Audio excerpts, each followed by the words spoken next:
Iyo ya maya ye ye iyo yo wate ye iyo ya maya ye ye iyo yo wate ye iyo ya maya ye hey Chanto chigna kawa uwe he chani wachi yanka uye iyo yo wate iyo yamaya ye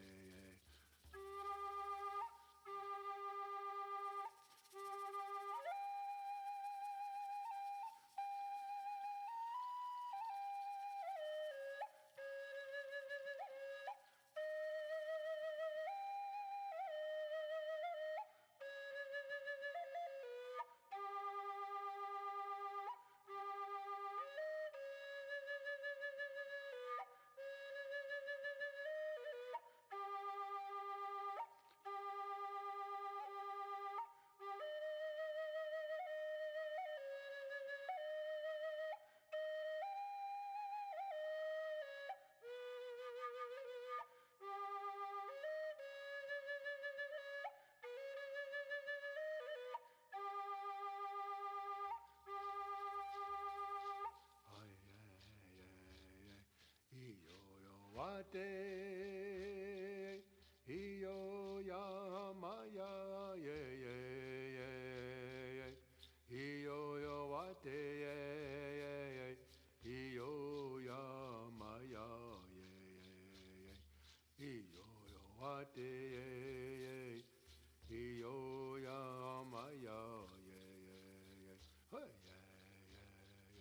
Chanto chigna kawa uwe he chani wachi yanka ye iyo wate iyo yamaya ye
Iyo yo wate iyo ya maya iyo yo wate iyo ya maya iyo yo wate iyo ya maya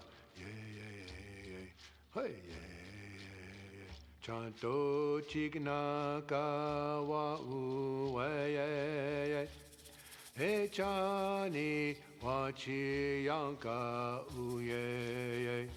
Iyo yo wate. Iyo ya maya ye.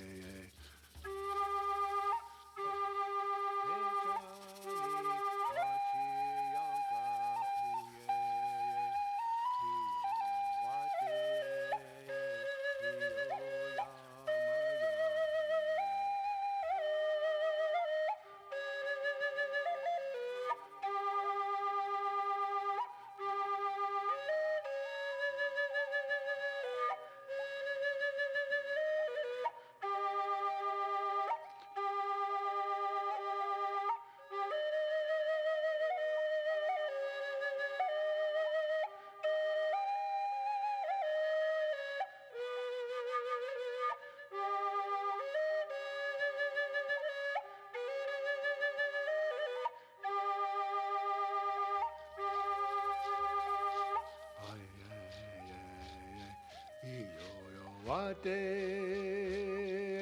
iyo ya maya ye ye ye ye, iyo yo wate ye ye ye, iyo ya maya ye ye ye, iyo yo wate ye ye, iyo ya maya ye ye ye, hey. Chanto chignaka wa uwe echani wachi yanka ye ye iyo wate iyo yamaya ye ye.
Yeah, yeah, yeah, yeah, yeah. Iyo yo wate, iyo ya maya, yeah, yeah, yeah, yeah. Iyo yo wate, iyo ya maya, yeah, yeah, yeah. Iyo yo wate, iyo ya maya, yeah, yeah, yeah. Hey, yeah. Chanto chignaka wa uwe echani wachi yanka uye iyo yo wate iyo yamaya ye.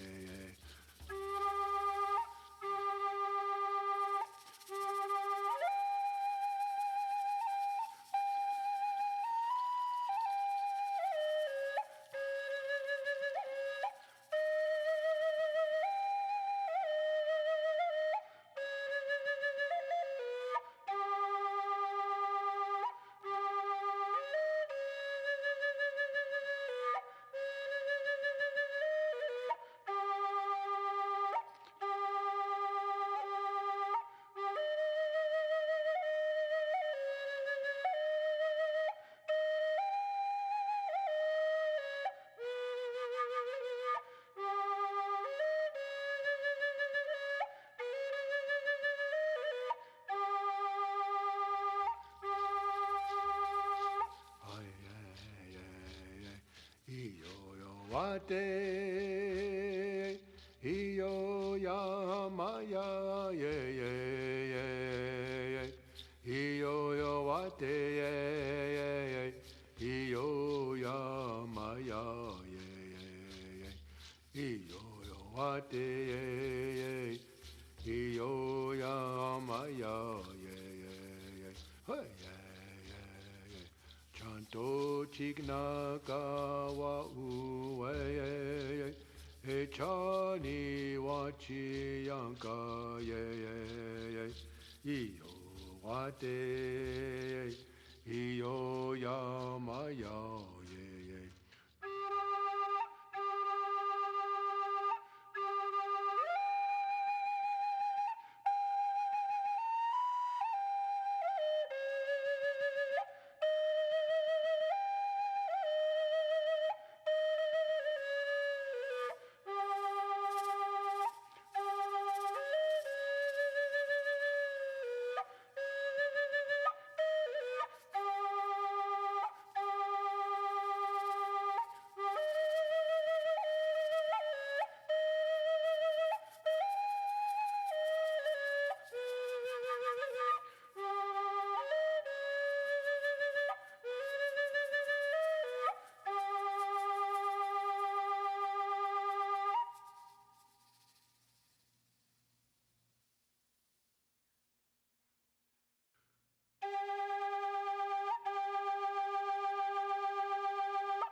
ha yeah yeah yeah yeah iyo yo wate ye iyo yamaya ye ye ye ye iyo yo wate ye iyo yamaya ye ye ye iyo yo wate ye iyo yamaya ye ye ye hey ye chanto chigna kawa uwe ye ye Echani wachi yanka uye ye iyo yo wate ye iyo yamaya ye ye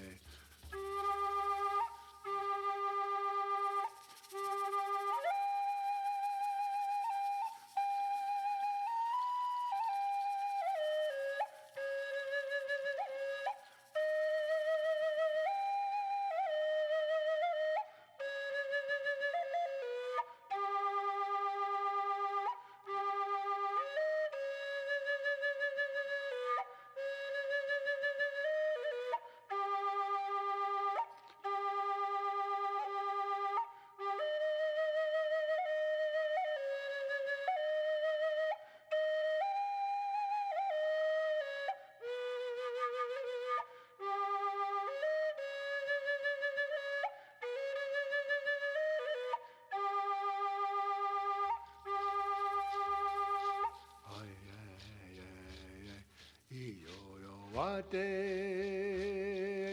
iyo yamaya ye ye ye ye iyo yo wate ye ye ye iyo yamaya ye ye ye iyo yo wate ye ye iyo yamaya ye ye ye hey ye ye ye chanto chigna kawa uwe ye ye he cha ni wa chi yang ka ye ye ye i yo wa te i yo ya ma ya ye ye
ha yeah yeah yeah yeah i yo yo wa te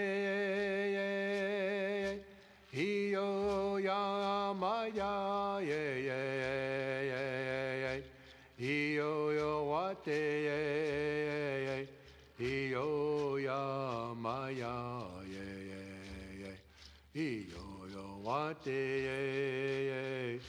i yo ya ma ya ye ye hey ye chanto chigna ka wa u ye he chani wa chi yang ka u ye hi yo yo wa te hi yo ya ma ya ye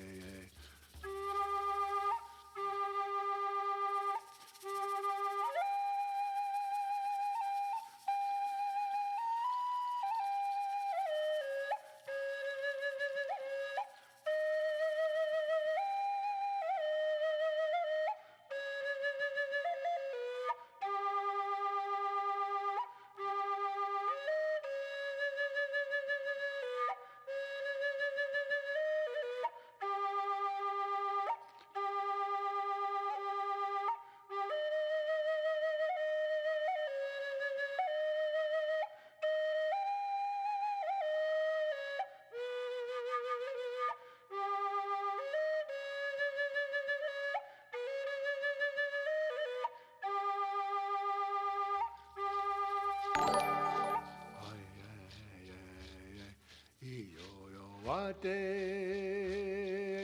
i yo ya ma ya ye ye ye i yo yo wa te i yo ya ma ya ye ye i yo yo wa te i yo ya ma ya ye ye hey chanto chigna ka wa u he chani wa chi yang ka ye i yo wa te i yo ya ma ya ye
Ha, yeah, yeah, yeah, yeah, yeah.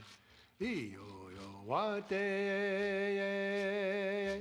Iyo ya maya, yeah, yeah, yeah, yeah.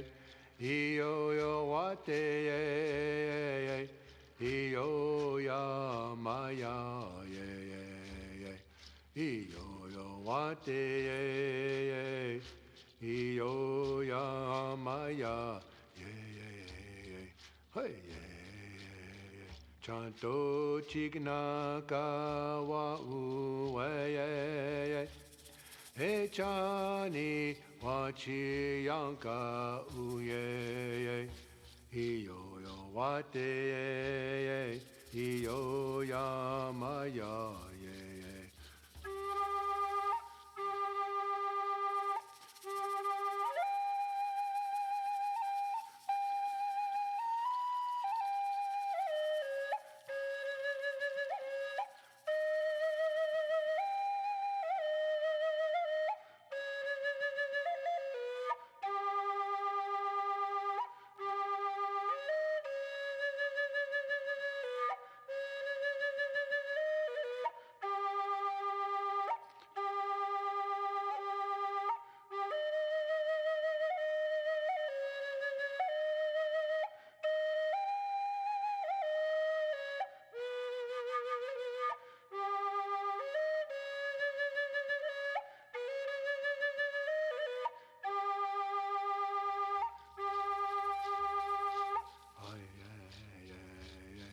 Iyo yo wate,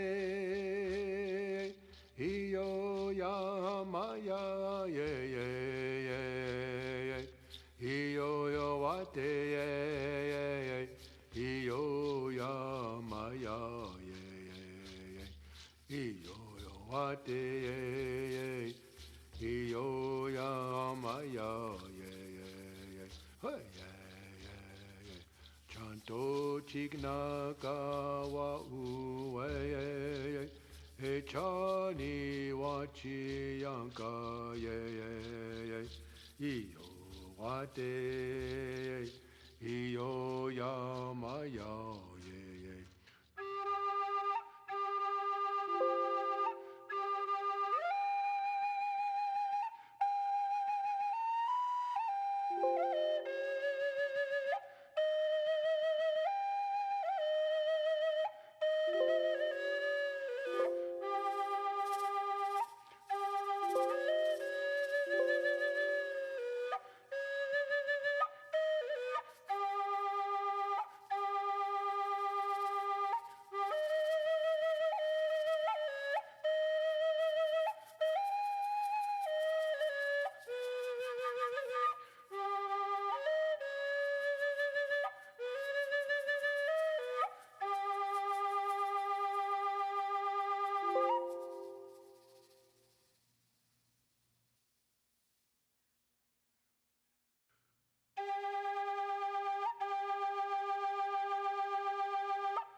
Ha, yeah.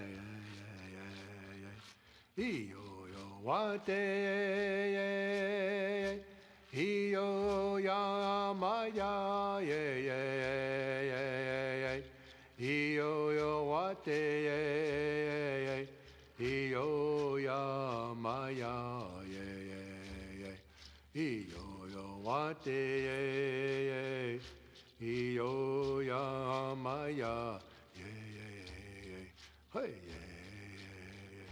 Chanto chigna ka wa u ye he chani wa chi yang ka u ye hi yo wa te hi yo ya ma ya ye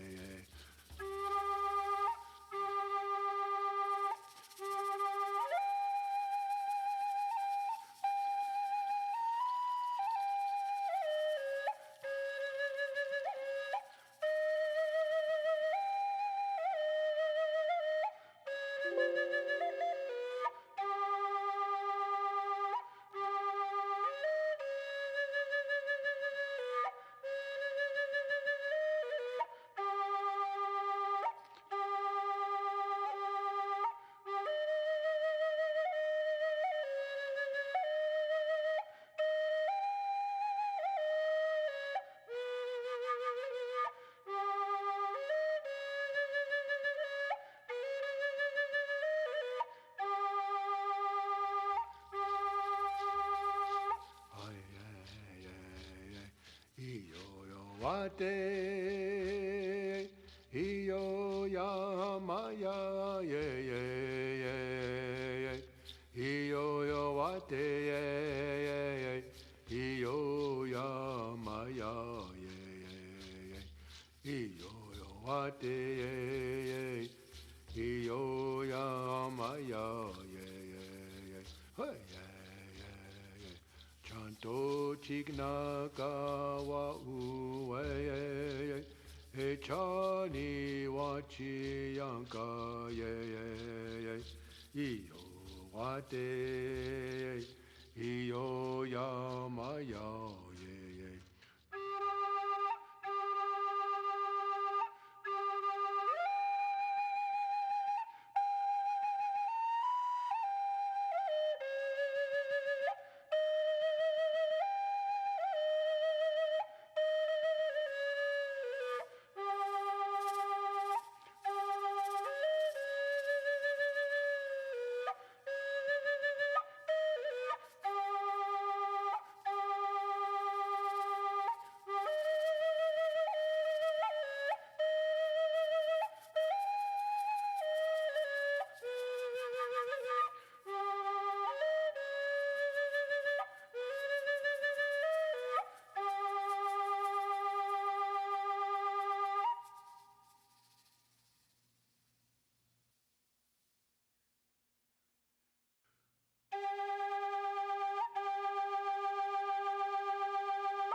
Iyo yo wate iyo ya maya iyo yo wate iyo ya maya iyo yo wate iyo ya maya hey Chanto chigna ka wa u he chani wa chi yang ka u ye iyo yo wa te iyo ya ma ya ye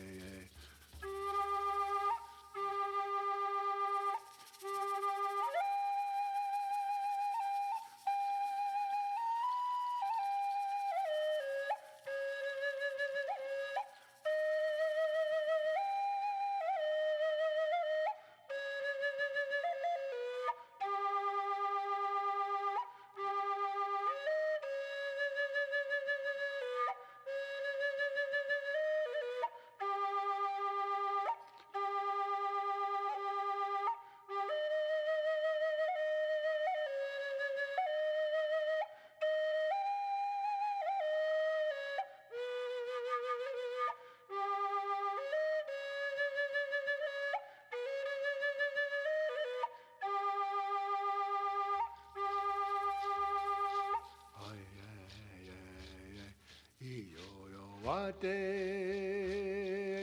iyo ya maya, ye ye ye ye, iyo yo wate, ye ye ye, iyo ya maya, ye ye ye, iyo yo wate, ye ye, iyo ya maya, ye ye ye, hey ye ye ye, chanto chigna kawa uwe ye ye.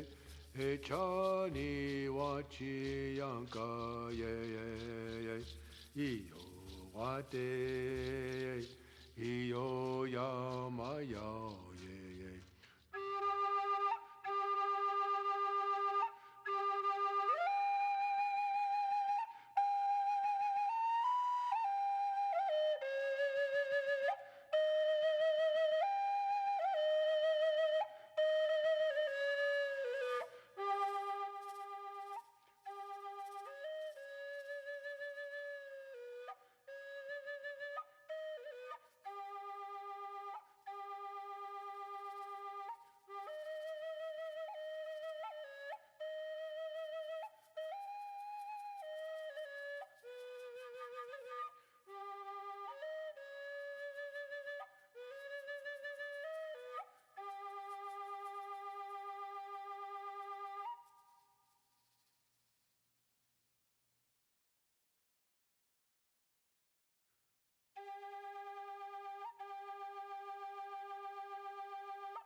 Ha, yeah, yeah, yeah, yeah, yeah. Iyo yo wate, yeah, yeah. Iyo ya maya, yeah, yeah, yeah, yeah. Iyo yo wate, yeah, yeah. Iyo ya maya, yeah, yeah, yeah. Iyo yo wate, yeah, yeah. Iyo ya maya, yeah, yeah, yeah. Hey, yeah. Chanto chigna kawa uwe, yeah. Hey, chani wachi yanka uye, iyo yo wate, yeah.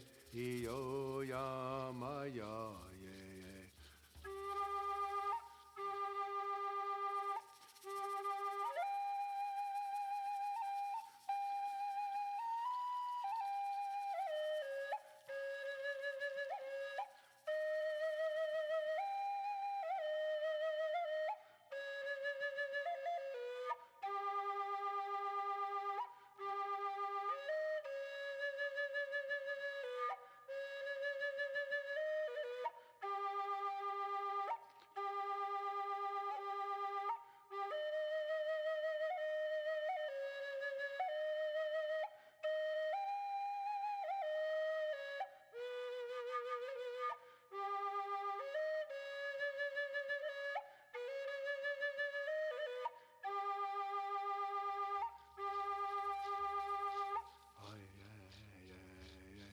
Iyo yo wate,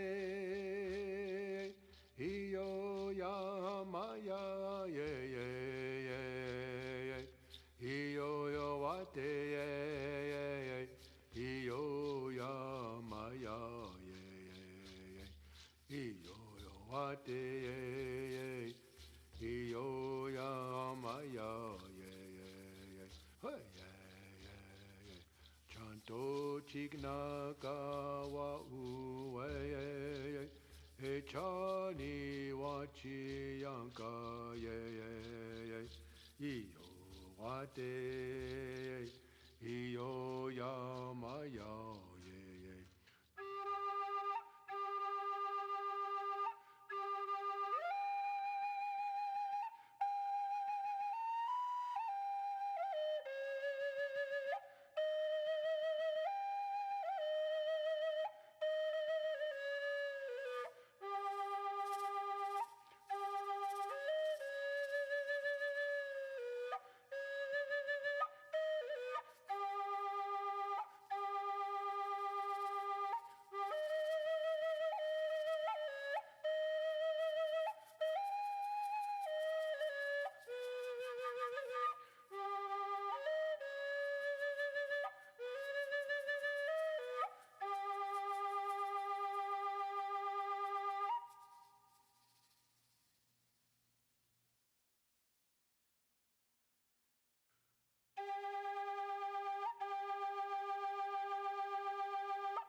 Ha, yeah, yeah, yeah, yeah, yeah. Iyo yo wate, yeah, iyo ya maya, yeah, yeah, yeah, yeah. Iyo yo wate, yeah, iyo ya maya, yeah, yeah, yeah. Iyo yo wate, yeah, iyo ya maya, yeah, yeah, yeah. Hey, yeah. Chanto chigna kawa uwe. Hey, chani wachi yanka uye. Iyo yo wate. Iyo yamaya.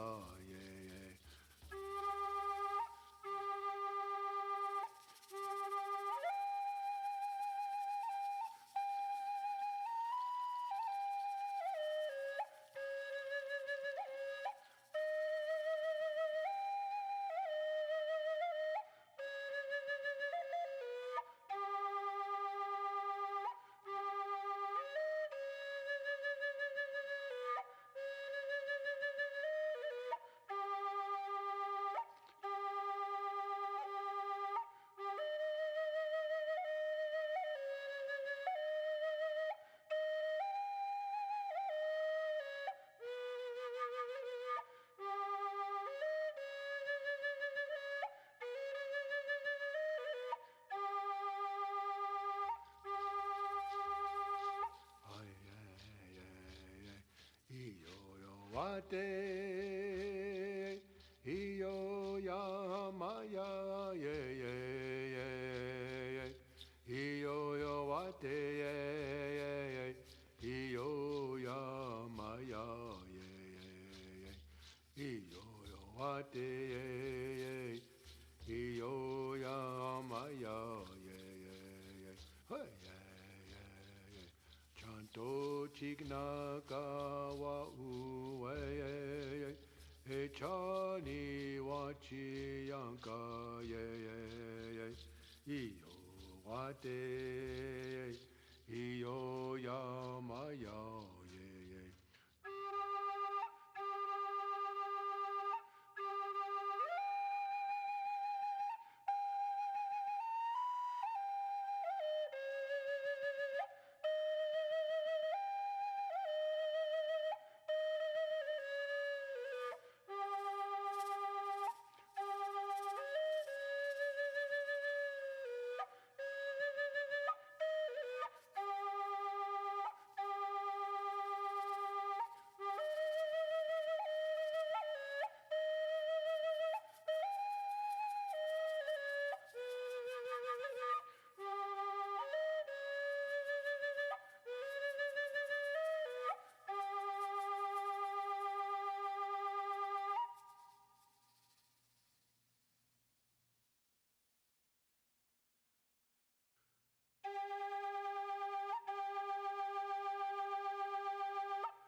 yeah, yeah, yeah, yeah.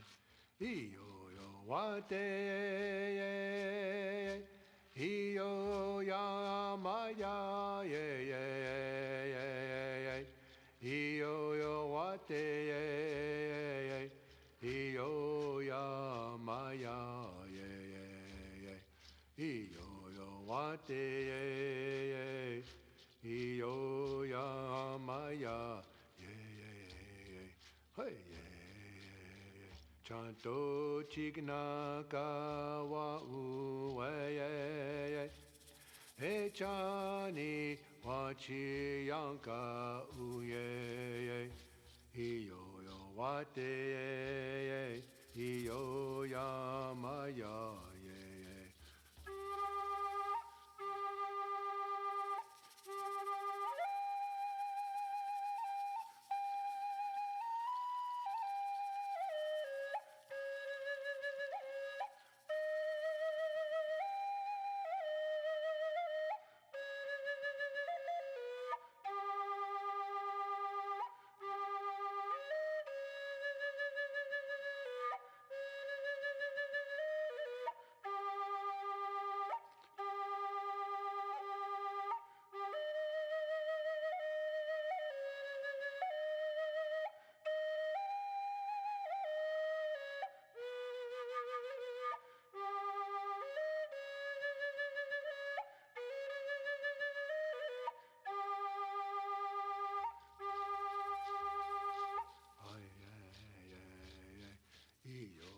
wate, iyo ya maya, yeah, yeah, yeah, yeah. Iyo yo wate, yeah, yeah, iyo ya maya, yeah, yeah, yeah. Iyo yo wate, yeah, iyo ya maya, yeah, yeah, yeah. Hey, yeah, yeah, yeah.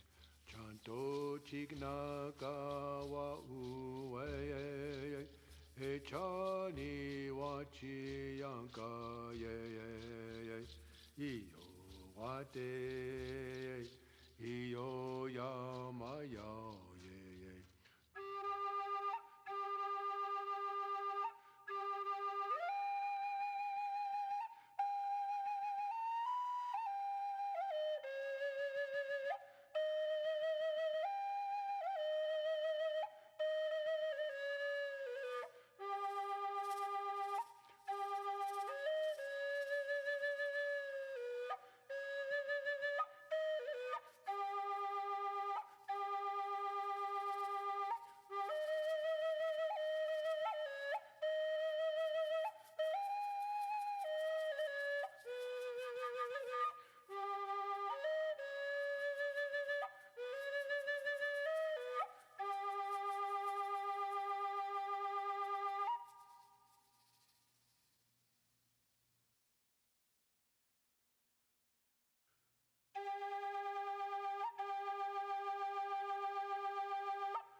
Yeah, yeah, yeah, yeah. Iyo yo wate, iyo ya maya, yeah, yeah. Iyo yo wate, iyo ya maya, yeah. Iyo yo wate, iyo ya maya, yeah. Hey, yeah. Chanto chigna ka wa u ye e chani wa chi yang ka u ye yo yo wa te yo ya ma ya ye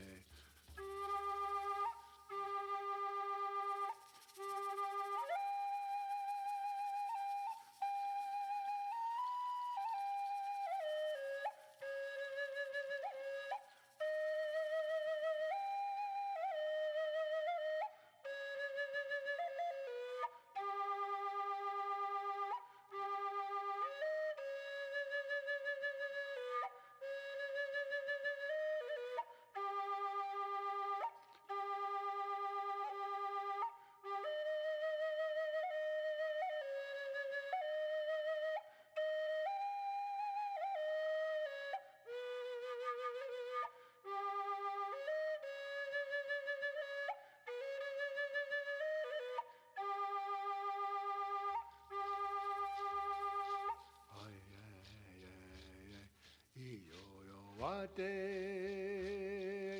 iyo ya maya ye ye ye iyo yo wate ye ye iyo ya maya ye ye iyo yo wate ye ye iyo ya maya ye ye hey ye Chanto chigna ka wa u e chani wa chi yang ka ye iyo wa te iyo ya ma ya ye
Iyo yo wate iyo ya maya iyo yo wate iyo ya maya iyo yo wate iyo ya maya hey Chanto chigna ka wa u e chani wa chi yang ka u ye iyo yo wa te iyo ya ma ya ye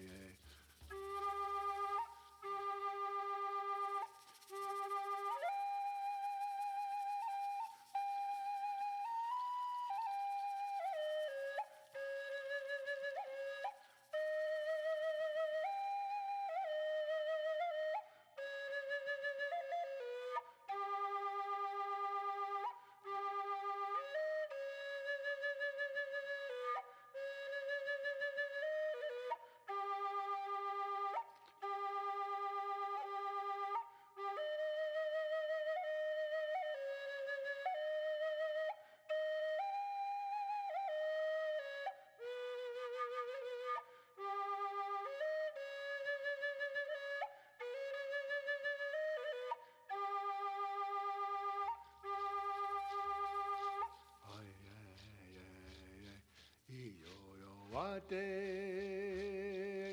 iyo ya maya ye ye ye ye iyo yo wate ye ye ye iyo ya maya ye ye ye iyo yo wate ye ye iyo ya maya ye ye ye hey ye ye ye chanto chigna kawa uwe ye ye Echani wachi yanka ye ye ye iyo wate iyo yamaya ye ye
yeah, yeah, yeah, yeah.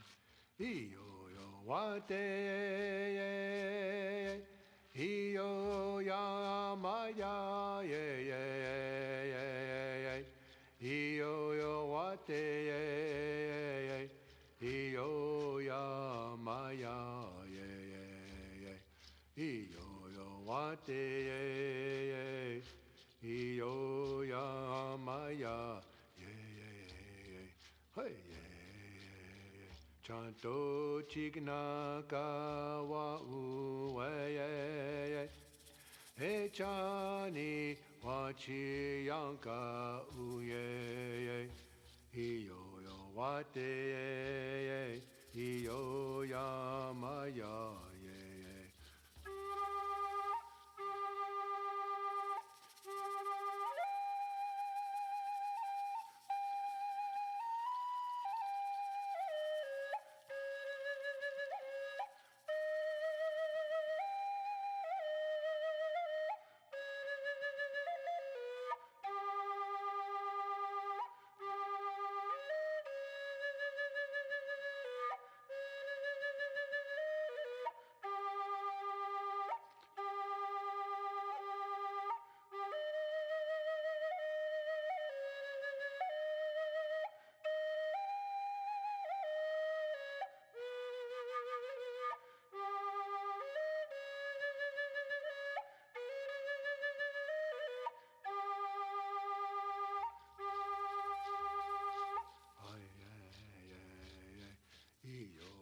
wate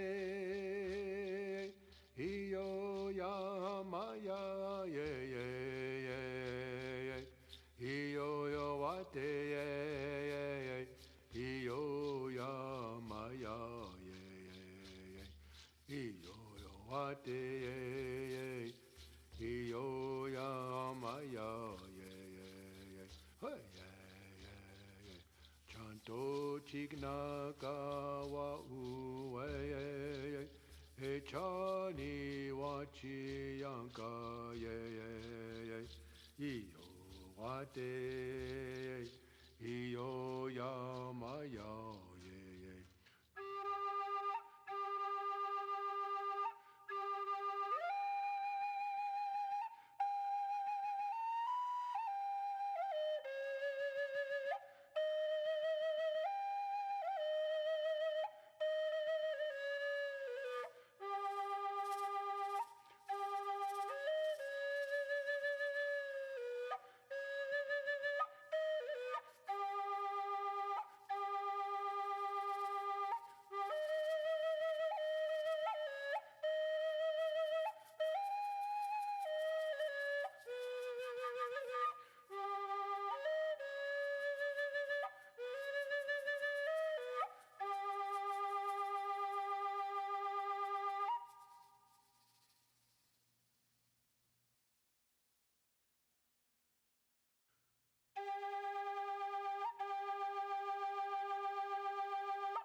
yeah, yeah, yeah, yeah, yeah.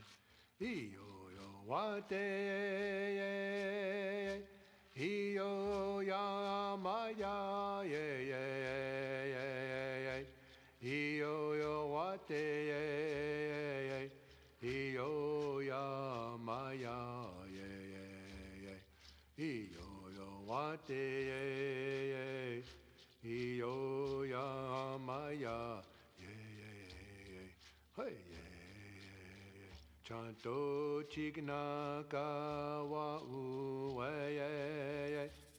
Hey chani wa chi yanka u Iyo yo wa te Iyo ya ma ya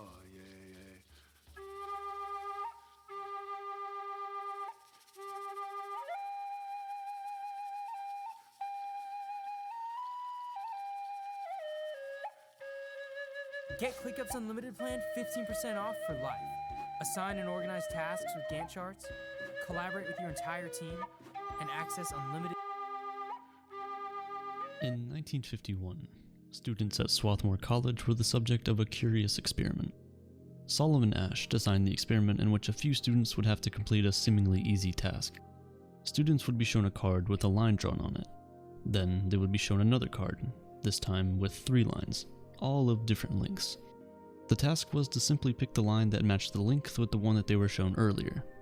The cards themselves always had lines that were longer or shorter than the correct line, including, of course, the correct line itself, and the instructions on how to respond were clearly laid out.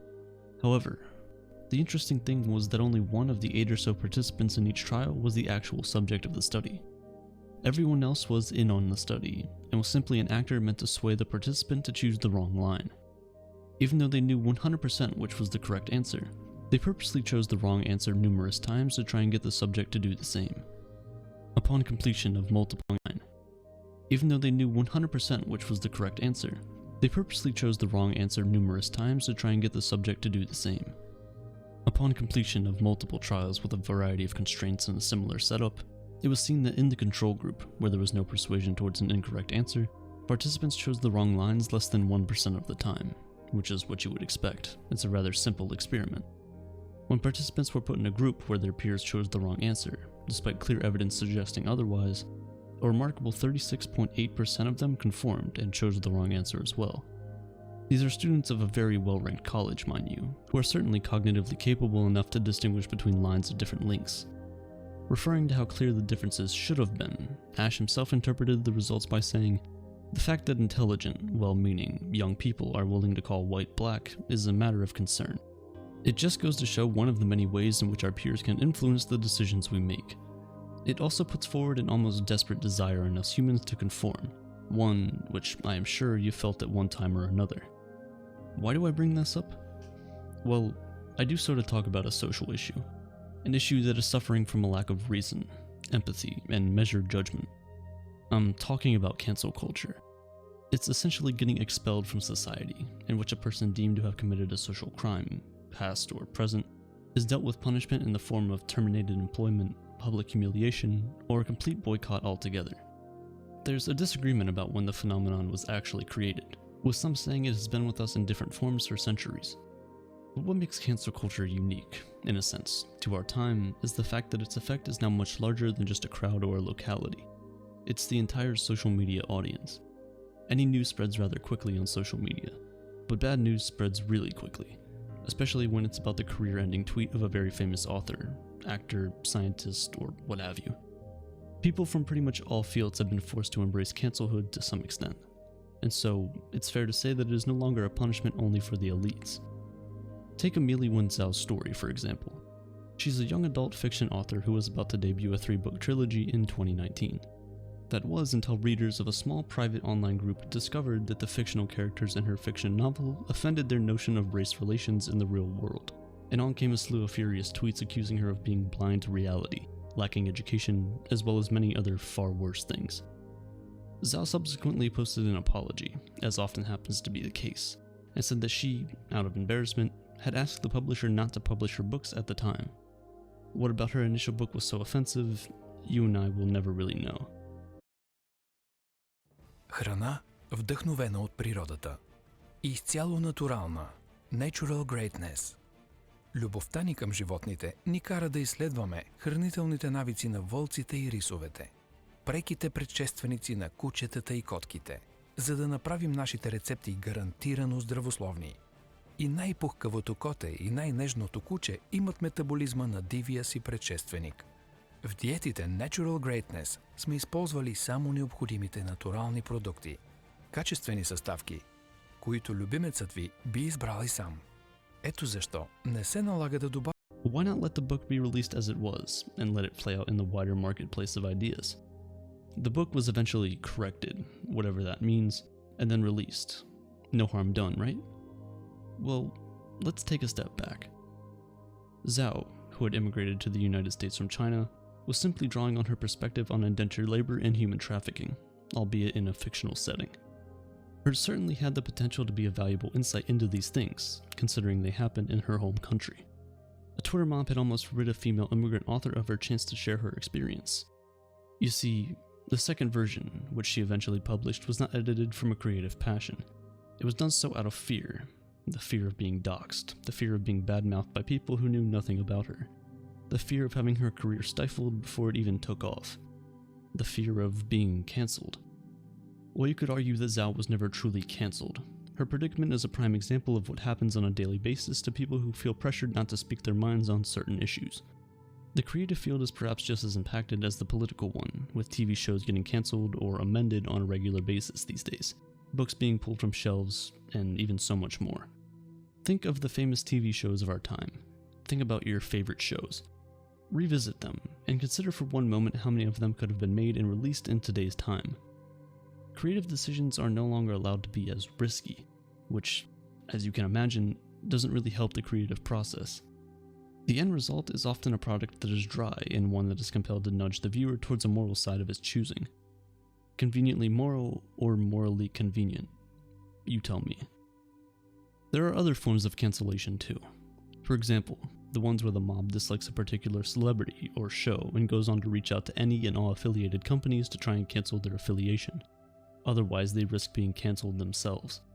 Studies have shown that these boycotts do have economic significance, with as much as 1 in 4 of them forcing significant changes. And while that may seem like an example of power that customers hold in a free market setting, which it is, let's think about it for a second. If you dislike the CEO of a company for a political position of theirs, despite you liking the quality of product that the company produces, Does a boycott really hit the CEO's pocket as much as it hits the pocket of the employees who are living paycheck to paycheck below them? More so, does it improve the product? Who is the practical target of your outrage? Cancel culture is often referred to as a guilty unless proven innocent process, in which the victim is really only let off the hook when there's an overwhelming support of evidence in his or her side. But is that really the case? Forgetting celebrities and big corporations, a much larger victim of this online the hook that the company, which it is, do have economic show and goes on to reach out to any and all affiliated companies to try and cancel their affiliation. Otherwise, they risk being cancelled themselves. Studies have shown that these boycotts do have economic significance, with as much as 1 in 4 of them forcing significant changes. And while that may seem like an example of power that customers hold in a free market setting, which it is, let's think about it for a second. If you dislike the CEO of a company for a political position of theirs, despite you liking the quality of product that the company produces, does a boycott really hit the CEO's pocket as much as it hits the pocket of the employees who are living paycheck to paycheck below them? More so, does it improve the product? Who is the practical target of your outrage? Cancel culture is often referred to as a guilty unless proven innocent process, in which the victim is really only let off the hook when there's an overwhelming support of evidence in his or her side. But is that really the case? Forgetting celebrities and big corporations, a much larger victim of this online shaming is the average person. Have you ever wanted to tighten the muscles in your face and neck? You know, at my age, to get the kind of sag to go away, that would be fantastic. I'll be doing this a million times a day if it's only going to give me one chin. 2 to 3 minutes a day, super easy. I love using my jaw size because The reason is, these average people have neither the social credit nor the financial capital to come back from a cancellation. These people often find it exceptionally difficult to revive their careers because no employer wants to take on the liability of a cancelled person and face the music of the mob. It's essentially a justice system where no amount of punishment is enough. There is no scale nor proportion. There is no avenue to mount a defense or one to reintegrate into society. No grace, no mercy. How can we expect reason from such a movement? Social media certainly worsens the problem. The so-called interactions we have online are devoid of any real human qualities. No eye contact, no facial expression, no tones, no scope for humanizing the person you're talking to or empathizing with their position. There's the aspect of being primed to react a certain way. Think about it. When was the last time you reacted to a Facebook post yourself first and then saw the list of reactions from others? Most of the time, you're primed to react a certain way. Your mind's made up on your behalf before you even think about it.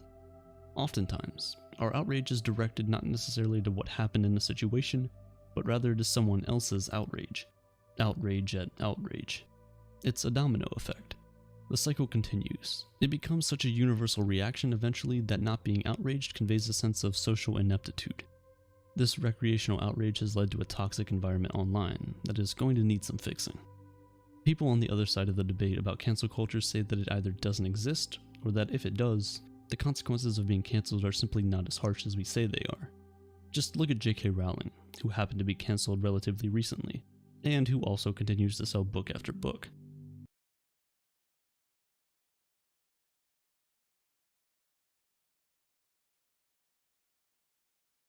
Well, let's say both of those things are true. Still, the concept of cancel culture deserves to be explored at a purely conceptual level because of its consequences in society. What does it say about our collective hubris if we're offended at everything, and that the only way we're able to get our heads around that offense is by preventing the person from speaking altogether, rather than simply choosing to engage with someone else instead? And, well, if the people are not facing serious repercussions, isn't that implying that society actually doesn't take this recreational outrage seriously?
In their denial of the existence of cancel culture, people are inadvertently acknowledging its childishness. The complete lack of reason really shows itself when you consider the lack of reformative justice in this whole ordeal. Now don't get me wrong, I think quite a lot of the things people have been cancelled for are clearly wrong, and in a sense, I can understand. But how is it so that in almost all of those cases, there's really no path to societal reintegration?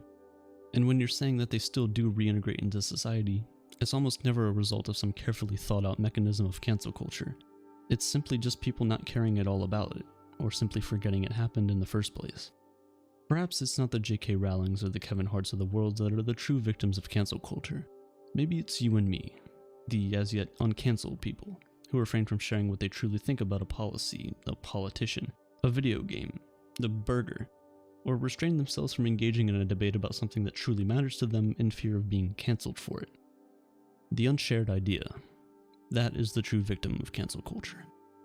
Of course, there's always many sides to an argument, and one of them is that cancel culture has, at the very least, caused us all to pause and reflect. Reflect on the injustices in our society that have been going on for far too long, and be more mindful of the beliefs of other people.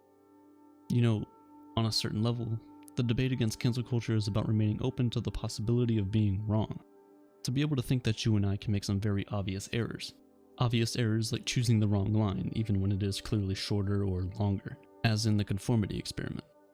If more and more people are able to internalize the idea that they too can make a bad joke and be caught off guard, or say something that they don't mean and do something bad and later in life change to become a better person, then I think we have a fighting chance against cancel culture. Because the truth is, cancel culture is not a problem that only affects one part of society. As more and more of our lives happen online, cancel culture can come for you too. It can come for all of us. It just depends on who it's convenient for at the time. At the end of the day, you'll never know when. Until it's too late.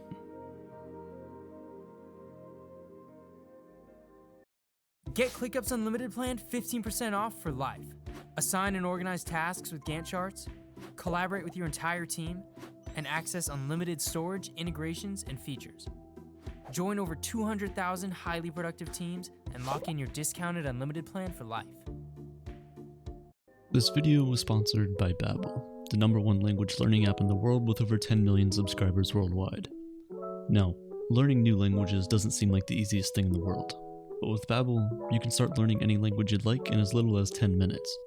They've even created their own method, the Babbel method, to help you learn and retain as much information as possible.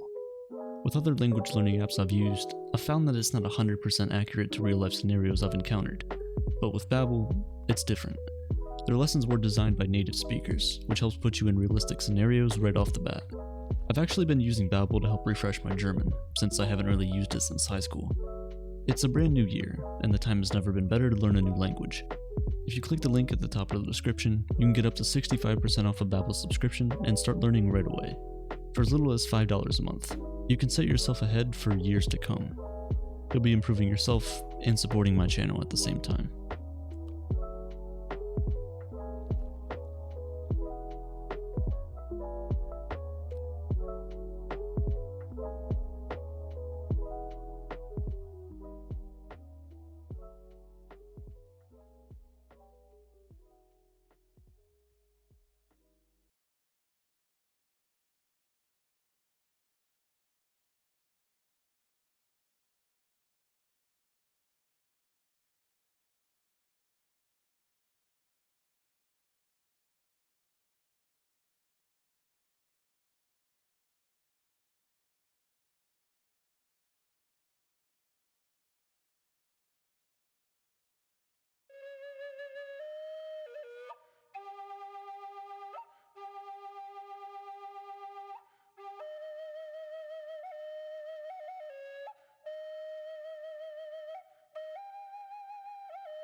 Yo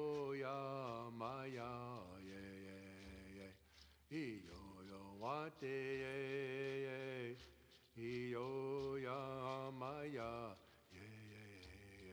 hey chanto chigna ka wa u e chani wachi yanka u iyo yo wate iyo ya maya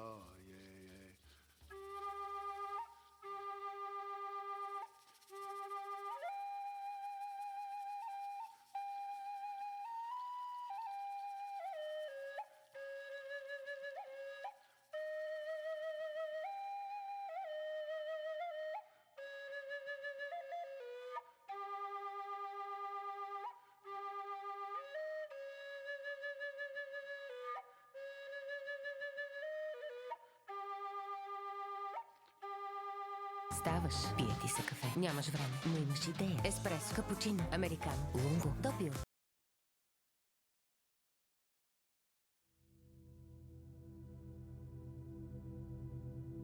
The mind can hold tremendous power over our bodies. People walking over burning coal with no sign of pain. Seemingly average people achieving feats of superhuman strength. Or even just the everyday person overcoming tremendous adversity. We've all heard the stories. This influence of the mind is often undermined and even brushed aside as wishful thinking. But how far can the power of the mind really go? How much can you really do simply with belief? Could you, for example, get rid of a headache just by thinking it off? Could you get fitter by just believing you exercised? How about reducing the symptoms of a disease without a cure? These things might sound too good to be true. But hear me out. There's actually a whole field of scientific, empirical research out there dedicated to this exact phenomenon. I'm talking about the placebo effect.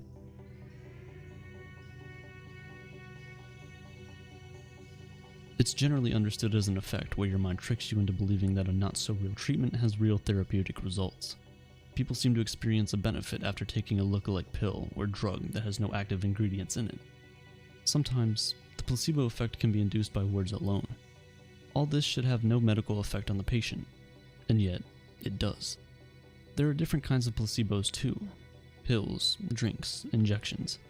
Interestingly, some of these placebos are more effective than others, but I'll get to that later.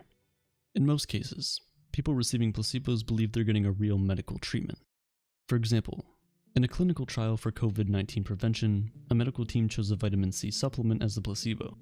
It was chosen as such because there's a widely held view that vitamin C supplements help prevent the common cold and diseases like COVID-19. Even though there's almost no evidence to prove that that's really the case. In this instance, the general perception was enough to essentially hide the pills as placebos, whilst the rest of the medicines were actual treatments. Remarkably, however, in certain scenarios, placebos tend to work even when the patients receiving them know that it's only a sugar pill. Regardless, for the majority of the history of the placebo effect, deception has played a key role. In fact, the name placebo originates from the term placebo singers, people who, according to French custom, would show up at funerals. They almost never had anything to do with the deceased, and would only show up for a share of the funeral food and drinks. Funeral crashers, if you will. And they wouldn't just show up. They would express great sadness and despair at the loss of the deceased, to complete the act. This fake act to please is what the term placebo stood for a long, long time, before finally being introduced in the medical vernacular. The placebo effect is now common in the gold standard of rigorous medicinal practices. So how did this act of deception make its way to medical practice? Well, as with all good inventions, it started off with doubt. In the 1770s, John Haygarth, a British physician, was curious about the efficacy of Perkins rods. These were pointy metal rods that were supposed to draw out rheumatic fever and gout. Other than being absolute crap, this treatment was also expensive. Funny enough, Haygarth's doubt seemed to have been born out of a suspicion for the price rather than the ridiculousness of the procedure, which, to be fair, wasn't all that ridiculous back in those days anyway. But regardless, it was still enough for him to contest that similar results could be achieved using much cheaper rods. To prove his point, he used wooden rods instead of metal ones, and reported that 4 out of the 5 patients saw improvements. And thus, the placebo effect was formally observed for the first time. Така, как да хванем кучешката ния в 3 лесни стъпки? Първо вие. Или по-скоро някой от вашите любими съседи, който не дава обезпаразитяващи на кучето си, леко и деликатно забравя да почисти след него. Красота! Втора стъпка. Дъждът размива, слънцето изсушава, а вятърът разнася навсякъде производството на кучето, дори и във въздуха. Яйцата на тенията са по-корави от Супермен и не им пука изобщо за климатичните условия. Трета стъпка. Яйцата попадат във вас и оттам започва купона. Започват да се образуват едни кисти из органите, в очите въобще ужас. И така. България е на първо място по случай на кучешкатение в Европейския съюз. Ако искаш да промениш нещо, обясни на съседите ти, които не почистват, или им подари един пакет с кучешки турбички. Да им стане неудобно, барем.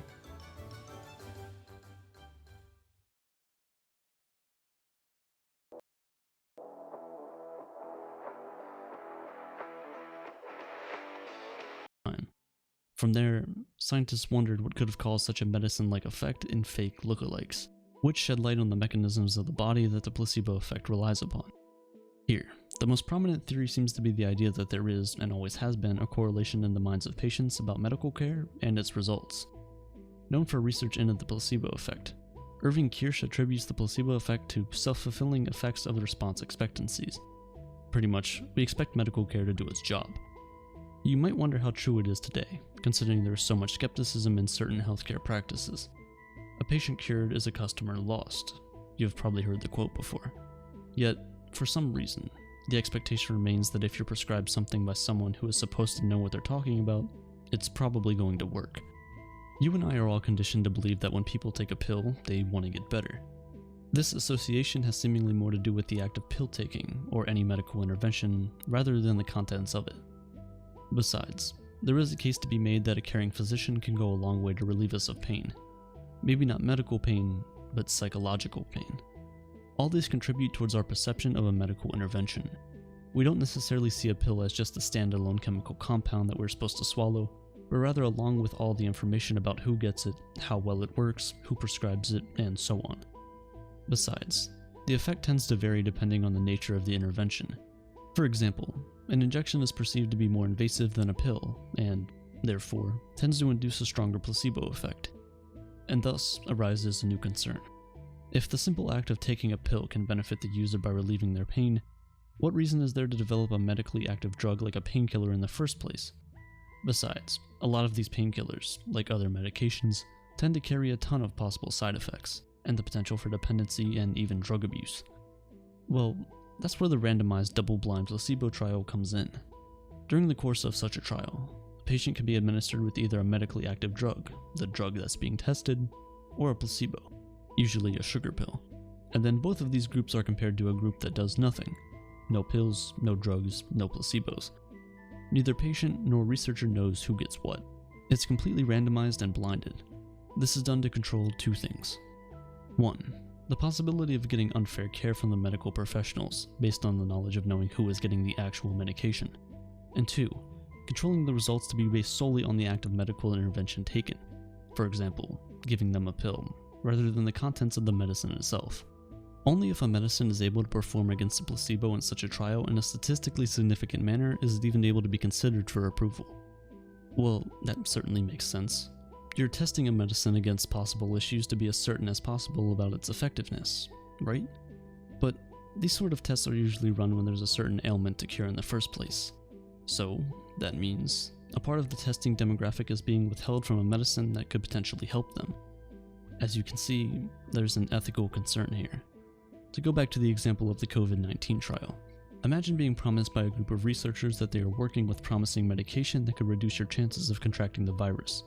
But, lo and behold, a part of those subjects were given no such medication while being lied to, legal aspects aside.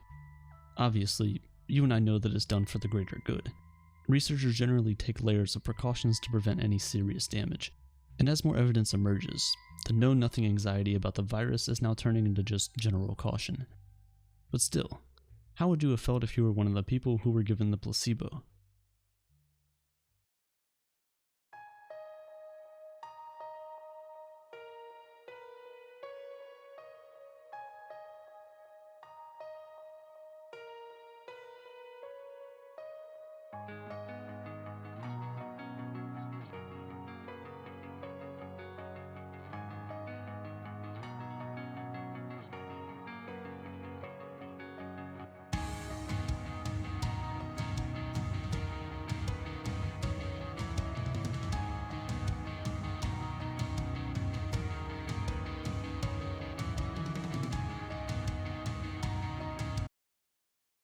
Ставаш, пие ти се кафе. Нямаш време, но имаш идея. Еспресо, капучино, американо, лунго, допио.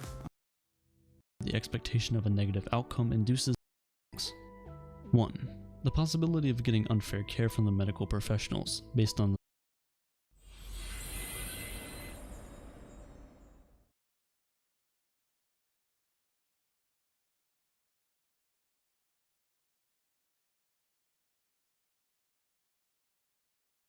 Low ಮಗ ಹೇಳೋ ಕನ್ನಡದಲ್ಲಿ ಹೊಸ wrapper ಬಂದಿದ್ದಂಗೆ ಕಣೋ ಯಾರೋ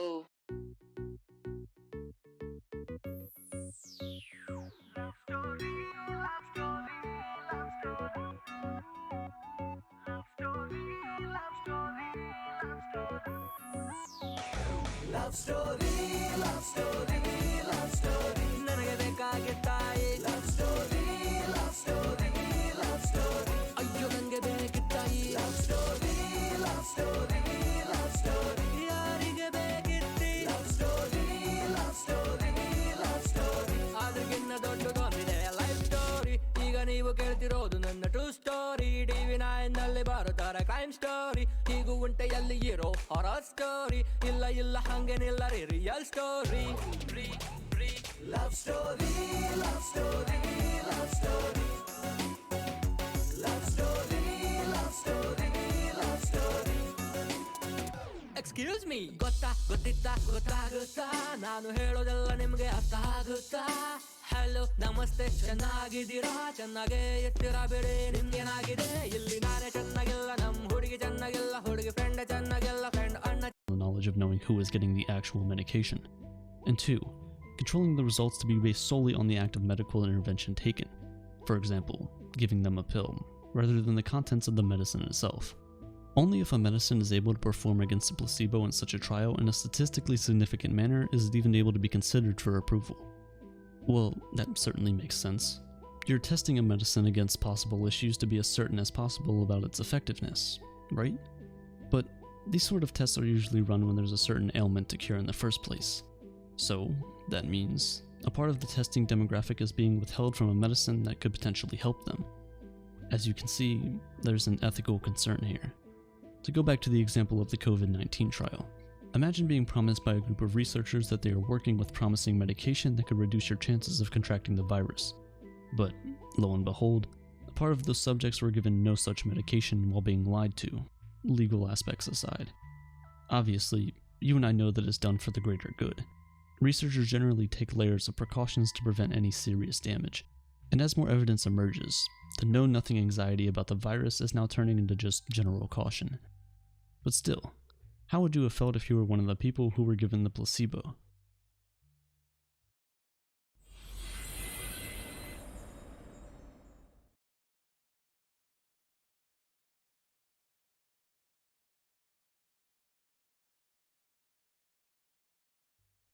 The precautions to prevent any serious damage, and as more evidence emerges, the know-nothing anxiety about the virus is now turning into just general caution.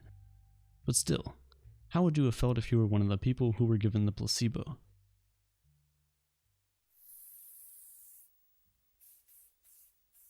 All this makes the waters a bit murky for placebo research. Besides, we know for a fact that even with illnesses where the placebo effect offers some comfort, the underlying problem that caused the discomfort, more often than not, goes untreated. Take asthma, for example. It's one of the chronic illnesses that has seen consistent improvement from the use of placebos. Some patients were put on trial with an inhaler with a drug called albuterol, designed to open airways. Others were put on an inhaler with a placebo, and others were given no intervention at all. At this point, you should not be surprised to find that the patients who were on the placebo self-reported a much higher level of comfort than those who were put on nothing. The placebo comfort scores followed those closely of the actual drug, but upon closer inspection, it turns out that the objective measures of lung function had only noticeably improved for patients who took the medically active drug, which makes sense. This tells us that the placebo does not alter our bodily mechanisms as much as it alters our subjective experiences, which is not to downplay their importance, of course. A lot of the time, illnesses like asthma are exacerbated not so much by the closing of the airways, but rather a heightened state of anxiety from a feeling of suffocation, which might explain why patients with no improvements in lung function still self-report them saying that they did. To answer the questions at the start, yes, a study regarding a drug called Maxalt has shown that simply the labeling of the drugs patients are taking allowed them to experience migraine attacks of reduced intensity. They were tricked into imagining that they took the migraine medication when they actually didn't, and it still worked. And yes, hotel cleaning staff that thought they had exercised through their regular work had all noticed that patients are still like asthma are exacerbated not so much by the closing of the airways, but rather a heightened state of anxiety from a feeling of suffocation, which might explain why patients with no improvement a heightened state of anxiety from a feeling of suffocation, which might explain why patients with no improvements in lung function still self-report them saying that they did. To answer the questions at the start, yes, a study saying that they did might explain why patients with no improvements in lung function still self-report them saying that they did. To answer the questions at the start, yes, a study regarding a drug called Maxalt has shown that simply the labeling of the drugs patients are taking allowed them to experience migraine attacks of reduced intensity. They were tricked into imagining that they took the migraine medication when they actually didn't, and it still worked. And yes, hotel cleaning staff that thought they had exercised through their regular work had all noticed significant changes to their body weight, waist to hip ratio, and even their blood pressure. And yes, patients with Parkinson's disease who were randomly switched to placebos still kept experiencing healing. This is all great news, as it opens up avenues of potential treatments and ways in which patients' quality of life can be improved. In fact, the placebo effect is seemingly getting bigger, which makes these findings all the more important. There are reasons to doubt the placebo effect, however. For instance, just as researchers might be inclined to nudge participants one way or another to affirm their own beliefs about the efficiency of a drug, participants too have their own set of biases. The Hawthorne effect talks about a scenario where participants alter their responses once they realize they're being observed. The novelty of the experience of being part of a trial, the increased attention, all these things might affect what a participant is saying, since so much of the effectiveness of the placebos have been derived from how the patients are feeling. In other words, their subjective experiences. This is a crucial and potentially experiment-changing variable. There's also the idea of regression to the mean, meaning the natural tendency of most patients to get better with time. They might incorrectly attribute this to natural improvement to the medicine they're taking, placebo or not. Additionally, if the magic of the placebo effect depends on our ability to make associations between medical care and relief, then I'm afraid it could also turn to sorcery, known as the nocebo effect. Ставаш, пие ти се кафе. Нямаш време, но имаш идея. Еспресо, капучино, американо, лунго, допил, мока. This phenomenon describes a situation where the expectation of a negative outcome induces negative therapeutic results, the exact opposite of the placebo effect. For example, the same placebo has been found to raise blood pressure, heart rate, and induce sleepiness depending on whether it was given to the participants as a stimulant or a depressant. The changes were significant, mind you, in both cases. It's just that they were exactly opposite, and that's both fascinating and alarming. That's because it goes to show the power of such an association and how it could be used to improve so many lives. But on the other hand, it also makes you wonder how many people are miserable because they're thinking the wrong things. Take fad diets, for example. Once you have established that food A is incredibly harmful for you because someone on the internet said so, you start developing a very strong negative association. You start off by just avoiding that one food. But then you start reading labels and you find out that this has a little bit of this and a little bit of that, and you slowly start taking things off your plate. The result, almost always, is an unsustainable diet, not to mention possibly unhealthy. You end up miserable and in a constant battle against your will, a far cry from the healthy lifestyle you started the diet for in the first place. And the funny, or sad thing is, that said food may not have even been bad for you in the first place. It's remarkable how the history of the placebo effect has panned out. From hungry thieves who would do anything for a morsel, to treatments that were considered largely a failure against the rigors of the medical system. From the association with care that spans generations, to ethical qualms that still cast doubt, the placebo effect has come a long way. And if you have ever taken a clinically approved piece of medicine, chances are that it's probably helped you in one way or another. But the placebo effect has always been more than that. It's about medicine, sure, but it's also about us humans and how we respond to our stresses, and how important it is to just feel right. If so much is possible just by the power of imagination, then perhaps you're just a few good thoughts away from happiness. In case you've forgotten, at the end of the day, it's all in your head.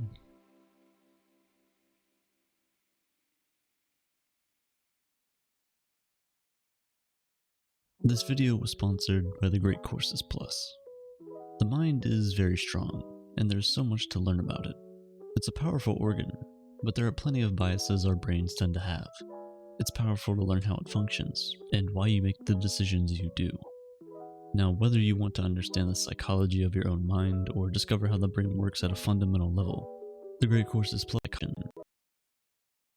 This video was sponsored by the Great Courses Plus. The mind is very strong, and there's so much to learn about it. It's a powerful organ, but there are plenty of biases our brains tend to have. It's powerful to learn how it functions, and why you make the decisions you do. Now, whether you want to understand the psychology of your own mind, or discover how the brain works at a fundamental level, the Great Courses Plus is your place to go. For this video, I actually went through their course on the science of psychology of your place to gain a solid grasp on how.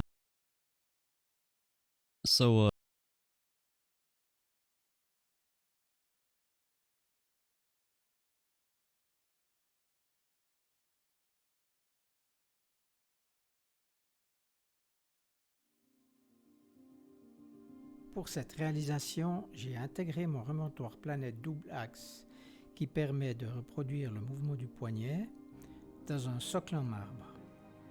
Le partage de notre savoir-faire nous a permis de réaliser ce produit dans la région où nous le trouvons, le berceau de l'horlogerie suisse. J'ai aimé développer ce projet de collaboration avec The Watchstand. Mon but était d'offrir une personnalisation et une mise en valeur de l'objet à la hauteur de leurs exigences, et tout en gardant leur identité.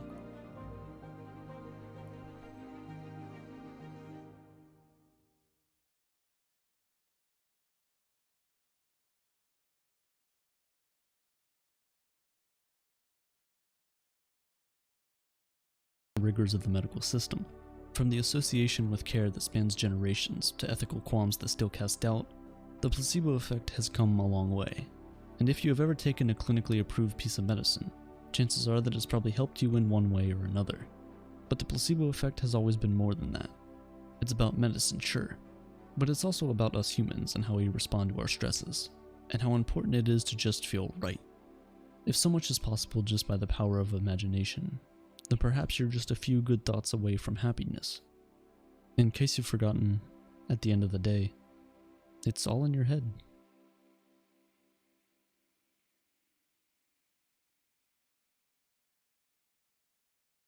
This video was sponsored by the Great Courses Plus. The mind is very strong, and there's so much to learn about it. It's a powerful organ, but there are plenty of biases our brains tend to have. It's powerful to learn how it functions, and why you make the decisions you do.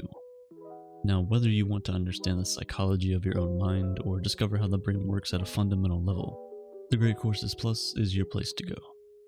For this video, I actually went through their course on the science of mindfulness to gain a solid grasp on how mindfulness techniques can change how the mind functions. The Great Courses Plus is an on-demand video learning service that brings you the highest quality content from some of the smartest people on the planet. From Ivy League professors to experts from around the world, they have some of the highest quality and valuable content on the internet. They offer insight to specific topics in extreme detail, so it's a great place to go to dive into almost anything. If you enjoyed this video, I highly recommend you check out their course on mind-body medicine. It's also a good one. It's a great place to learn something new this year. Mind-body medicine. It's also a good one. It's a great place to learn something new this year. If you want to test it out and see things for yourself, check out thegreatcoursesplus.com/aperture and you can start watching for free in as little as 10 minutes.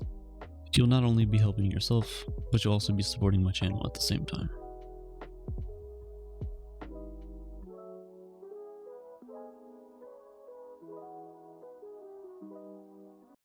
And see things for yourself. It's a great place to learn something new this year.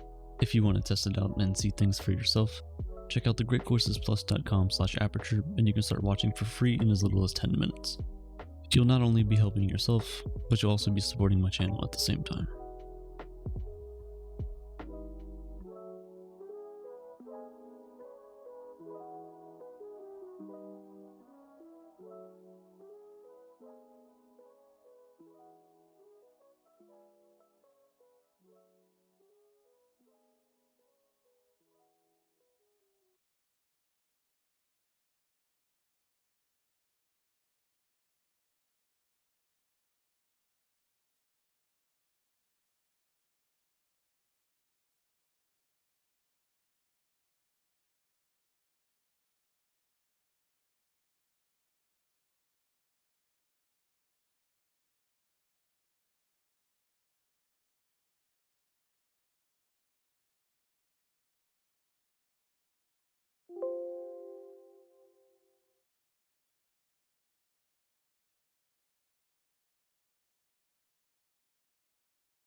Ha, yeah, yeah, yeah, yeah, yeah. Iyo yo wate, yeah, iyo ya maya, yeah, yeah, yeah, yeah. Iyo yo wate, yeah, iyo ya maya, yeah, yeah, yeah. Iyo yo wate, yeah, iyo ya maya, yeah, yeah, yeah. Hey, yeah. Chanto chigna kawa uwe, e chani wachi yanka uye, iyo yo wate, iyo ya maya, yeah.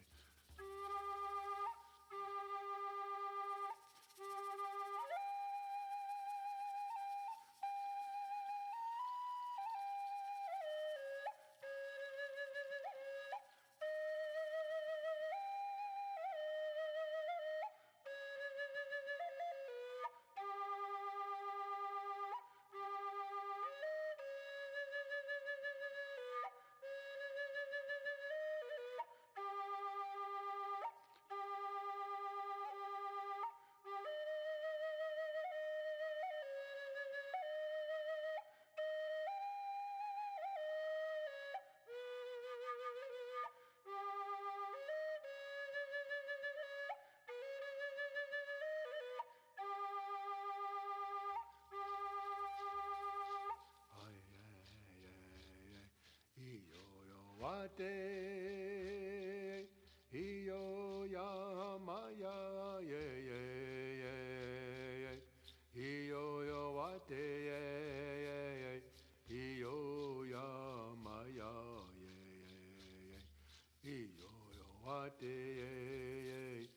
Iyo ya maya, yeah, yeah, yeah. Hey, yeah, yeah, yeah. Chanto chigna kawa uwe, e chani wachi yanka, ye, iyo wate, iyo yamaya, ye.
Ha, yeah, yeah, yeah, yeah.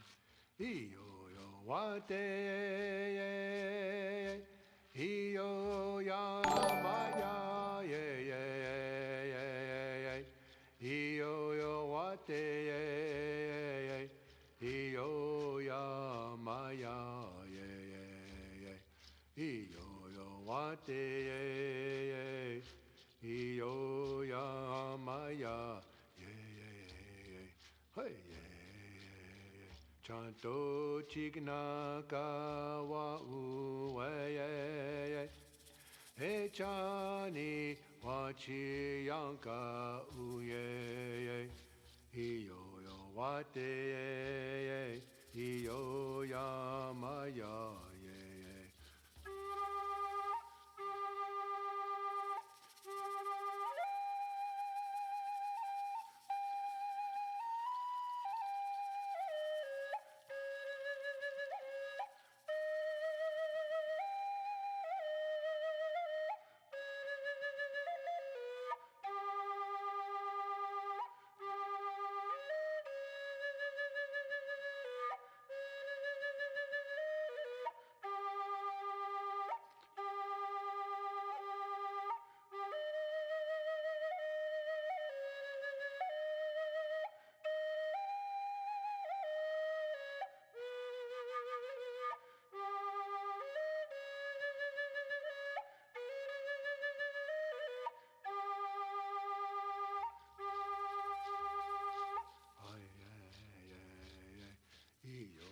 Wate iyo ya maya ye ye ye iyo yo wate ye ye iyo ya maya ye ye iyo yo wate ye ye iyo ya maya ye ye hey Chanto chigna ka wa u e chani wa chi yanka ye iyo wa te iyo ya ma ya ye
Iyo yo wate iyo ya maya ye iyo yo wate iyo ya maya ye iyo yo wate iyo ya maya ye hey Chanto chigna ka wa u e chani wa chi yanka u ye iyo yo wa te iyo ya ma ya ye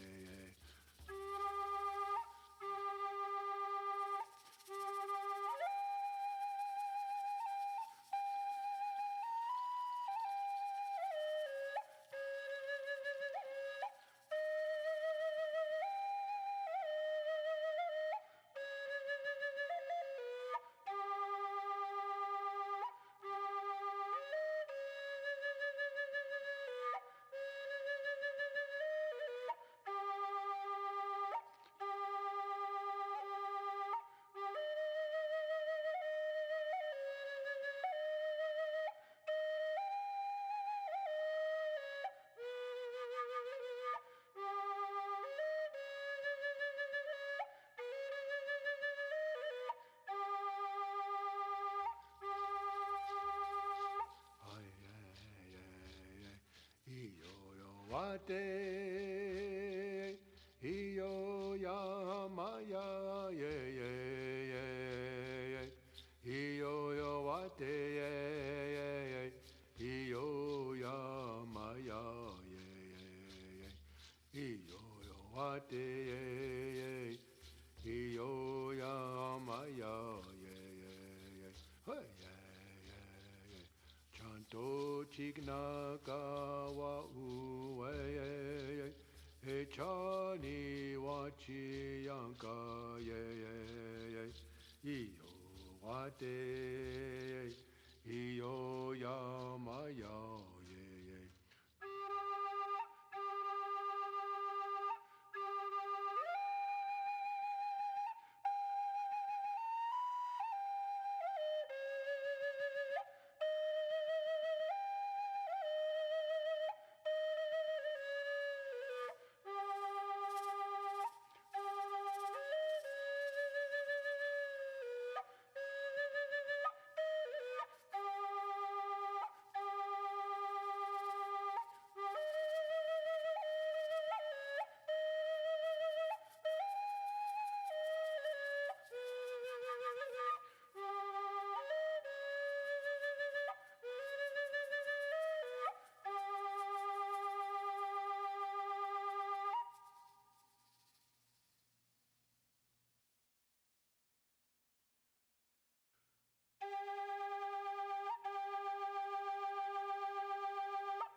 yeah, yeah, yeah, yeah.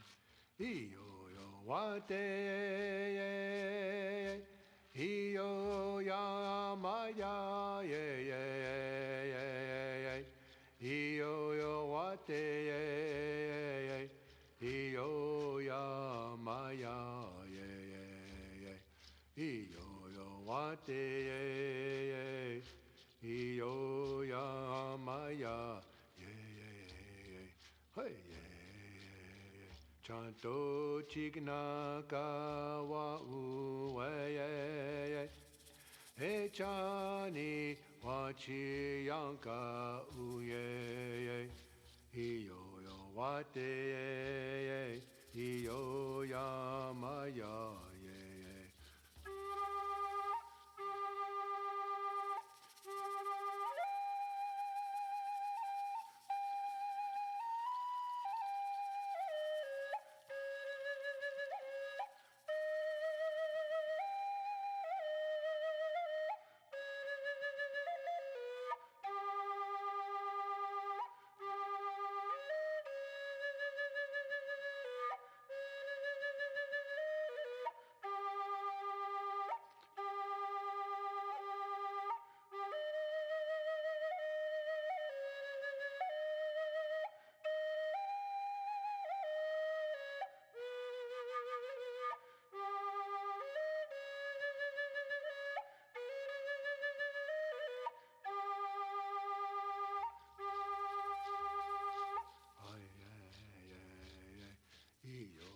wate iyo ya maya ye ye ye iyo yo wate ye iyo ya maya ye ye iyo yo wate ye iyo ya maya ye ye hey chanto chigna kawa uwe Chani wachi yanka ye iyo wate iyo yamaya ye.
Par le ministère de la Culture.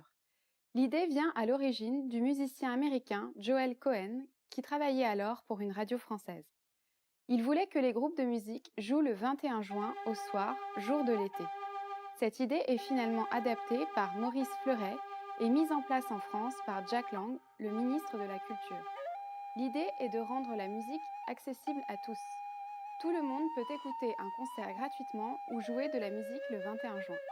Le slogan de cette fête est « Fête de la musique, de la musique ». Il repose sur un jeu de mots. En effet, le mot « fête » a ici la même sonorité que le verbe « faire » à l'impératif de la troisième personne du pluriel. Ainsi donc, de nombreux musiciens appliquent ce slogan puisque chaque 21 juin compte environ 18 000 concerts pour environ 5 millions de musiciens ou chanteurs amateurs, rassemblant près de 10 millions de spectateurs. En France, la fête de la musique est connue par 97% des Français. En principe, les bars et les restaurants doivent fermer aux alentours de minuit et demi.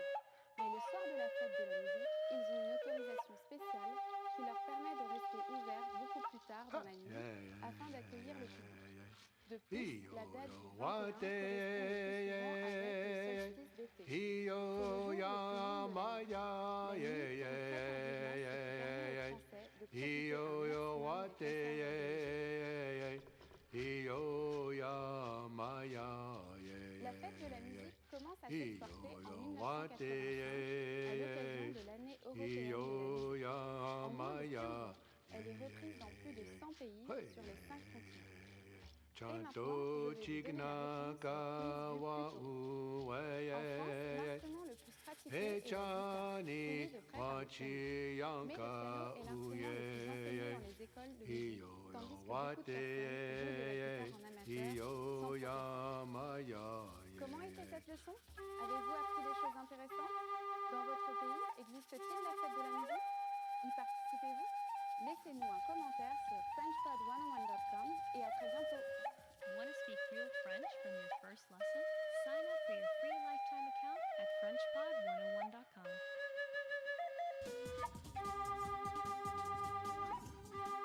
Bonjour tout le monde, je m'appelle Ingrid.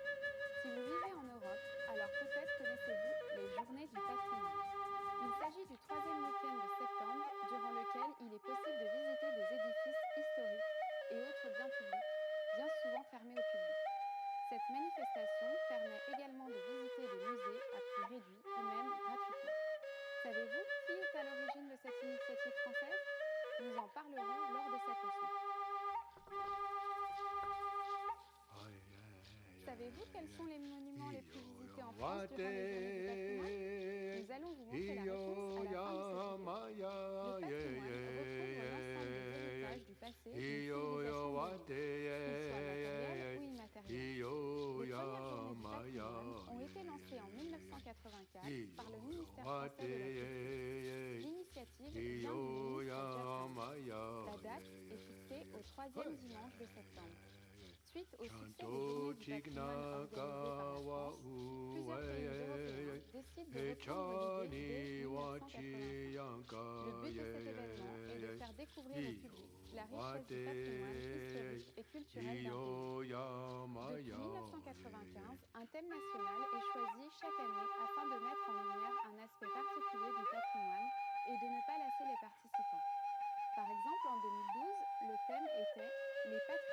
cachées. Ces thématiques favorisent des ouvertures inédites et des animations particulières.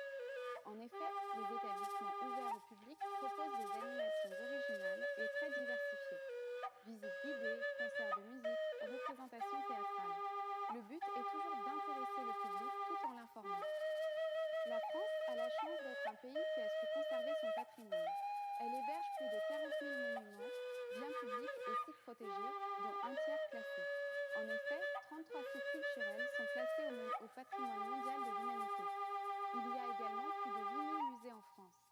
Les journées du patrimoine mettent en avant l'intérêt de protéger ces monuments.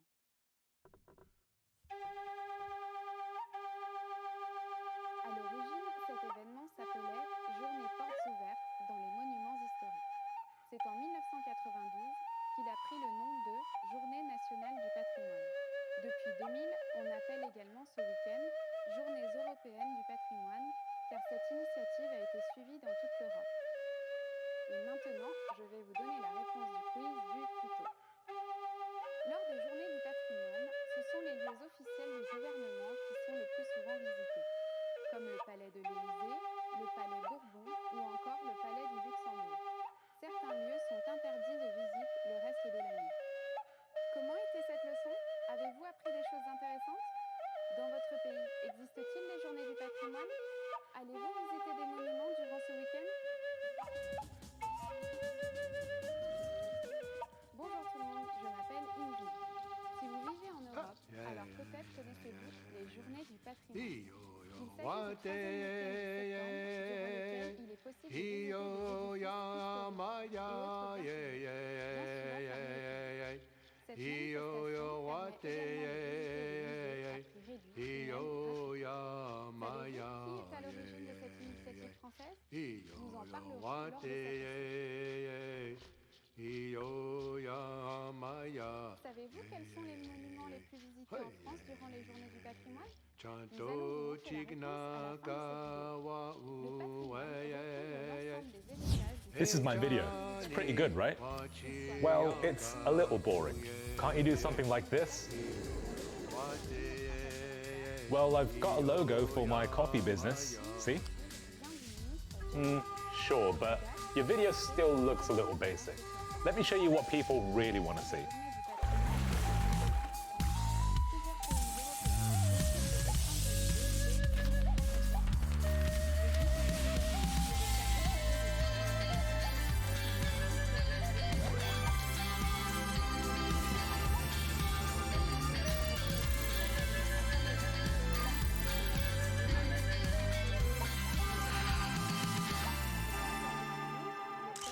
Look, I get it. You've got an expensive video, but not all of us can afford to pay thousands of dollars. So, 2020 happened.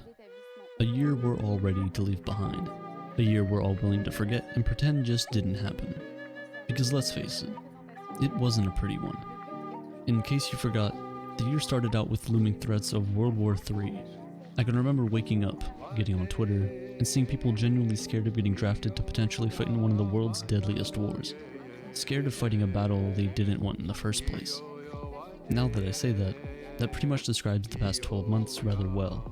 It's felt like a battle just to stay alive. It seemed like every week, there was a new development that made us all lose a little more faith in humanity. At least for me there was. And when things are looking bad, many of us turn to our friends for answers.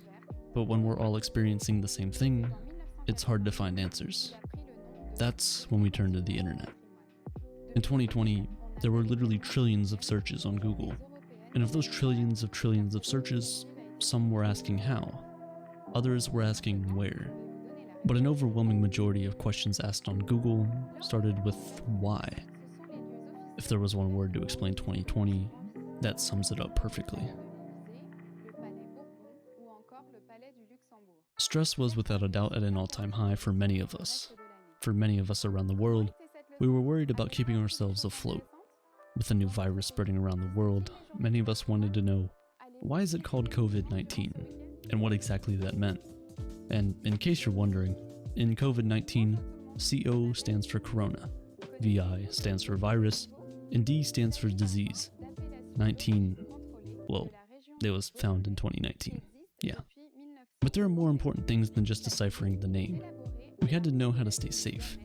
Where to buy toilet paper, where to buy face masks, and where to buy hand sanitizer were among some of the most searched where questions of 2020. As we top over 70 million total coronavirus cases and the death toll pushes over 1.5 million, it's good to reflect on the year behind us, because there won't be another one just like it.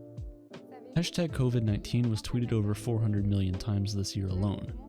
We used the couch emoji 40% more, and we probably sat on it 4,000% more. Because, let's be real, after months and months in quarantine, days started getting really repetitive. It's shown in the fact that we asked Google, what day is it, more than ever before. We got bored, we ran out of things to do, and we needed entertainment, and so it's no surprise that where to buy a PS5 was up there as well. And to be honest, I still can't find one. There was a lot of downtime in 2020. A lot of really impressive and entertaining shows such as The Queen's Gambit were released and made us find interest in things that we may not normally enjoy. But then there were also things like Tiger King, Joe Exotic, and Carole Baskin, which also somehow made us find interest in them. Things turned digital, like everything. If you were working an office job, you ended up doing most things from home. If you went to school, chances are you woke up every day to a Zoom class, and that kinda sucks.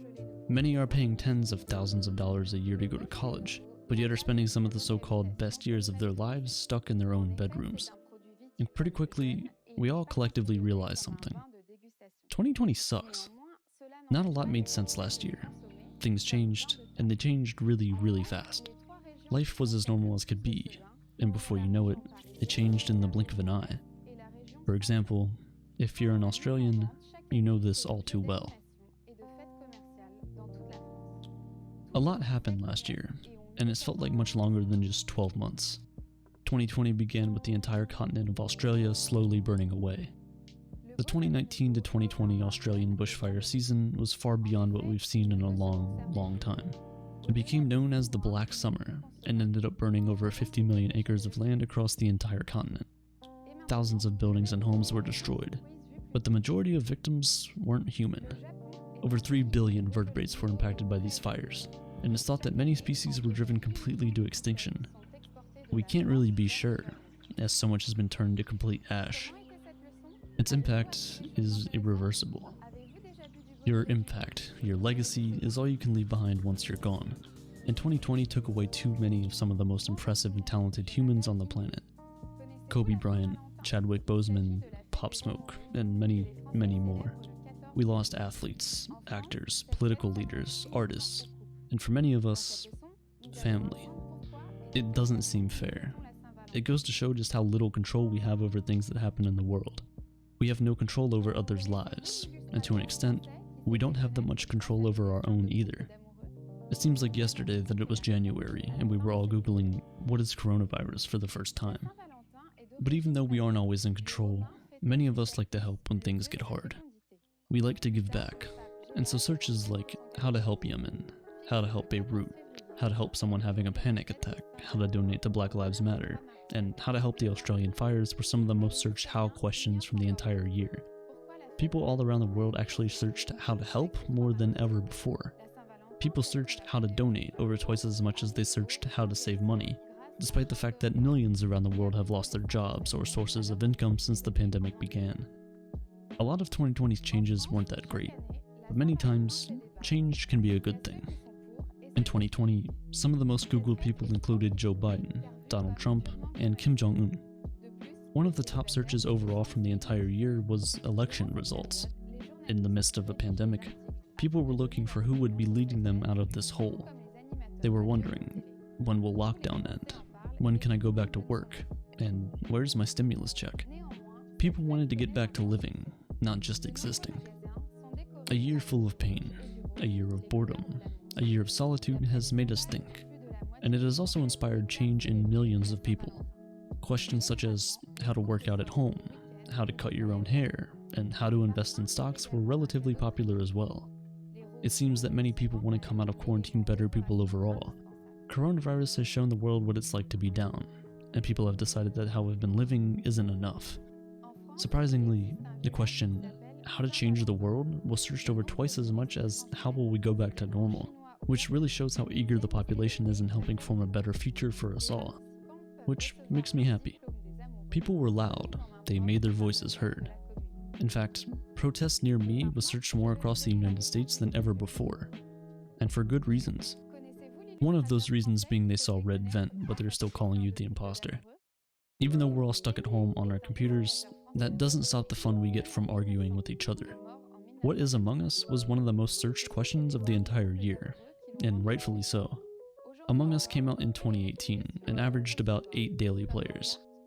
And then 2020 happened. On August 31st, it reached a daily peak of around 438,000 players. We play games to pass the time, and so do I. It works really, really well. I get on my PC, hop on for a few games, and before I know it, it's 4 AM and I've done almost nothing with my day. People have had more time than ever before to game, and the most searched games of 2020 include Among Us, Fall Guys, and Valorant, which I happen to be hard stuck immortal in, please help me. We're all looking for an escape from reality, but with how 2020 was, you really only had the internet, and so people had to get creative. People were interested with things like virtual field trips, virtual museum tours, virtual raves, and even more. In fact, some people's love lives actually just couldn't wait for COVID to go away, and so virtual marriages were up there in the search results as well. Speaking of love, I love how Google releases this data annually, because it really goes to show how we function as a society, how our collective thoughts form, and how we all continue to learn more and more, day by day, year by year. It's a running list of the events we as a species come across, and how we feel about them. Just because our society slows down a bit, at the end of the day, the Earth is still spinning, the sun continues to rise and set, and the moon returns to show its face each and every night. Whether it was searching for the daily number of COVID cases in the area, searching for various forms of entertainment to keep us busy, finding your soulmate, or just checking in on which old guy is going to be running the country for the next 4 years. We searched more than ever before, and the internet was the most valuable resource for keeping us all up to date with this reality. We learned, we taught, we laughed, we cried, but most importantly of all, we made it out alive. We were in it together, and we escaped together. And so, I'll leave you with a question. What has 2020 taught us? Because to be honest with you, I don't even know where to begin.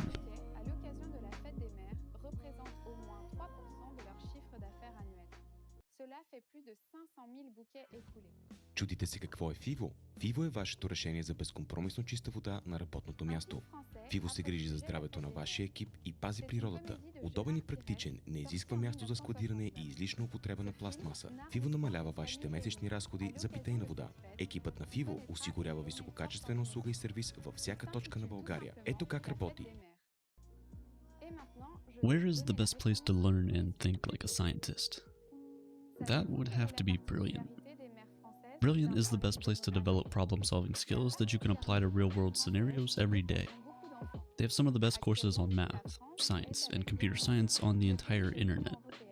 They don't waste your time either. They jump straight into putting your knowledge into actual situations where you'd use it. They can take you from your first baby steps in any subject to getting a solid understanding with just a few key concepts. Whether it's multivariable calculus or just plain old algebra, they can and will change the way you think. Help start someone's 2021 with brilliance. Go to brilliant.org/aperture and grab a gift subscription today. The first 200 subscribers to head to that link will get 20% off a premium subscription. Now whether that be a gift to someone special or to yourself is up to you. If you're trying to expand your knowledge into uncharted territory this year, or just trying to brush up on skills that have gotten rusty, Brilliant will not let you down.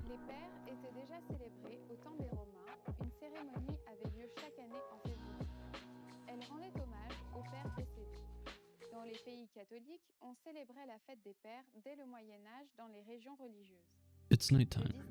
Work is over, dinner has been eaten, and you're just about to go to bed. You lay down for a short while, but your mind decides it's not done with the day just yet. You think you let ideas run their course, but you are still not tired. You decide to pull the curtains to welcome the night sky into your room. It's bright outside. The sky is radiant, you noticed, but only barely. as your eyelids slowly start collapsing under their own weight. You start drifting away, and just as you are about to close your eyes for the night, you glance upward. It's the moon. Our moon. A celestial constant in an otherwise ever-changing sky. Under its glow, you fall asleep, reassured that no matter what, the moon will be there all night, just as it has been for millennia.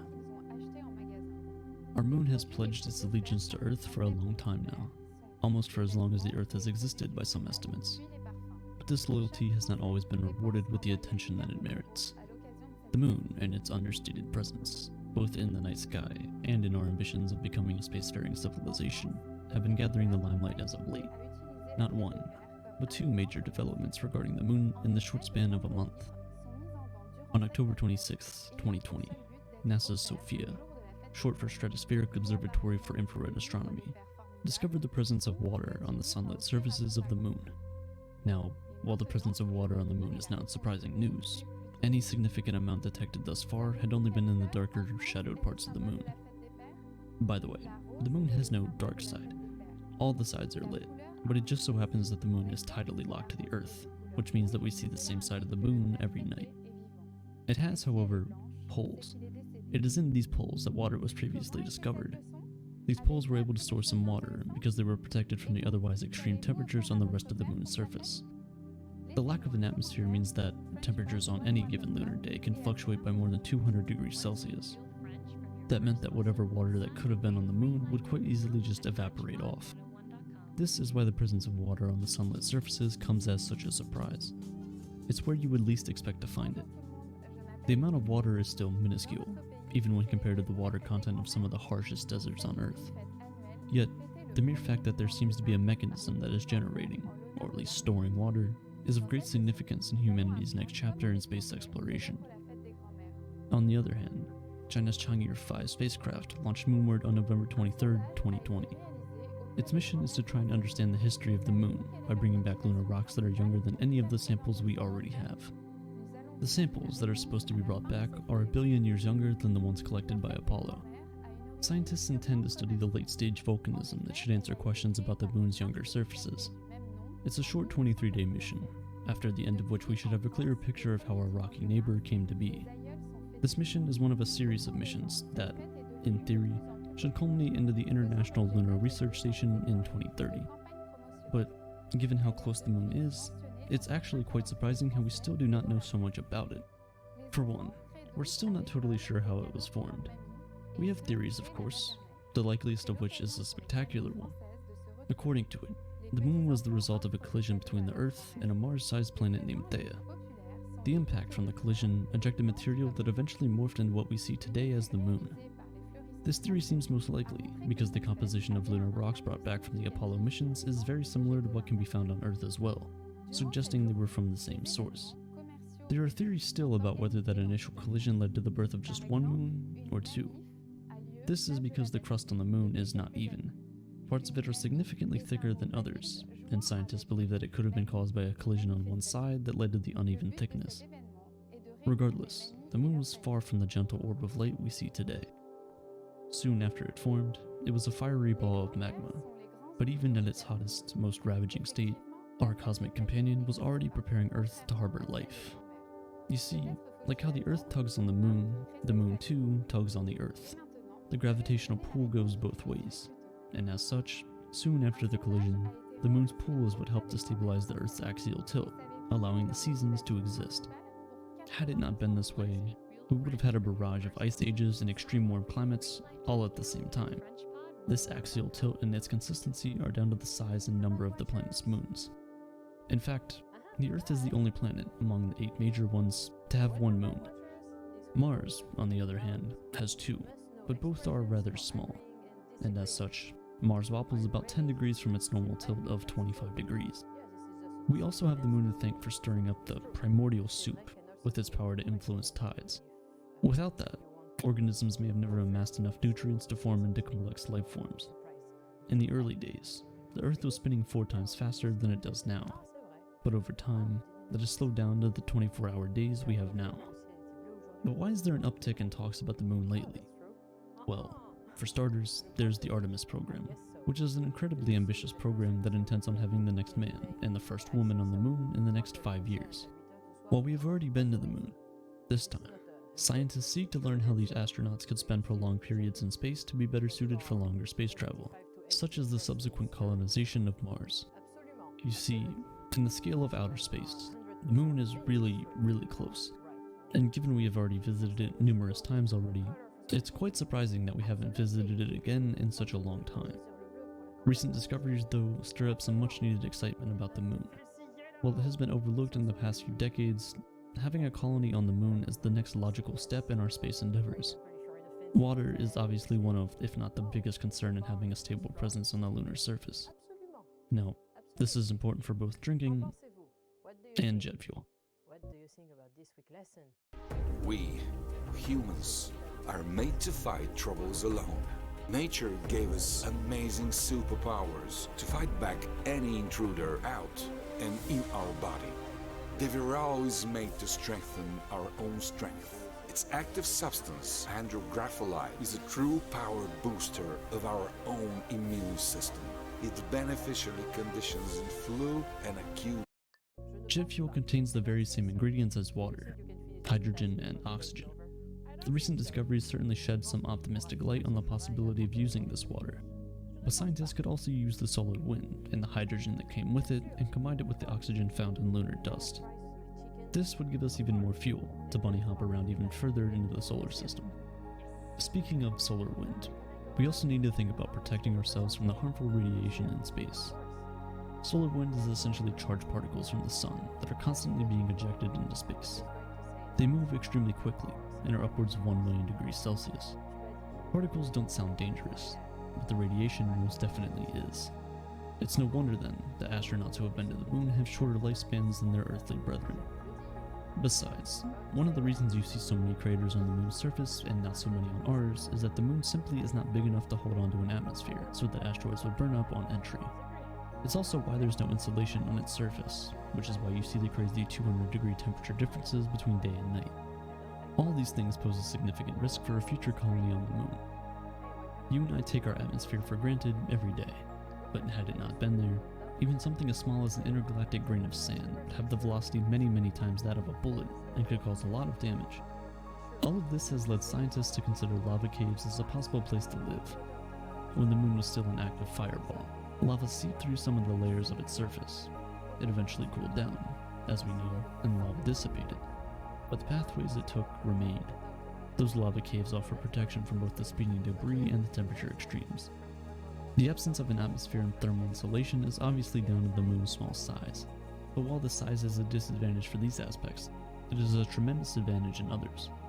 The small size of the moon means that the gravitational pull on its surface is much less than compared to that of the Earth.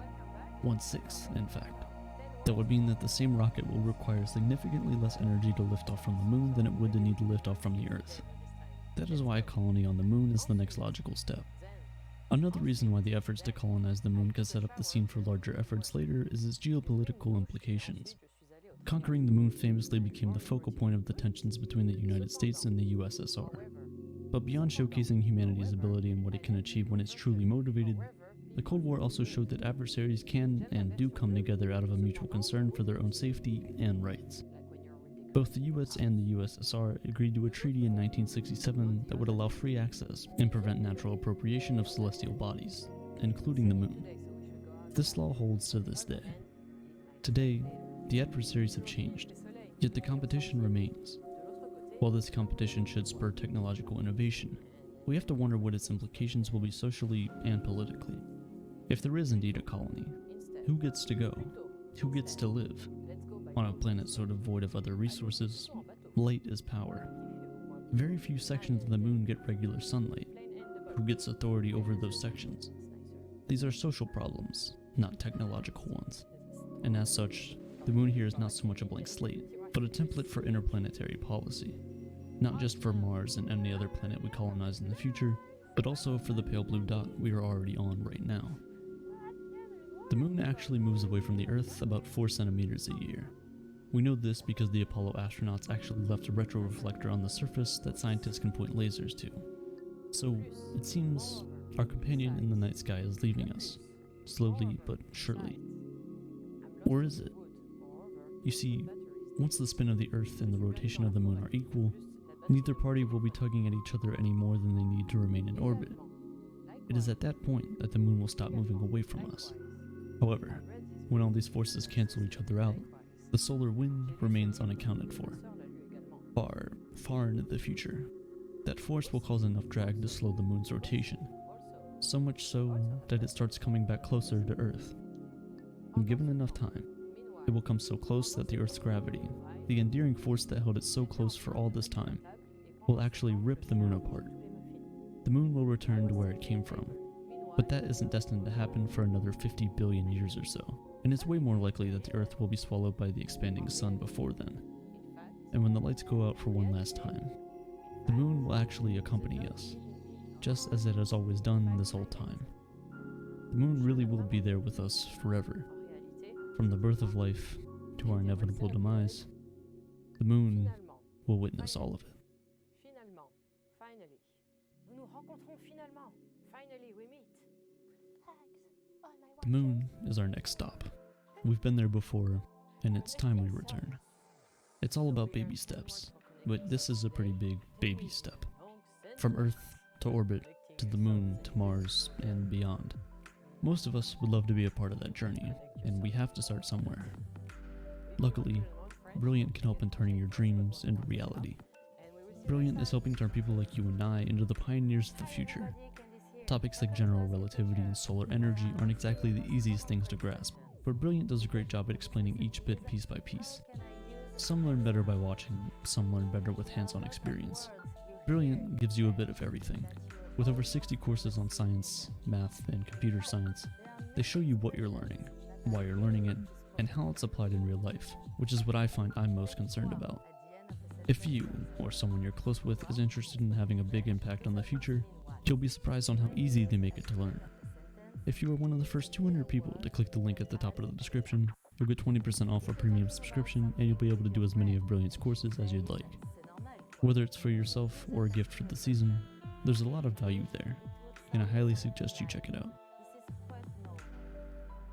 She's emphasizing how average or usual the situation. A very popular slang word among young people is genre.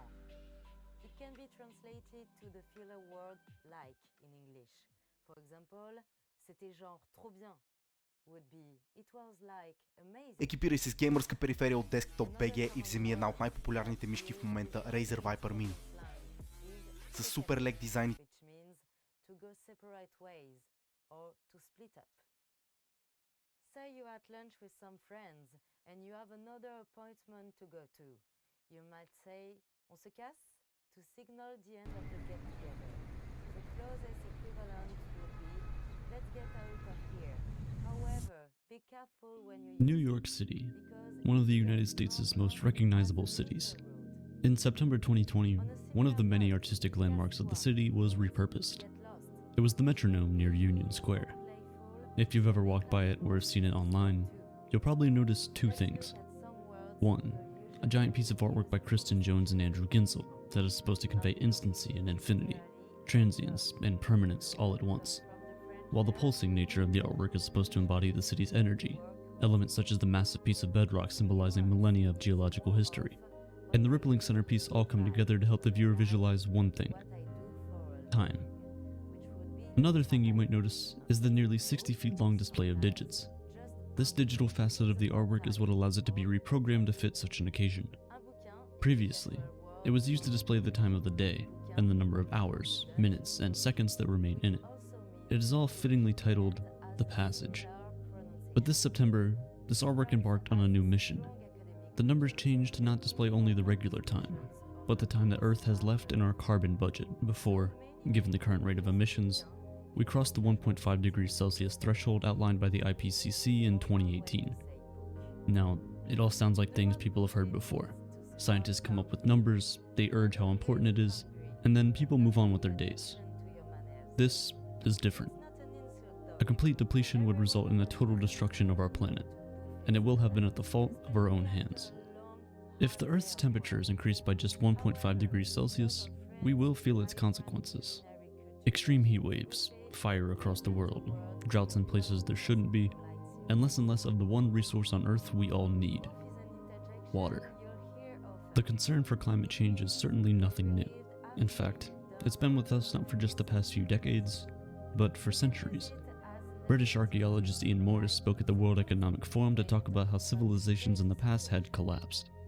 He incorporated modern-day scientific methods, excavation practices, and billions of artifacts to dissect the collapse of previous civilizations.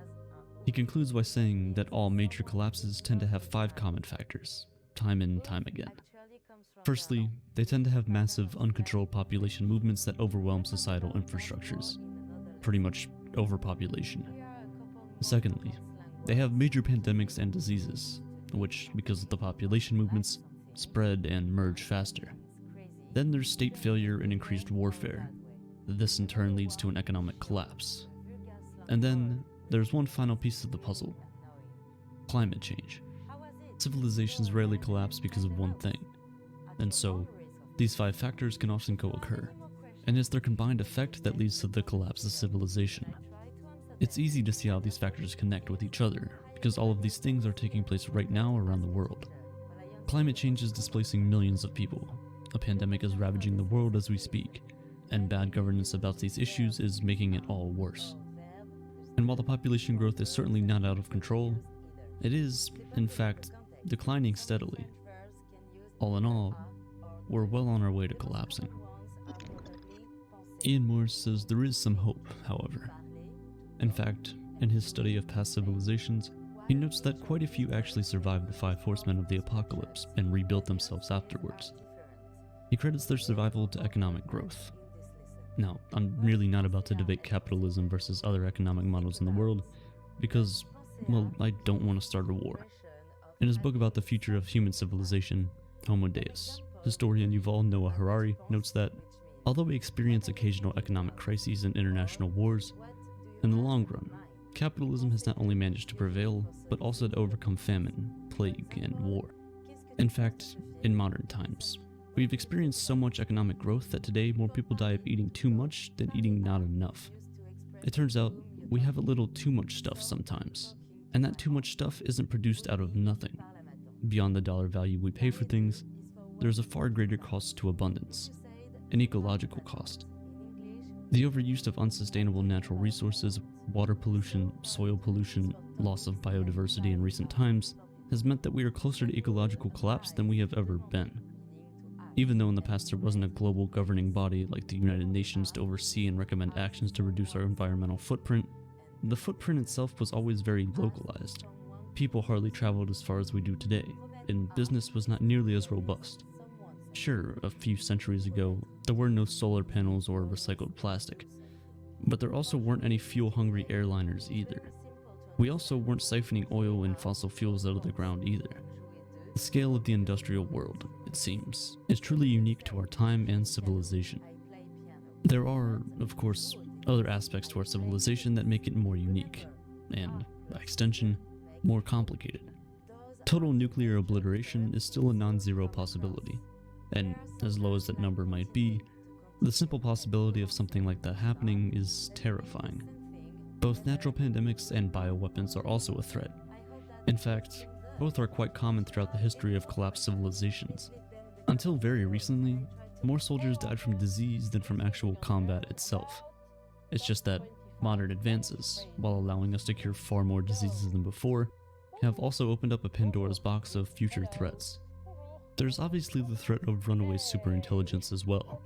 Such a technological singularity can encompass the threat of nanotechnology, and their rising incorporation into everything from manufacturing to medicine. All of these factors understandably complicate the modern infrastructure, and Joseph Tainer, a historian, suggests that this rising complexity is what could ultimately be our society's downfall. Свети Валентине. Мили, нали си измислил нещо? Да, пак ли романтична вечеря вкъщи? Нов план. Хотел и спа. Искате да изглеждате подобаващо. Имате епилатор и мултитример Браун. С приставките на епилатора се чувстваш комфортно дори и на най-чувствителните зони. А с тримера той направо сияе. От това имахте нужда. Някои неща е по-добре да ги имаш. Водоустойчиви епилатор Браун с множество приставки за по-голям комфорт и мултитример Браун за безупречна визия всеки ден. Сега на супер цени и ни изплащане без оскъпяване. Технополис. Прави живота по-хубав. He suggests that societies emerge as problem-solving collectives. That's what they're there for. But eventually, they reach a point where the complexity and intricate structures required to solve problems actually reach a point of diminishing returns, and civilizations collapse under their own weight. Tied to this idea is that of energy return on investment, or EROI for short. Simply put, it's how much energy is needed to produce or extract a set amount of energy. Fossil fuels have historically had good EROIs, but as we're burning through tons and tons of non-renewable fossil fuels, this EROI is steadily declining. The EROI for petroleum, for example, has fallen by around 10 times in the past century, because, well, we're stealing all of it. Besides, despite being more in line with our goals of a greener future, as it stands, renewable energy sources are quite hard to develop, manufacture, and implement, which doesn't help their EROIs either. These are all factors that are truly unique to our time, and they sound pretty complex. However, there is one factor that civilizations in the past have certainly never had before: social media. It's unique in the sense that there's never been a platform that allows us to connect with so many people so easily. It's a society within our society. One we certainly didn't evolve to live in. It was just a byproduct of other advances. Of course, social media has led to some wonderful things, like every other element I just talked about. It's allowed lost families to reconnect, allowed fundraisers to reach significantly larger audiences, and it's given a platform to the ordinary person. But the problem with social media, well, it's much more nuanced. Much like the cost of biological advancements, there's the threat of virality in social media too, only it's much, much worse. If falsehood spreads 6 times faster than truth on Twitter, then there's only ever going to be one winner in the battle of ideas. The virality of ideas, or bad ideas I should say, is a newfound threat to civilization. It means the ripple effect of a bad idea is now much more likely to escape the geographic confines in which it took place and affect the rest of the world. The sharing of misinformation on social media has led to levels of polarization that have never been seen before. Lack of tolerance seems to be at an all-time high. You see, one of the psychological side effects of prolonged social media is a broken concentration. You could argue that that's less of a side effect and more of an objective. Regardless, people are constantly glancing at their phones no matter what they're doing, and it's turning them into short-sighted individuals who are preoccupied with the next burst of dopamine. That is exactly the problem we're facing with climate change and ecological collapse. We now have a world that is unwilling to look beyond the next presidency or the next election or the next generation or two. Social media, in this case, might just be a good analogy. But the fact of the matter is, we are slowly but surely walking towards the collapse of civilization as we know it. Now, while an asteroid strike or an alien invasion is a more spectacular possibility, they're not nearly as likely as, say, a slow ecological collapse. A popular saying goes, civilization may not end with a bang, but with a whimper. The moral imperative to do something really presents itself when you think about the number of lives that will eventually be affected by climate change, ecological collapse, or another factor that might cause societal collapse. The number of people presently alive pales in comparison to the number of people that can be alive in the future, on this very planet, at least as long as the sun isn't too close. That number skyrockets once you factor in the possibility that, given enough time, civilization could become multiplanetary. But that's the thing, enough time. We barely have enough time to think about the policies of today, let alone tomorrow. Think about this. A man named Danny Hillis invented the idea of a 10,000-year clock in 1984 with one singular purpose: to encourage long-term thinking. As the name suggests, this clock will continue ticking, without human intervention, for 10,000 years when construction is complete. Much like the metronome near Union Square, this clock reminds us of time, albeit in a different way. This clock is not necessarily counting down from something, but by its sheer presence, its sheer scale, it serves to remind us that the world will go on long after we've passed. And as gossip and stuff, you're gonna be like, oh, c'est vrai? No, no, c'est vrai? Oh, c'est vrai? Really? Yeah, and you can use it with all the intonations. C'est vrai? C'est vrai. So the opposite of c'est vrai is c'est pas vrai. No, it's not. Or not really. Je ne comprends pas. I don't understand. Leah never understand. Leah say her name a lot. Well, she forgets. Happened before. When someone is speaking too fast, like I do, I'm sorry, je suis désolé. You can tell them je ne comprends pas. Or, yeah, because they have all those fancy French words and vocabulary, you can be like, non, je ne comprends pas. At the end. So remember those main sentences and don't forget to subscribe and leave me a comment if you ne comprends pas. Bye bye, au revoir et à bientôt. Please stop it, I'm waving.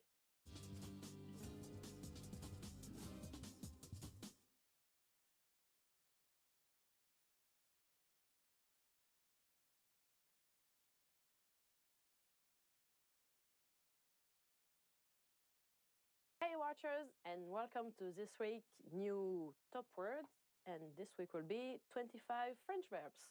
Here we go. Être, to be or not to be, être ou ne pas être. What do you want to be when you grow up? Qu'est-ce que tu veux être plus tard? Or, qu'est-ce que tu veux être quand tu grandiras?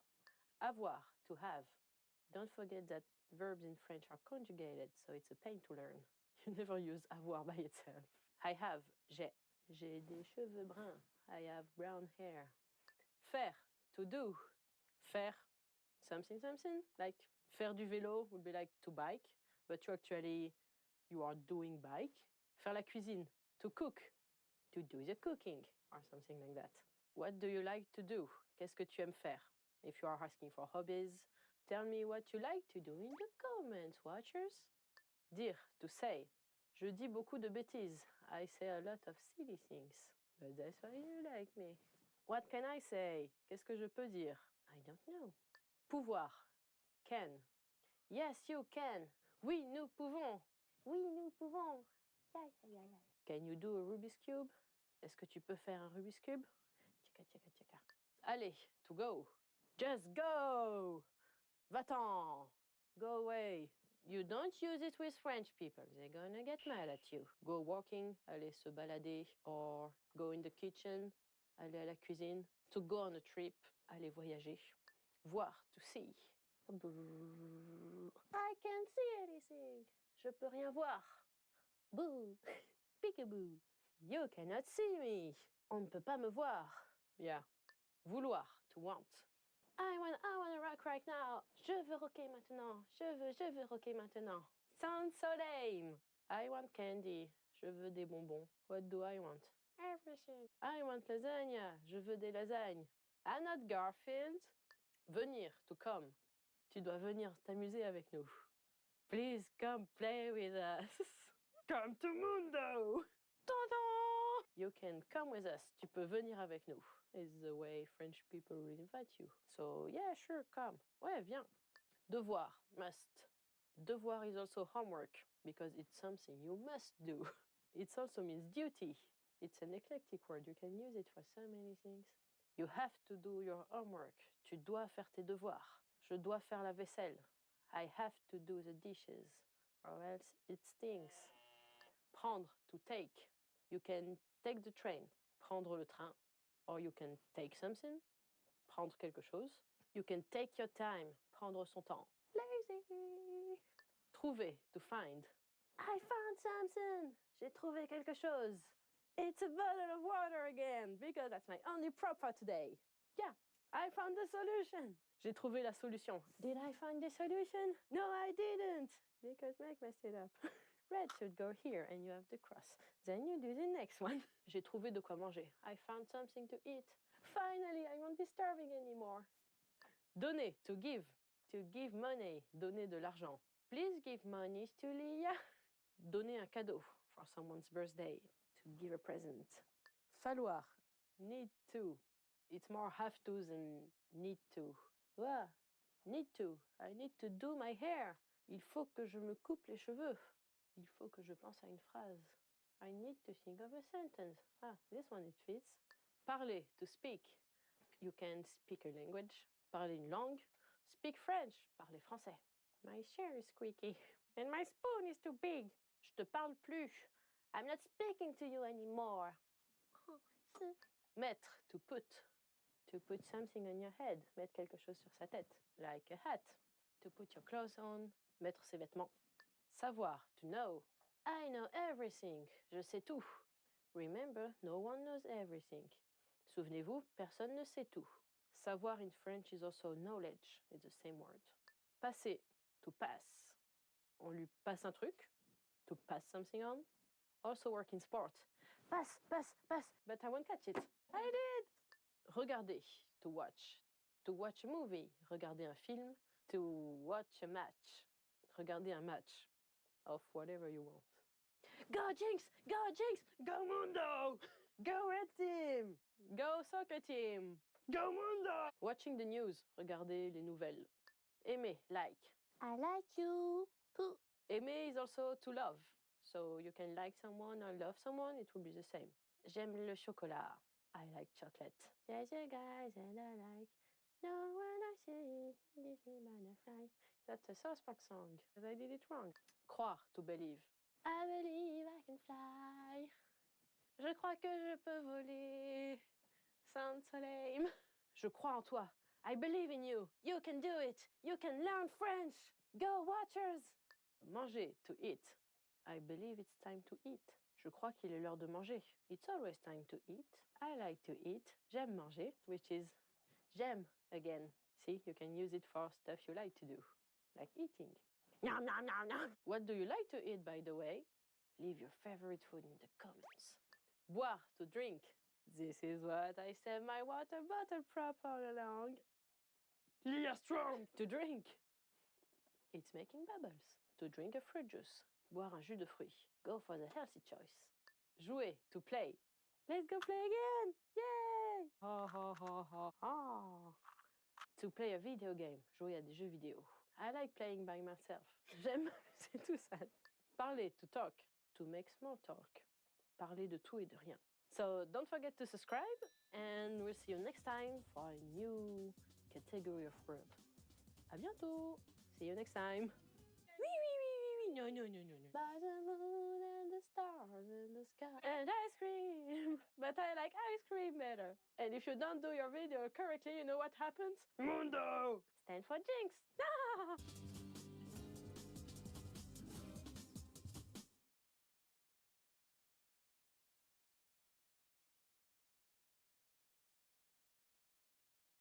Hey, watchers! This week we're gonna be doing top 25 French nouns. So let's start right now. Homme, man. So homme, man. Le chien est le meilleur ami de l'homme. Dog is man's best friend. Oh, who is the doggy? Who is the doggy? Who is the fluffy doggy? No, doggy. I should stop doing the doggy. Ami, friend. Ami, friend. Best friend, mon meilleur ami. I like hanging out with my friend. J'aime traîner avec mes amis. When I was little, I didn't have friends.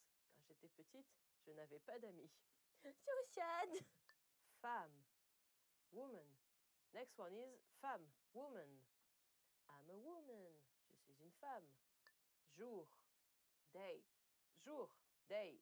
All day. Toute la journée. Il fait jour. It's day. Morning. I'm not a morning person. I don't like day. I like night. Je n'aime pas le jour. J'aime la nuit. Mer. Sea. Mer. Sea. The boat on the sea. Un bateau sur la mer. I used to live on a boat on the sea. True story. Ah, there is this song about the sea. La mer qu'on voit danser le long des golfes clairs. The sea that we see dancing along the clear coast. Or something like that. Tiens. Temps. Time. Temps. Time. Temps can also be weather. Quel temps il fait? What's the weather today? And time is... Le temps passe vite. Time goes fast. Or do you need more time? Main. Hand. Main. Hand. Oh! Les mains. I hurt my hand yesterday. Je me suis fait mal aux mains hier. Because I was playing baseball without a glove and it hurt so bad. Pah! And smashes into your hand. Se laver les mains. to wash your hands. Wash hands. Ooh, I'm sorry, tissue. Chose, sing. Chose, sing. Plein de choses. Many things. Or when you don't know what word to put in a sentence, you can just use the chose. Quelque chose. As such, we can still have an impact. Who knows? Maybe under thousands of layers of sediment and fossilized remains, there could lie buried another civilization. Another civilization exactly like ours, at this exact stage of their journey. Their time had come. 7 years, 36 days. The passage ticks away, second by second, to remind us that ours will too. Speedy представя Smart Control, нов удобен начин да управляваш пратките си. Кликни линка от съобщението и управлявай безплатно с гъвкави опции. Speedy представя Smart Control, нов удобен начин да управляваш пратките си. Кликни линка от съобщението и управлявай безплатно с гъвкави опции.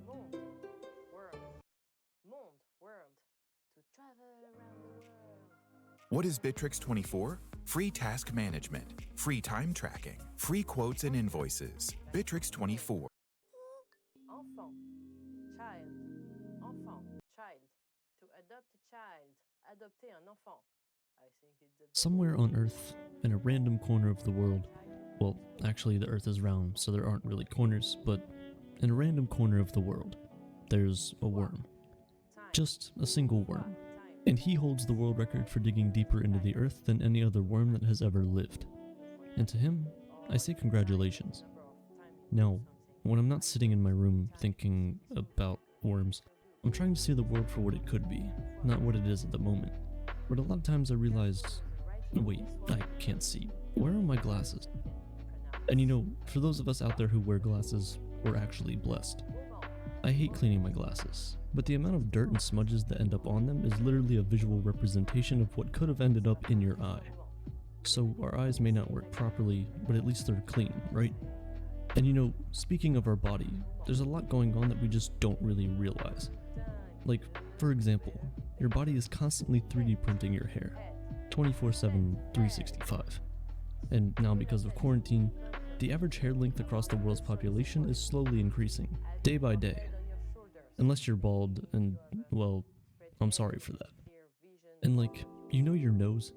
Sneezing can get pretty frustrating. You get right to the edge, and it's just gone. By the way, the next time that happens to you, just stare into the light. No, not that one. Really anything but that. Sneezing is just really weird. Other than the nasty gunk that flies out of your nose, it also seems to defy the laws of physics. Why are our heads propelled forward when we sneeze instead of backwards? You'd imagine that they work like thrusters, but they just don't. Anyways, back to physics. It's kind of mind-blowing that, nowadays, it's much easier for humans to leave our planet, to go to outer space, than it is to reach the deepest place on Earth, the Marianas Trench. If the ocean was crystal clear, people with a fear of heights would never board a cruise ship, because it's pretty much the same thing, right? But you don't have to leave Earth to have a good time. If you happen to live in a so-called third world country, just know that that term doesn't really make much sense. We're all on Earth, the third planet or world from the sun. So doesn't that make every country on Earth a third world country? Earth is pretty rare though, for many reasons. For one, life. We may not be the only ones, but from how it's looking right now, we're the only ones around here at least. We see diamonds as precious and valuable jewelry, but things like amber are far rarer than any diamond you could find. Amber is made from trees, and trees are living, breathing things, something that, at least as far as we've looked, we can't find elsewhere. However, there are literally planets where it rains diamonds. On a galactic scale, the very things that we see as valuable and exquisite are quite common, but things that we overlook daily are much, much rarer than you actually think. You get about 80 years on this planet, and depending on where you live and the life you lead, that number may vary. In a way, the average life expectancy and average Wi-Fi speed are directly correlated if you think about it. But imagine if, when your time comes and life slowly fades away, a question pops up, giving you two options. 1. Respawn into a new life with no memories. Or 2. Respawn into a new life with memories. If you choose option 2, perhaps deja vu and that gut feeling you get come from these past memories of your past lives. Maybe. Something I think about a lot is the fact that when the first human came into existence and made its way to the land, that we will never know if, when it looked up into the sky, did it see the sun or the moon first? You know, something interesting is that when you look at the moonlight reflecting off the water, you're seeing light from plasma reflected off a solid that was then refracted by a gas and then ultimately reflected by a liquid. All forms of matter coming together, and you probably haven't even thought about it before. It's kinda cool. Speaking of liquids, it's odd how humans sweat when they're hot, but objects, like your cup, sweat when they're cold. And now that I think about it, the first humans to ever see a total solar eclipse probably thought the world was ending. And then like 20 minutes later when it went away, probably experienced the most relieving feeling anyone has ever felt. Speaking of the end of the world, there have been plenty of extinction level events throughout Earth's history. They've all killed anywhere from 50 to 90% of all living things. Imagine all the foods, fruits, and other things that were completely wiped out of existence. It doesn't matter because we could just look at it though. Your tongue somehow knows exactly how everything you look at will feel. And also, you don't really fully understand how strong you chew until you accidentally bite your cheek. Do we really need to chew that hard? We're next. But who knows when that'll happen, right? Humans are pretty impressive. We've done a lot. Not all of it was good, but hey, we're learning. Every single cell in your entire body knows how to replicate DNA. But you, as a conscious human, well, you have absolutely no idea, do you? We're actually pretty dumb. You can see it daily. We're so slow that we had to make an undo button for the undo button. We're spending billions upon billions of dollars to develop artificial intelligence in computers because, well, we can't develop enough intelligence in ourselves. We make mistakes. We're pretty brutal too. We enjoyed the idea of punching so much that we turned it into a sport. And it's not even who can punch the most or the hardest. The weird thing is that the less punching you do, the better you are at the sport. It's like golf, except the ball is the other person's face. Now that I think about it, we should make a show where pro athletes fight convicted felons. We could call it pros versus cons. We kind of invented time though, so props to us on that one. But dogs? Dogs are a different breed. Literally. Dogs can understand human language pretty well if you think about it, but we can't even understand what a single bark means. Maybe they have better language skills than we do? They probably think we're hypocrites too. We scold them for going to the bathroom in the house, but they've probably seen us do the same exact thing hundreds of times. You know, it's funny. It's more socially acceptable to dislike children than it is to dislike dogs. I hate children. Sorry. Dogs are cool, but I hate mosquitoes. The degree to which one hates mosquitoes is in direct proportion to how much mosquitoes love them. It's a love-hate relationship. A lot of times, you just immediately smack them and, well, end their life. They're pretty brave creatures for only having 1 HP. But if you really think about it, you're only killing the slowest and smallest ones, meaning you're leaving only the biggest, fastest, and best mosquitoes alive to breed and make even bigger mosquitoes. You can't win. Имайки в ръцете си най-новият модел на iPhone, нямаше как да не тестваме камерата малко по-обстойно. От пейзажни снимки до някои експерименти на тъмно, които могат да впечатлят дори и професионалните фотографи. Останете с нас, за да видите какво успяхме да направим с камерата на един мобилен телефон.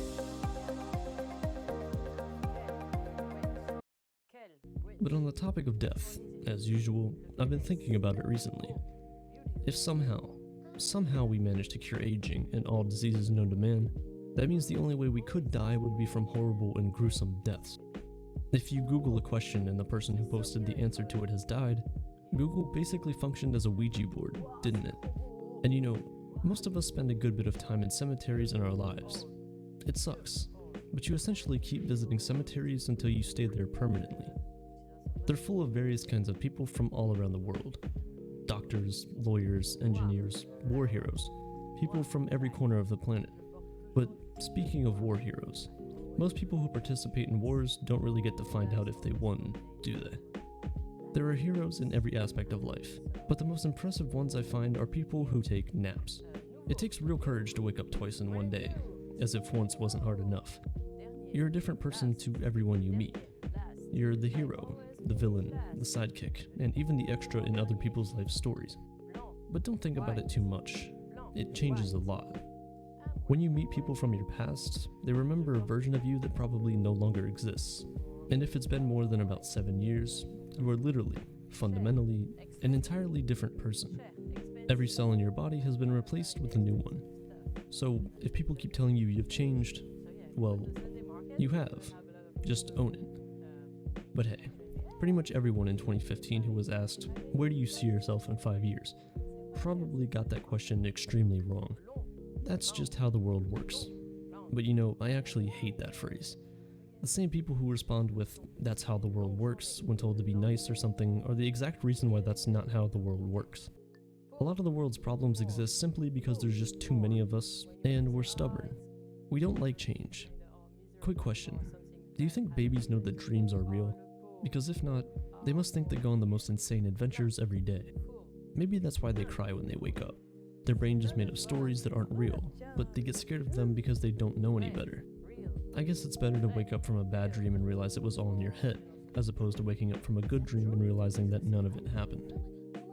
Speaking of babies though, it's okay. They can't even count. They're just dumb sacks of meat. But there reaches a certain point in everyone's life where how high can you count changes from a matter of knowledge to a matter of sheer willpower. A lot of things change as you get older.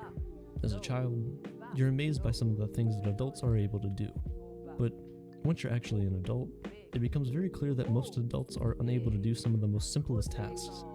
In fact, the information age, the age of the internet, has produced the first generation of grandparents who are not by default the most knowledgeable and well-informed people in any room they enter. As we get older, the younger are getting smarter and smarter, but it doesn't really seem like it, does it? We all share the same birthdays and birth years as other people, but as time goes on, as they slowly die, you get closer and closer to being the last one alive. It makes you wonder who the last person born in the 1900s will be, and where we'll be when that day comes. In fact, if you're under the age of 40, the oldest living person on the planet has been asleep for more years than you've been alive. But just like time, years are man-made. Like, if somehow we all came to a consensus and agreed, we could live in the year 3000 starting tomorrow. And you know, maybe that's what we need. 2020 has been rough on everyone, and in some places, it's not really getting any better. It's crazy. I live in an apartment, and I'm at the point where I know my neighbors more than I'd like to. I can hear them waking up. I know what time they do their dishes. I know what time they wash their clothes. It's creepy. I feel like a stalker. I swear, I'm not. But on the internet, that's not always the case. There's a lot of information you can find on someone with honestly just a few clicks. Someone's IP address can give you their location, and it's getting a lot easier to track down anybody in the world. You see all the time where your favorite creators end up having crazy fans show up at their doorstep, and this happens a lot more than you think. With ExpressVPN, everything changes. ExpressVPN hosts a virtual private network, which essentially masks your identity while online. This is something I would recommend everyone try out. Not because everyone has to worry about stalkers, but because its benefits extend far beyond that. For example, by now you've gone through every single show on Netflix. I know, there's nothing else to do. With the press of a single button, you now have access to an entire brand new continent's worth of content. If there are shows you like on Australian Netflix, but you live in America, ExpressVPN essentially gives you access to otherwise unreachable parts of the internet. I've personally been using it for the past month, and I've enjoyed it much more than other VPN softwares I've used in the past. If you're interested, click the link at the top of the description and check out ExpressVPN. You'll get 3 months free on me. So stay safe. You'll thank yourself later. Did you know? Casser un miroir means to break a mirror. Like in a lot of other countries, breaking a mirror is considered bad luck in France. In France, it's believed that if you break a mirror, you will be unlucky for 7 years. This is because the Romans believed that a mirror contained someone's soul, and breaking it corrupts the soul. С съквартиранта ти искате да сте известни. Не можете нищо. Имаш компактния Samsung Galaxy A41 с страхотна камера. Започвате да си правите видеопранкове. Ти пълниш раницата му с боб. Той крие жив омар в леглото ти. Вие сериозно ли? Сега ако не станете известни, не знам. Някои неща е по-добре да ги имаш. Компактният Samsung Galaxy A41 с голям 6,1 инчов FHD плюс AMOLED дисплей и страхотна тройна камера. Сега на супер цена и ни изплащане без оскъпяване. Технополис. Прави живота по-хубав.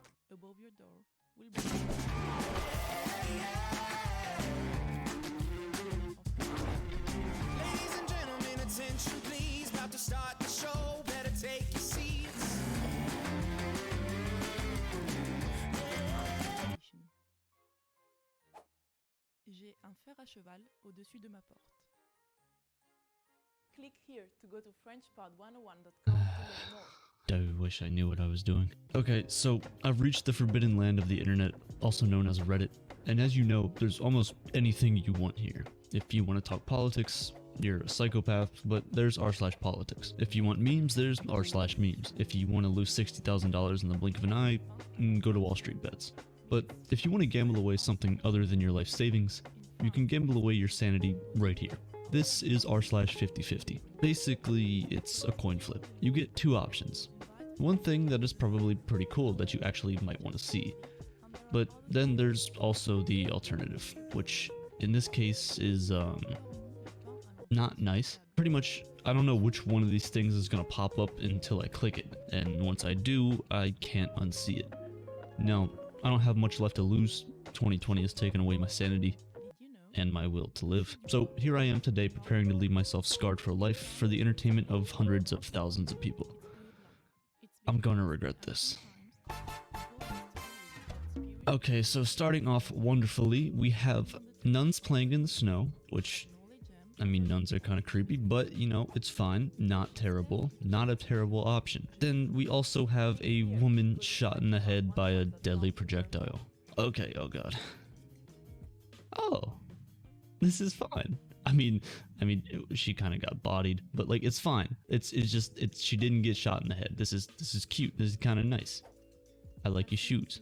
Okay, here we go.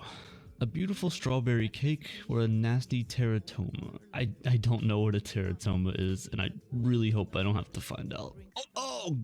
Oh my god, what is that? I don't even know what I'm looking at. There's like hair, and there's like this is what I would imagine like the inside of like your ear to look like. It's a tumor but made of skin, muscle, bone, and hair. Yeah, that's a lot more hair than I really wanted to see. Let's go to top. Let's see the top ones from this month. Hyper-realistic face cakes by Natalie's Side Surf, or a face being peeled off a donor's skull for transplant. Okay, there's like a lot of red right here, so I'm gonna guess it's the second one. Oh my. I mean, they're peeling it off. Like, they're doing a good job, but like, what is with the rest of the face? What do they do with that? Whoever is getting this face, like, good job, but I don't, honestly, well, wait. Hyper-realistic face. I don't know which one this is. I mean, okay, well, there's surgeons, but like, it could be either one of these? A photo of a drone injury or a photo of New York City. Okay, again, why is there so much red? Whatever, let's go. Oh, like, you know in like movies or in like Mortal Kombat when like the body gets like cut in half and then they kind of just like fall apart? This is like exactly that, except it hasn't fallen apart. It's just, I mean, honestly, like, this one's not even that bad. Okay, honestly, all right, actually, this looks like it would really hurt. Never mind. How do you do this with a drone? A square starfish caused by a genetic mutation or the aftermath of a face from a motorcycle accident.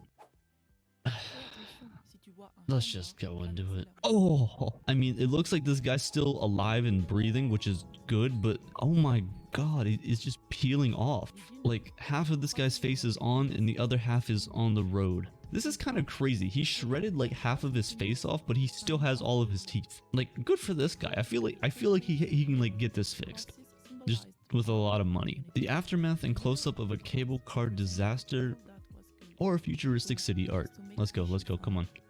Well, this wasn't the one I wanted. This just makes me want to play Cyberpunk, and it's just, I'll probably like be dead by the time this game comes out. I mean, honestly, I'll probably end up on this subreddit somewhere before this game comes out. Whatever, let's go next. Today we have some delicious white bread with raspberry jam, or a pug with his eye popped out. Oh, it looks like there's worms. Like, have you seen that like meme where the guy's eyes like stick like really far out?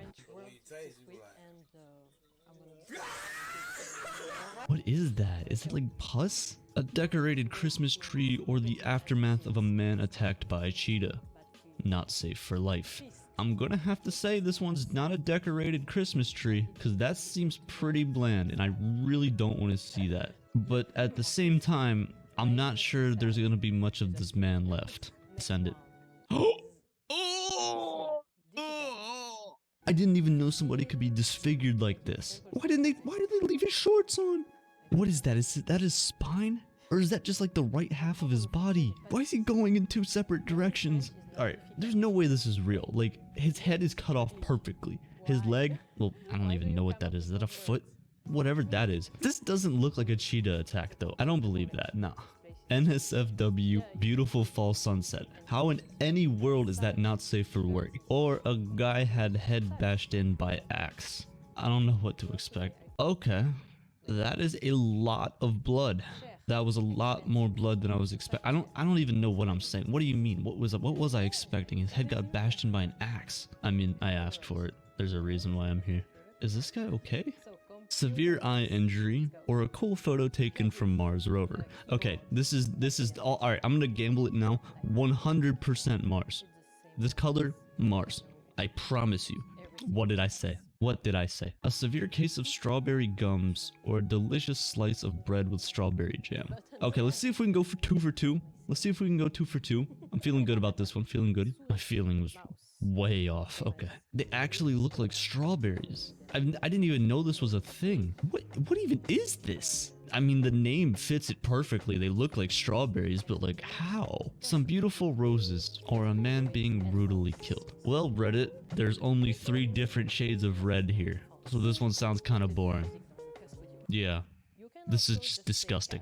A beautiful field in Myanmar, or rotting corpses of 1991 Bangladesh cyclone. It's coming from someone named Minecraft Sky Mobs, so I doubt they've ever seen anything. Okay, I was wrong. Okay, this one honestly wasn't even that bad. It's not good, but like, I've seen worse. Maybe I'm just conditioned into thinking that everything I'm gonna see on the subreddit is just gonna scar it into the back of my eyelids. Beautiful view from sun rising from Mount Everest or a corpse from a river. Okay, this definitely looks like the Aurora Borealis. Let's go check it. Okay, that is the furthest thing from that. Okay, that was grass. Okay. I could have chosen grass, like the most normal green thing you'd see, like grass or a tree, but I chose Aurora Borealis. Can you even see that from Mount Everest? Am I just stupid? Why did they strap him to a stretcher? There's like nothing left. Some delicious looking lasagna, or the worst jiggers infection of all time. What is jiggers infection? Hold on. Sand fleas that can burrow into the skin and lay eggs. They cause swelling, itching, and infection, which can lead to amputation and even death. I would really love to see some lasagna right now, and I never thought I would say that sentence. Oh!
Nice is sunny.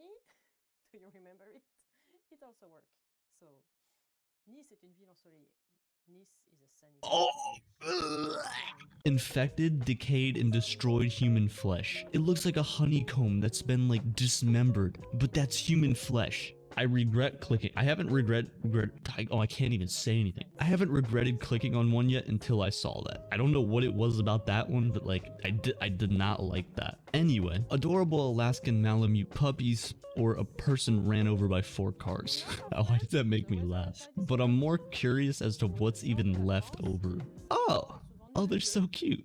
I'm so happy I didn't have to see something this is what I needed. I think it's been a while since we've actually had something good or cute come up. Kid making snow angels in autumn leaves, or a 15-centimeter parasitic eyeworm. Didn't I already see this one with the pug? Like, I'm pretty sure I've already seen this one. And that's a lot of red again. You know, these could be autumn leaves. these are not autumn leaves. You know, there's not many things that like I wish didn't exist, but this is one. The fact that 14% of everyone we know has parasitic worms. It sounds gross, but it really isn't uncommon. Okay, yeah, but how many of them are 15 centimeters long and are in my eye that I can see? A beautiful autumn morning, or a man's face after a motor vehicular accident. It's a lot of blood, guys. Oh, this guy looks like the pug. Oh my god, it looks like, what is in his nose? I have to think of like somebody that actually took this picture. Like, yeah, I'm gonna save this one for later. I'm gonna go show my wife. The best way I can explain this, and I can explain the pug, is like when you're watching a cartoon, like when their eyes pop out really far, they see like a pretty girl and their eyes just go but it's not that. It's not funny. There is no girl. It's just blood and pain. Half male, half female bird. That sounds kind of cool. I kind of want to see that. Electrocuted men caught on camera. I kind of want to see that too. Oh, this is pretty. These like 3 different colors. I'm actually like, I'm very surprised. I didn't even, it's like kind of crazy how that worked out perfectly. Like one wing is that orange color and the one is red. I don't know where you found this, but I like this bird. Good stuff. Brilliant coral nail art with sound effects, or severe ingrown toenail with infection. Oh my, please don't show me that. I don't even know if I want to click this one. Fine, I'll do it. Oh, I regret it. Oh, I regret it so much. Oh my god, why does it look like that? Oh my, oh, I hate feet already. Why did I click this? Why does it look so sweaty? Why are his feet wet? You know, there's like, it's crazy how I can get on here and see people's like heads get ran over, seeing people's eyes like pop out, seeing people like literally ripped to shreds, but then I click an ingrown toenail and it's making me more disgusted than everything else. Like, is this my fault for being like this?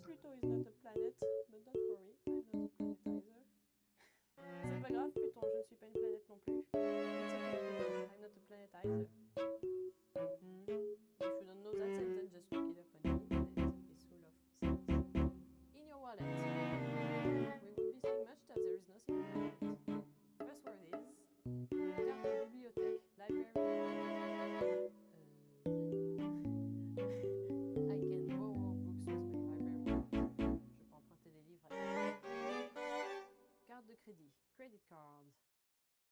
On a bloqué ma carte de crédit. Next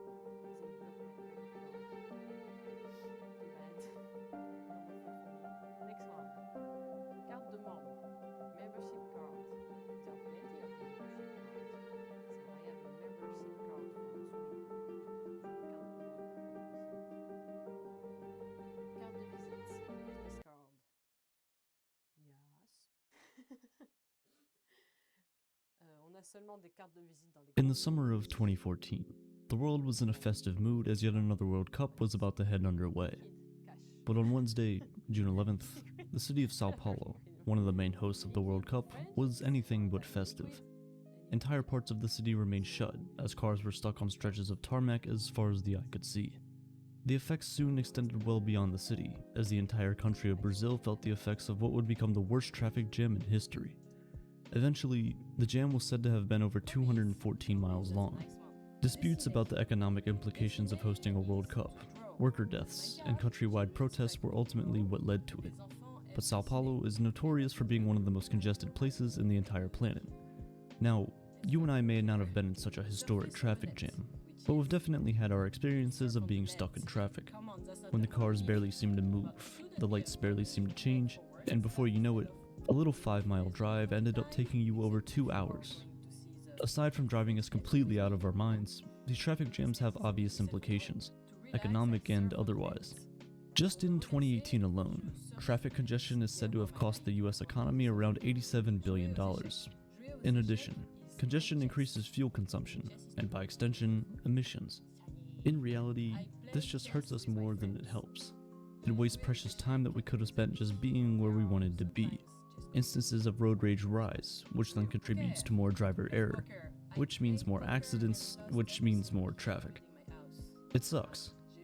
Traffic is much more demanding on our body, mind, and deteriorates the quality of life of everyone involved. You either go to the office to angry bosses or home to a cold dinner.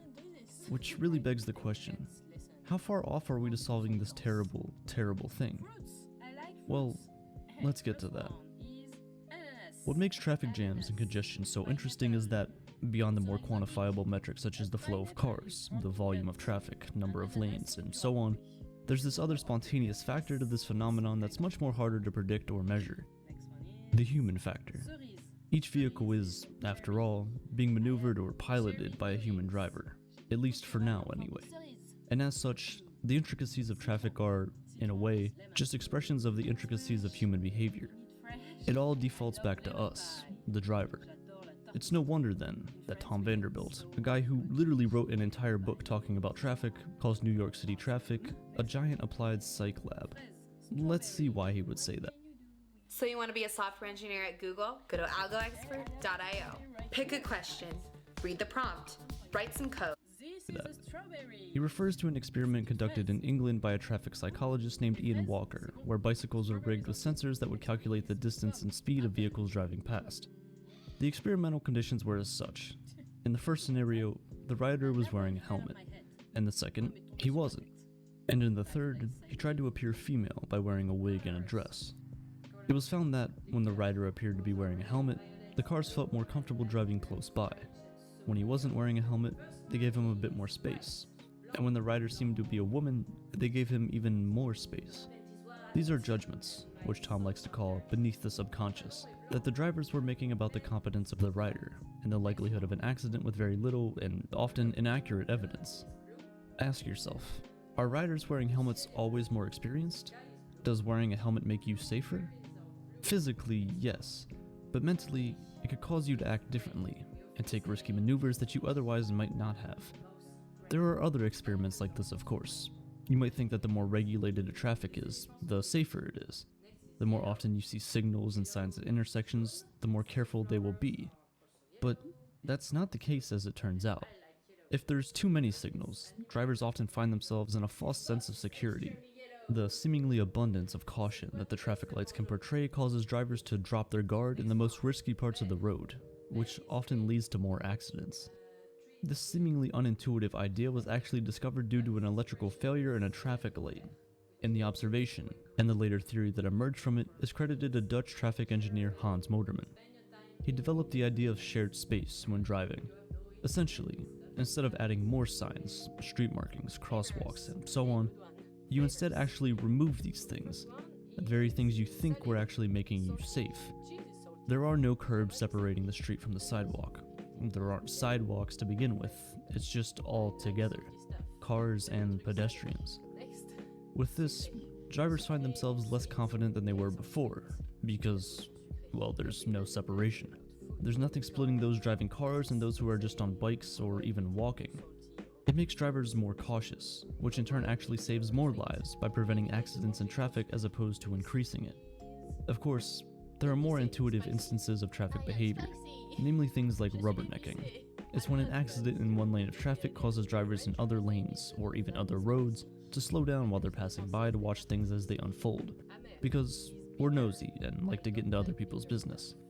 But beyond the physical obstruction that the accident causes, this is an added slowdown often caused purely by psychological reasons. If just a few cars slow down from this, other cars behind them are forced to slow down. The ripple effect leads to more widespread congestion, and before you know it, you're in bumper-to-bumper traffic. That's exactly why in some countries, accident sites are quickly covered with portable boundaries to prevent people from catching an unnecessary glance. But here again, the human factor creeps in.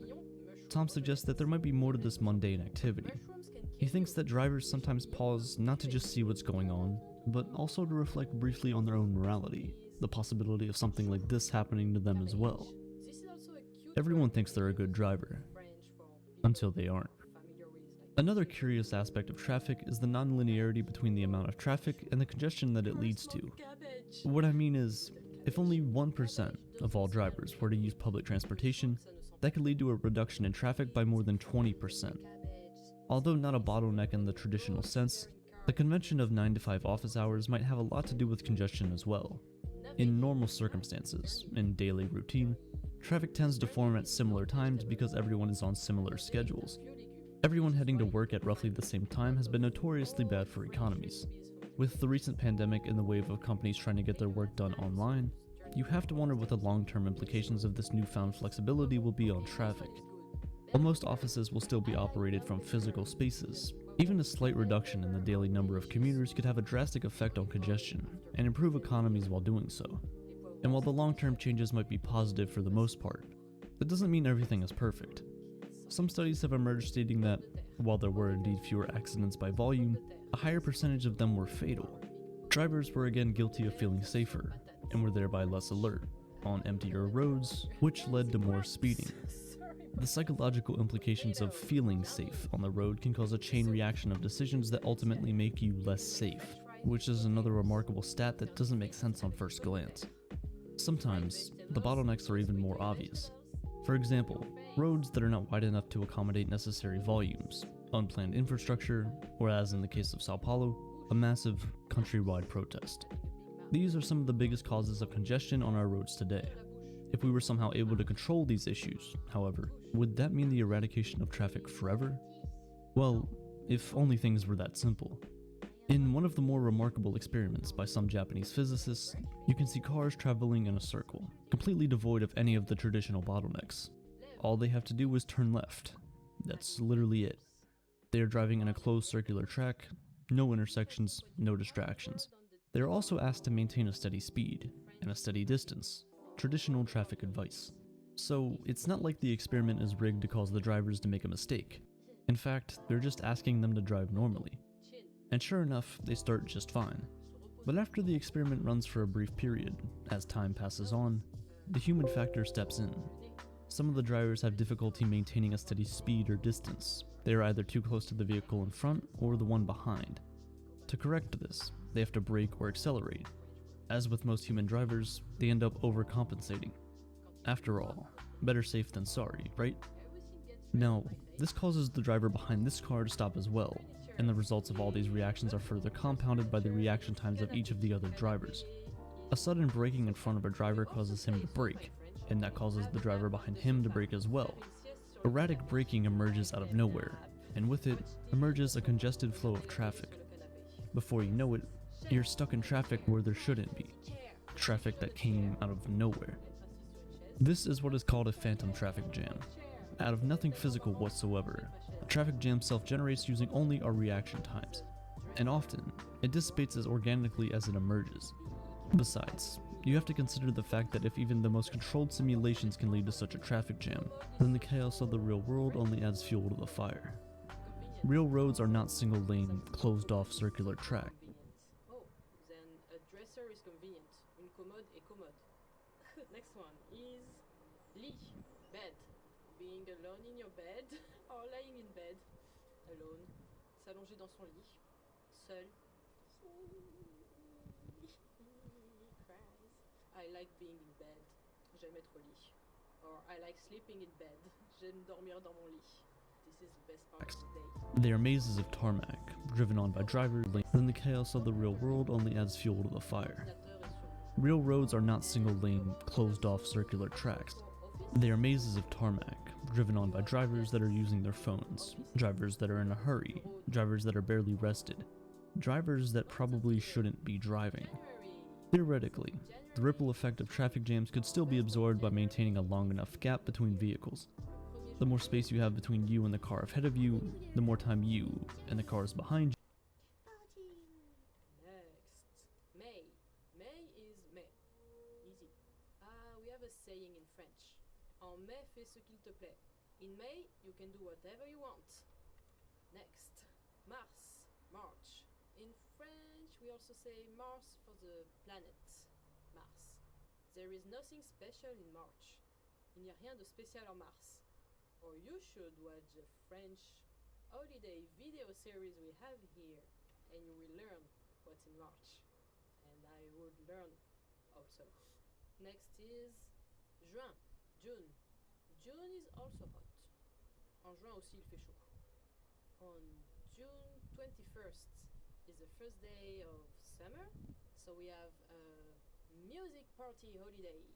So, and everyone in the street goes and play music. You can wander around the city and hear music in every corner. It's always pretty nice. June 21st is Music Day in France. 21 juin, c'est la fête de la musique en France. November, novembre. I was born in November. Je suis né en novembre. My birthday is in November. Mon anniversaire est en novembre. Send me wishes, guys. Tableware. So the thing you have on the table. La coutellerie. Fancy. First one is assiette. It's a plate. Finish your plate. Finis ton assiette. Which is a good thing to do. Don't waste the food. Wash the plates. Lavez les assiettes. Yeah. Tasse. A cup. A cup of coffee. Une tasse de café. Or, I just broke a cup. Je viens de casser une tasse. No. Next one. Next. Théière. Teapot. I like that word in English. It sounds funny. Teapot. Let's do the teapot. Faire la théière. It's not even a French expression, but you can just do it for fun. Like this. Like a flamingo. Doing the teapot. Faire la théière.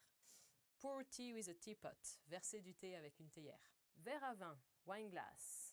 To break a wine glass. Casser un verre à vin. We are just breaking all the cutlery today. Verre. Drinking glass. Is the same pronunciation as warm. Don't get them confused. Not that one. That one. I broke a drinking glass. J'ai cassé un verre. Let's just break everything. Continents. Yay! Les continents. First continent is Afrique. Africa. Yo! Let's go Africa. Waka waka yeah. Time for Africa. Oh, they had Football World Cup in Africa. Il y a eu la Coupe du Monde de football en Afrique. With Gold1+Elo. I like the desert in Africa. J'aime le désert en Afrique. Which is Sahara. Riding camels in Africa. You go in the desert and get to see the sunrise. And it's awesome. Go try it.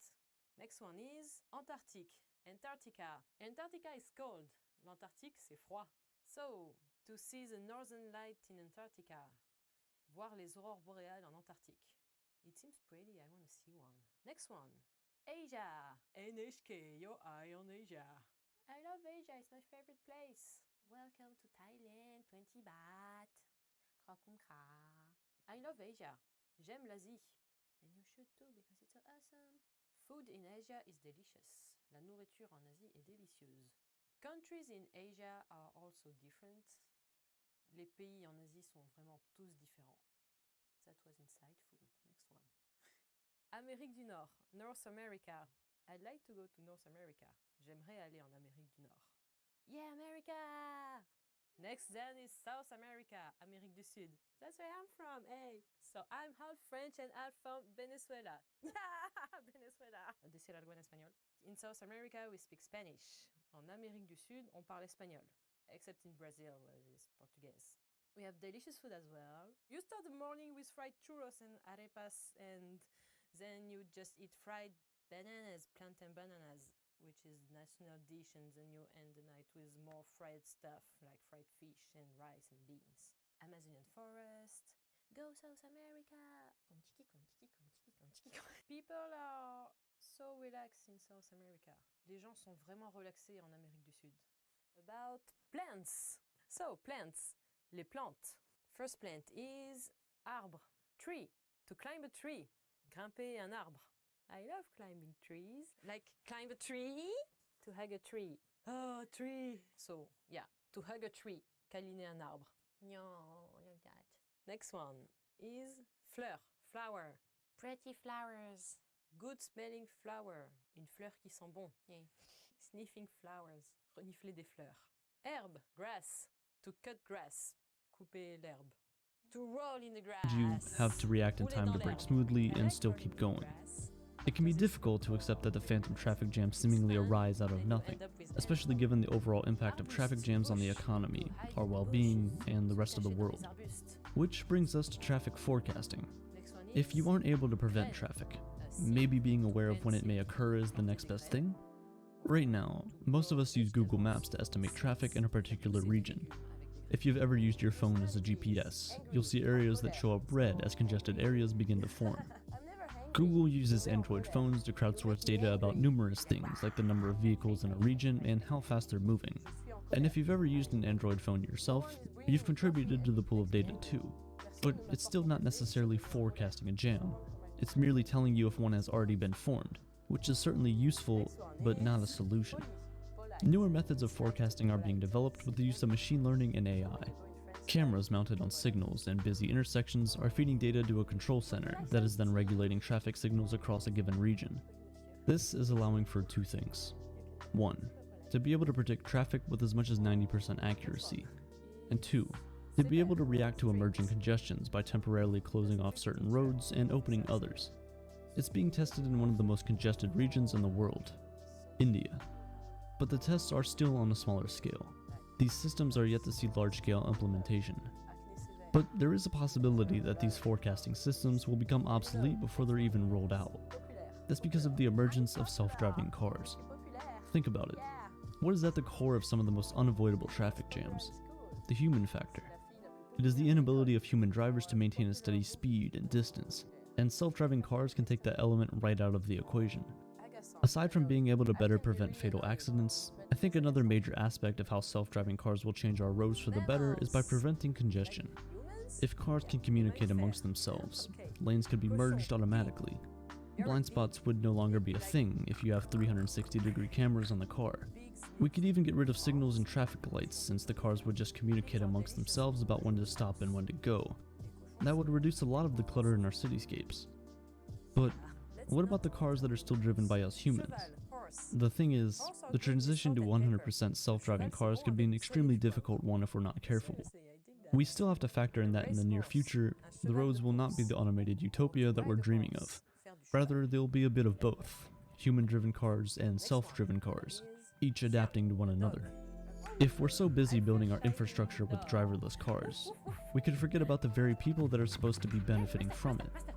After all, a self-driving car's job will not only be to drive itself and communicate with other self-driving cars, but to also adapt to the unpredictability of a human driver, however many of them are still remaining.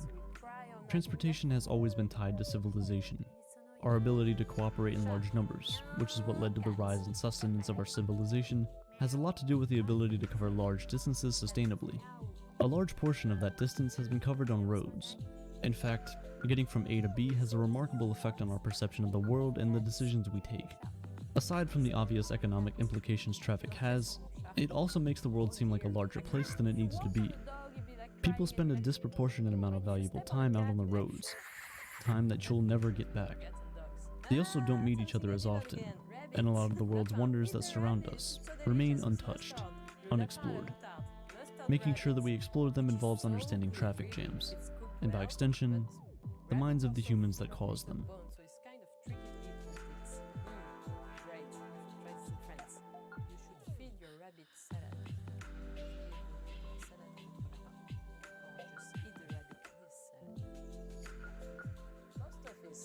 Oh man!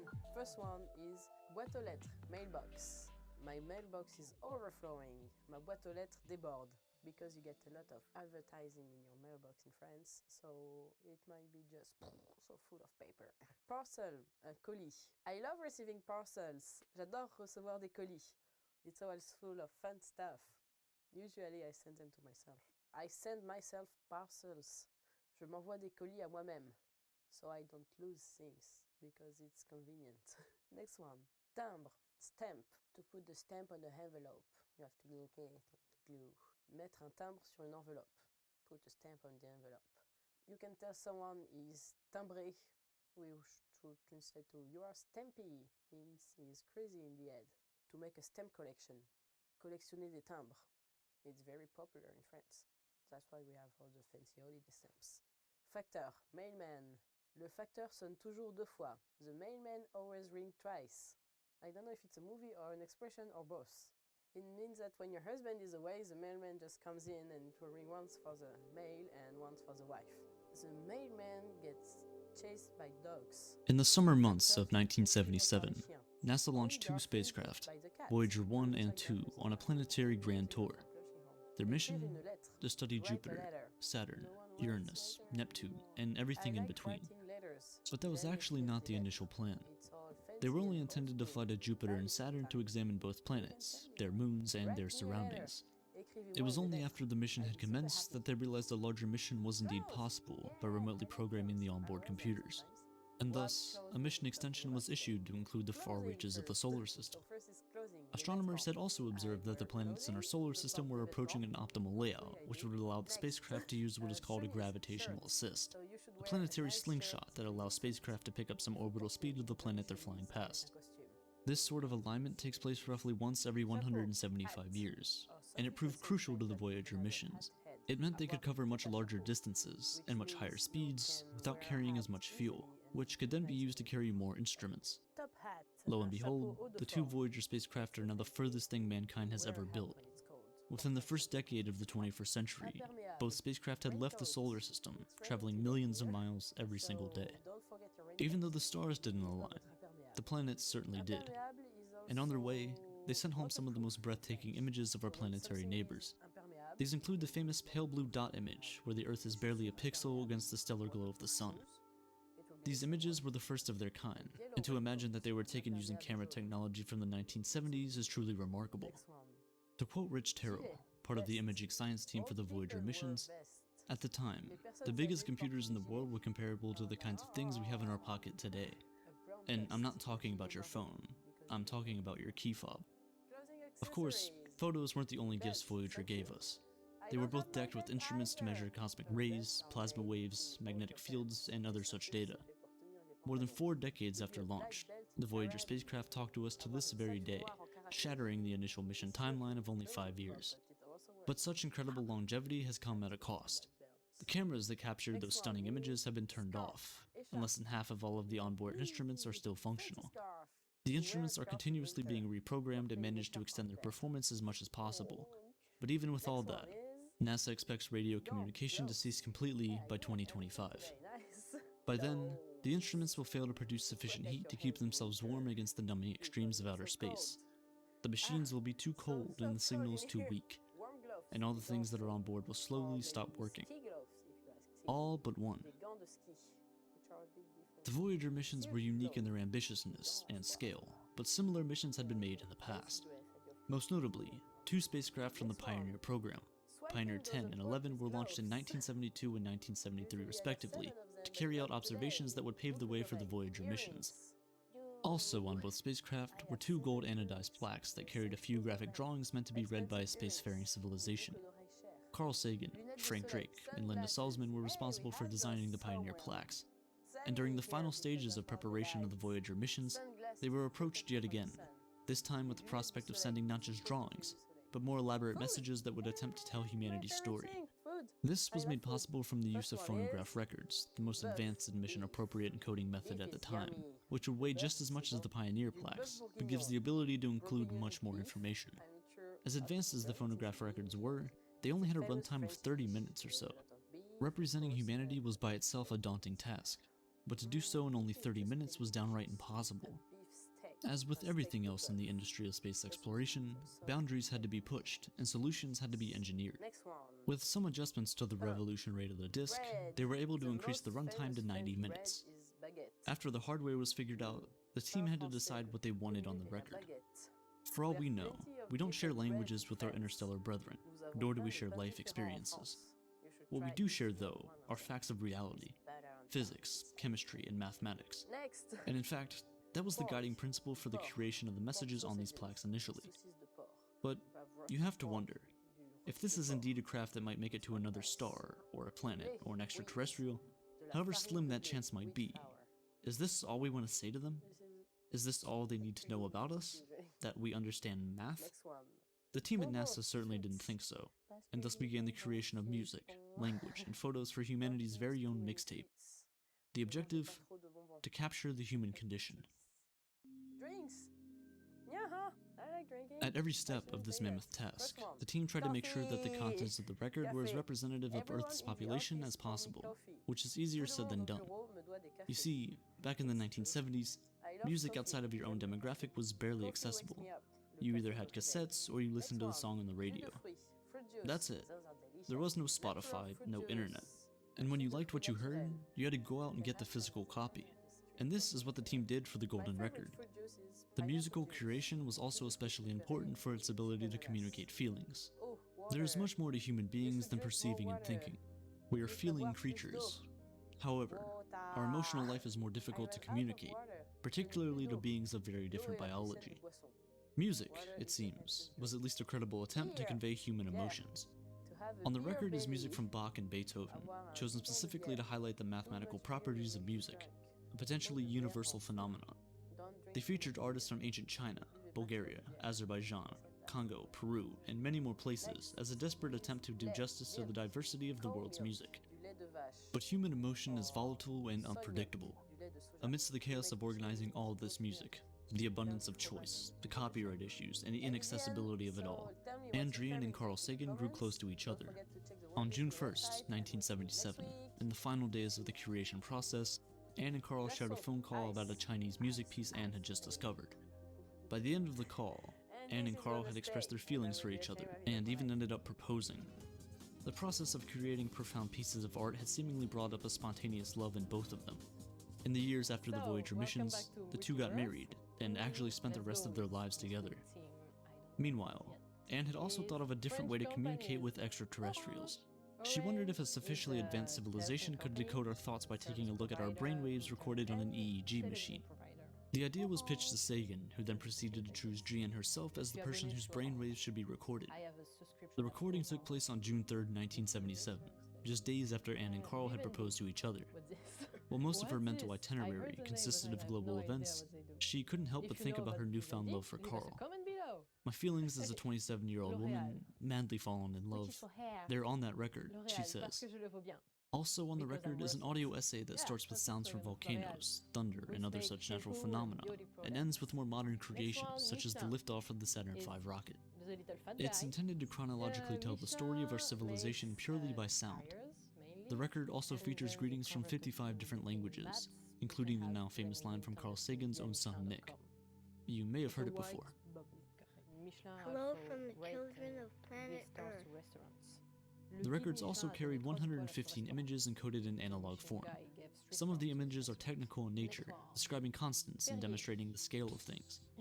But a lot of them are seemingly arbitrary images. What they could mean is anybody's guess, and maybe that's why they're important. You see, a critical aspect of the human experience is our ability for abstraction, to feel something in a piece of art or a photo, and to find meaning where there's apparently none to be found. This picture, for example, of a girl in a supermarket is a very ordinary picture at first glance. She is shown eating some fruit she picked up while she's still in the shopping aisles, presumably without having paid for them yet, something you're not supposed to do. The photo ends up capturing the subtle mischief and the joy that comes with doing something like that. Meanwhile, these photos capture the intrigue of someone looking at an x-ray of their hand, the determination to make it to the finish line, and the focus of a teacher and his disciple. These photos convey all of these things, or they convey none of them. It really is for the viewer to decide, but that's what it's really about, to provide an avenue for exploration into the human psyche.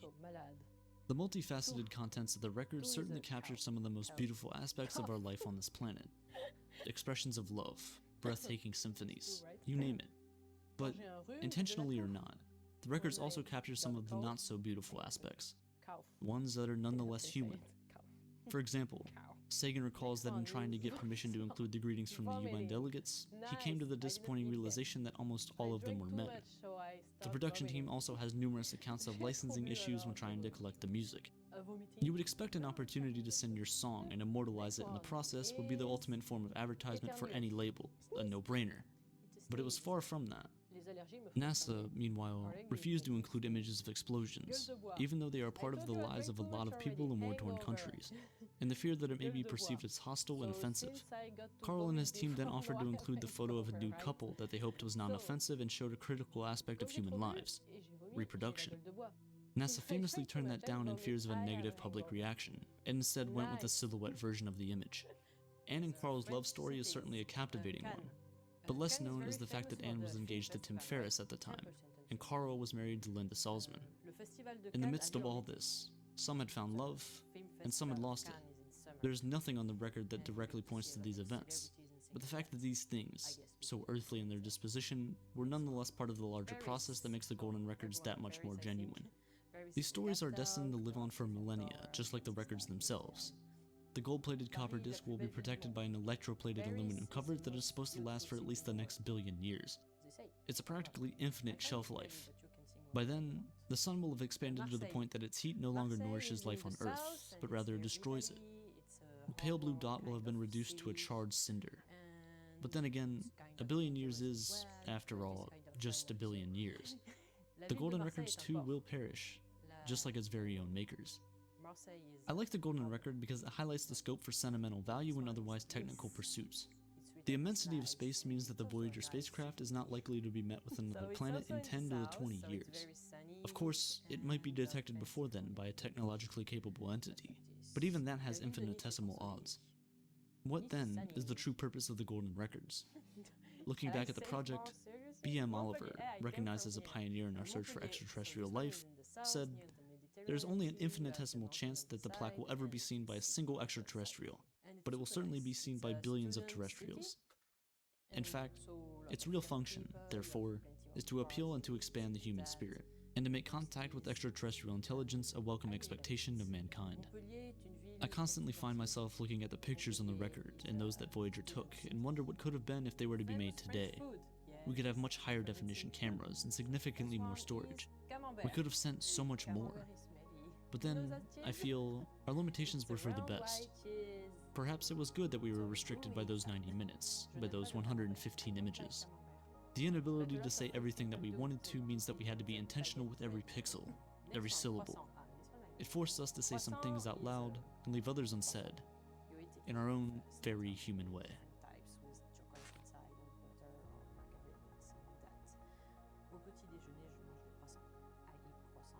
Voyager's messages will carry on even after all of us are no longer around. In order to make the golden records a reality, new technology had to be engineered. It was a feat that took some of the world's smartest scientists and engineers to help bring to fruition. And as the world moves forward, as we continue to progress, we're going to need more and more people to help bring our new ideas to life. Brilliant is helping turn people like you and I into the pioneers of the future.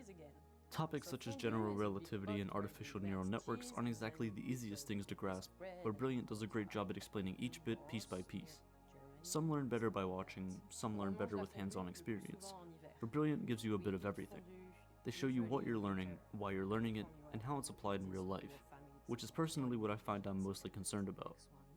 If you're interested in having a big impact on the future, you'll be surprised on how easy they make it to learn.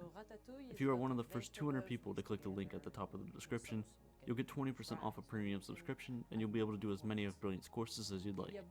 There's a lot of value there, and I highly suggest you check it out. Rooms in your house. My house only got one room. Thank you. Cuisine, kitchen. No, I don't have that either. You cook meals in the kitchen. On prépare les repas dans la cuisine. So, closet, placard. I put my clothes in the closet. Je mets mes vêtements dans mon placard. Which is false. Salle de séjour. Living room. And if you want to be more simple and more French specific and use everyday word, you can say just salon. There is a big sofa in my living room. Il y a un grand sofa dans mon salon. Toilette, bathroom. I need to go to the bathroom. J'ai besoin d'aller aux toilettes. Next, quick. Chambre, bedroom. I want a big bedroom. Je voudrais une grande chambre.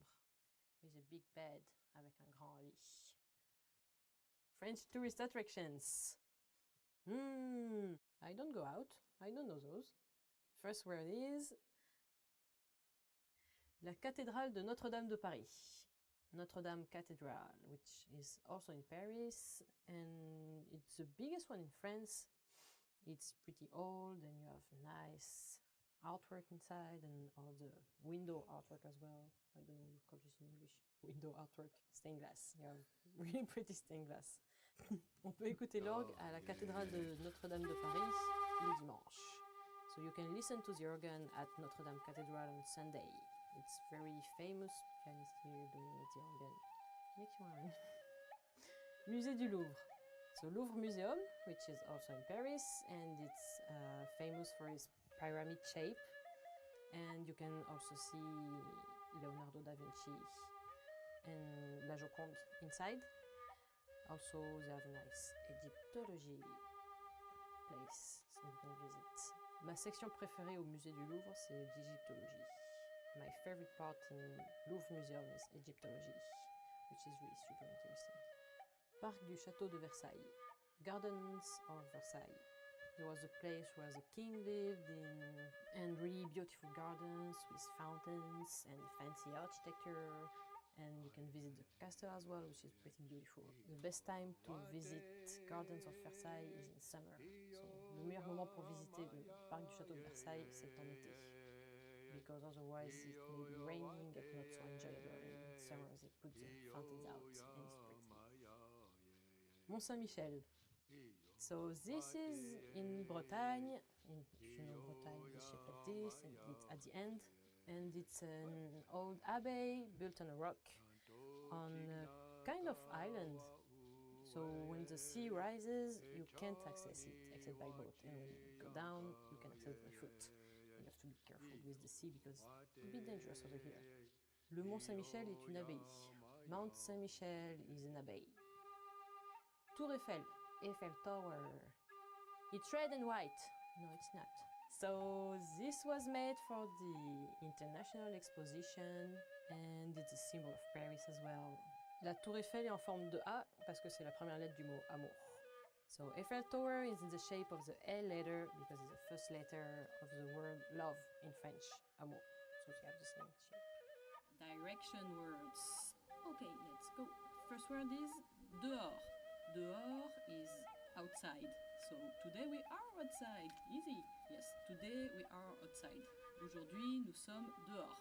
Next one is droite. You're right. What can you do on the right? Turn. Man, I'm forgetting words, sir. Man, it's not firework. It's to think with red light. Ah, at the next light. At the next light, turn right. Au prochain feu, tournez à droite. Kind of. East. Est. Almost the same pronunciation. So est is also on the right. Japan is on the east. Le Japon est à l'est. Maha. Donc sunrise from the east. Le soleil se lève à l'est. If I'm not mistaken. Maha. So gauche is left. Left. Left side. So there is a table on my left. Il y a une table à ma gauche. Gauche, left. Next one is north. Le nord.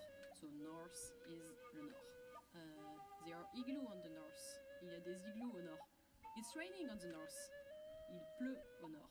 Especially in France. If you go to the north, it's like always raining and always gray. Today is kind of sunny. Musical instrument. Let's go. First one is trumpet. Trumpet is a trumpet. So what can you do with a trumpet? You can blow it. I don't play the trumpet because it's so noisy. Je ne joue pas de la trompette parce que c'est vraiment bruyant. Guitare. Guitar. Almost the same pronunciation again, so easy again. Playing the guitar on the beach. Jouer de la guitare sur la plage. Because it's summer. Enjoy.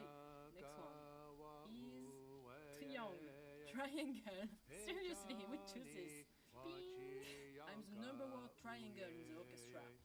Je suis le premier triangle de l'orchestre. That's the best position. How many tones are there in a triangle?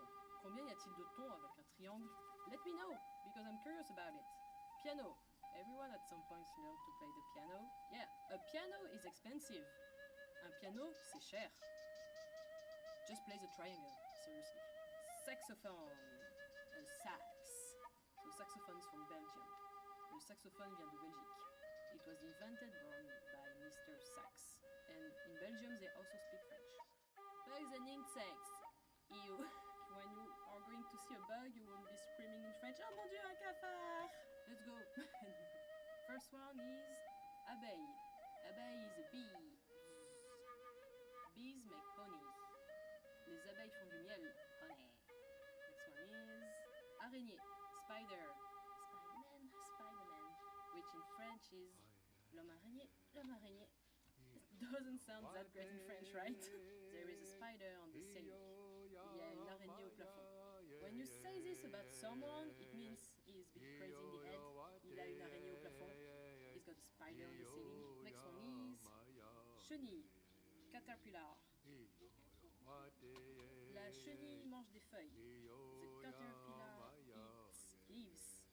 Next one is fourmi. Fourmi is an ant. There is this famous book series, The Ants. So in French, it's Les fourmis, by famous author Bernard Hébert. Les fourmis vivent sous la terre. Ants live underground. Next one is moustique, mosquito. Let the mosquito away. No, I'm woken up by the mosquitoes at night. Les moustiques me réveillent la nuit. They come here in your hair, go and then get beaten. Mosquito repellent. Anti-moustique.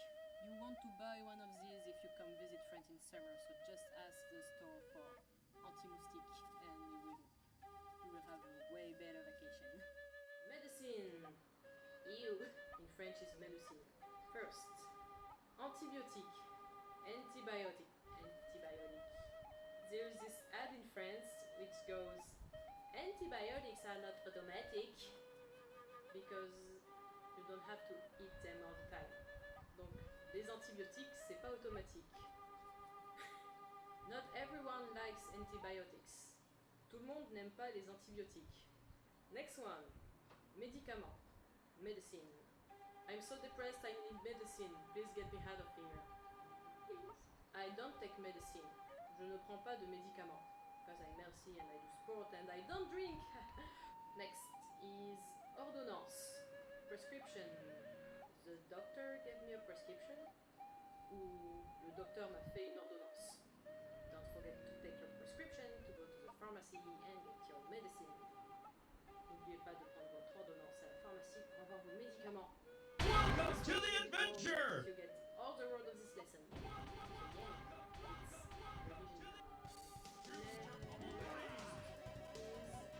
Sirop pour la toux. Sirop pour la toux. Cough syrup. You know I don't like that word. I can't pronounce it. Syrup. Sirop pour la toux. When I get a sore throat, I take cough syrup. Quand j'ai mal à la gorge, je prends du sirop pour la toux. Vaccine, which in French is vaccin. I didn't get my vaccine this year. Je n'ai pas fait mon vaccin. Bad Kiki. I'm scared of vaccine needles. J'ai peur des aiguilles pour le vaccin. In action, hygiene. First one is baigner. Comb your hair. Baigner les cheveux. This is a comb. Next one, se baigner. Se baigner, base. I like to bathe when it's hot outside. J'aime me baigner quand il fait chaud dehors. Next one, se brosser, brush. Window is se brosser les dents. To brush your teeth. You can also brush your hair. Se brosser les cheveux. Yeah, let's take the toothbrush. To brush. You like. Se gargariser. To gargle. Fancy girl, to gargle is to... And there, you are done brushing and being hygienic. So, se gargariser. Après s'être brossé les dents, je me gargarise. After brushing my teeth, I gargle. Next one, se laver, to wash. So, to wash yourself is se laver. That's it. Se laver les dents. Wash your teeth. Se laver les mains. Wash your hands. Tool. First one is boîte à outils. Boîte à outils is a toolbox. Je mets mes outils dans ma boîte à outils. I put my outils in my toolbox. Next, marteau, hammer.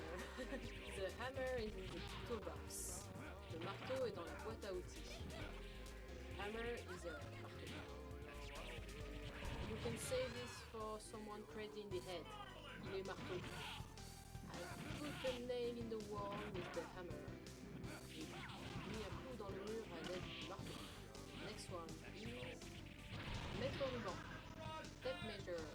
Usually you measure children with tape measure. To measure your height with tape measure. Mesurer sa taille avec un mètre ruban. To take measure with a tape measure. Prendre des mesures avec un mètre ruban. Tournevis. Screwdriver. And do stuff with a screwdriver. Visser des choses avec un tournevis. You can do anything else with a tournevis. Next is vis, a screw. To screw a screw with screwdriver. Visser une vis avec un tournevis. You got that? Next. No, not next. Next simple sentence. I got a box of screws. Une boîte de vis. I don't know anything about birds, except that it's a file. Birds. Les oiseaux. First bird. Cock. Cock is a rooster. I like to eat roosters. Don't. Le coq chante tous les matins. The rooster sings every morning. And let me have next. A corbeau. A crow, which is also a music band. Edgar Allan Poe wrote a book named The Crow. Edgar Allan Poe a écrit un livre qui s'appelle Le Corbeau. Read it. Next. Sing. A swan. You can find swans in park in France, and they just attack you randomly. So the swan is swimming in the park. You sing dans la mer. Next one is wet. A seagull. I used to live on a boat and there were seagulls all over the place, and they will wake you up again like roosters, but roosters on the sea.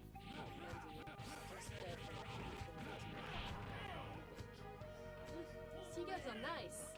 Les mouettes, c'est chouette. No. Chouette is also a bird. Poulet. Chicken. My favorite chicken is fried chicken. Mon poulet préféré, c'est le poulet frit. Yeah, everything fried. You want to order this, do you? I used to have good chicken in the backyard. I could have only one. Mais you can find chicken in farms. Trouver des poules dans les fermes. Studying a language. This is what you are actually doing, right? Étudier une langue. So, first one. Adjective. Adjective. What? What kind of sentence can you do with adjective? Quel genre de phrase pouvez-vous faire avec adjective? Seriously. Next one is apprendre. Learn. Learn is apprendre. To learn a language. Apprendre une langue. It's good to learn. Bien apprendre. Next. Étudier. Study. I like to study. J'aime étudier. Or studying French is fun. Étudier le français c'est fun. I study French. J'étudie le français. Language. Langue. I work at innovative language. Je travaille à les langues innovatives. It doesn't work, right? In French, langue is also the word for talk. Learning a new language is fun. Apprendre une nouvelle langue est fun. I love learning languages. J'adore apprendre des langues. Next. Répéter. Répéter is to repeat. Voulez-vous répéter? Can you repeat? Right. Can you repeat, please? So again, when you speak with French people and they speak really fast, you just ask, pouvez-vous répéter? Crossing borders. I like crossing borders. Traverser les frontières. First is... Douane. Customs. You don't like them customs. To enter a country, you need to go through customs. Pour entrer dans un pays, vous devez passer par la douane. Ah! How do you say? Don't bring anything the custom could take away from you. N'emportez rien avec vous que la douane pourrait vous prendre. Next. Formulaire de déclaration. Declaration form.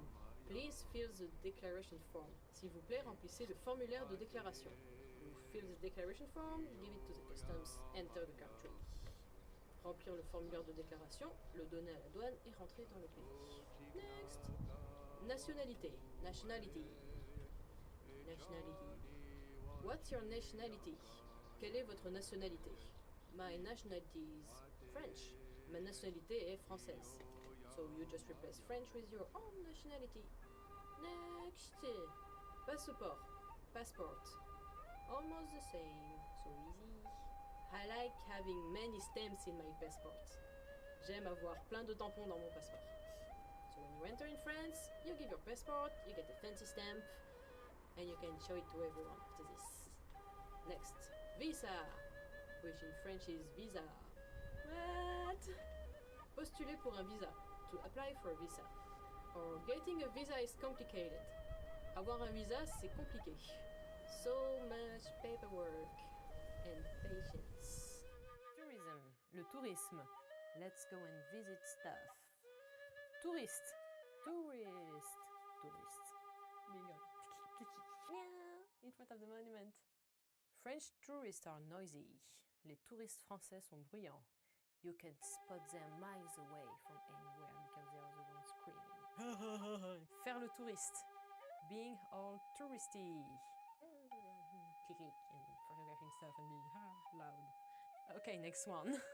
Guide touristique. Guidebook. I always take a guidebook when going to another country.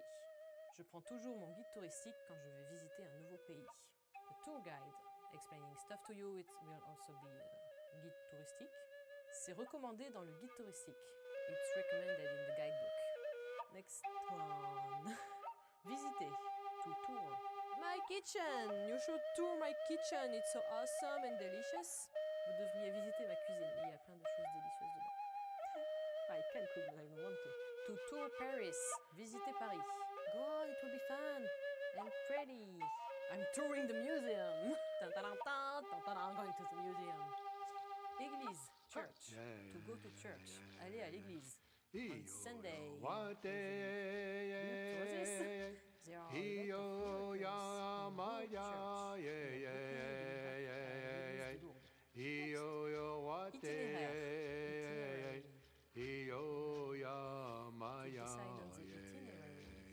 décider d'un itinéraire.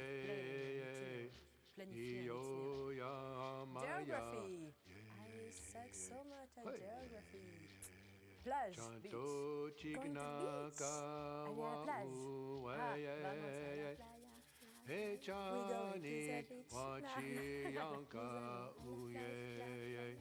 beach. That is not a French song, so let's drop it. Forêt. Forest. Forest. Ramasser les champignons en forêt. We do this around September, October when it's really humid and mushrooms start to grow and we just go and pick up mushrooms. Next one, montagne, mountain. We have many mountains in France. We have the Central Mountain, le Massif Central, which is around the middle. And we have the Alps and the Pyrenees. To ski in the mountain, faire du ski en montagne. We have really good snow in France in winter. Mountain hiking, une balade en montagne. Rivière, river. Pleure-moi une rivière. To fish in the river. Pêcher dans la rivière. You can get good fish from French rivers. Next. Île, island. We have many islands in France. Nous avons beaucoup d'îles en France. I want a private island. Je veux une île privée. I know it's expensive, but maybe one day I get one. Legoland. Enjoy and relax and have fried food. Paradise Island. Une île paradisiaque. Health concern. Great. You sound so funny. Thank you. I went to the hospital on Monday. It was funny. I'm okay now. Health concern. Les problèmes de santé. Something you don't want to have, but just learn about it just in case you go to France and be easy. First one is headache. Mal de tête. Well, this is a rather okay problem. Just take an aspirin. I drank too much and got a headache. J'ai trop bu et j'ai mal à la tête. I bumped my head and now I have a headache. Je me suis cogné la tête et maintenant j'ai mal à la tête. Lots of drinking and bumping and you know what you have. Oh, my boss is giving me a headache. Mon boss me donne mal à la tête. Not true. I love my boss. Peter! So, next one is burn, brûlure. I burned myself. Je me suis brûlé. I'm burned. No. You can burn the food, brûler la nourriture, but it's not a earth concern, right? If you burn yourself, put it in ice. Si on se brûle, il faut mettre de la glace. So if you burn yourself, put ice on it.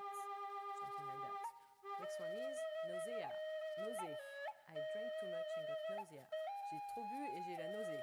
Stop drinking like that. You get headaches and nausea. How bad is it? I ate something weird and got nausea. J'ai mangé quelque chose de bizarre et j'ai la nausée.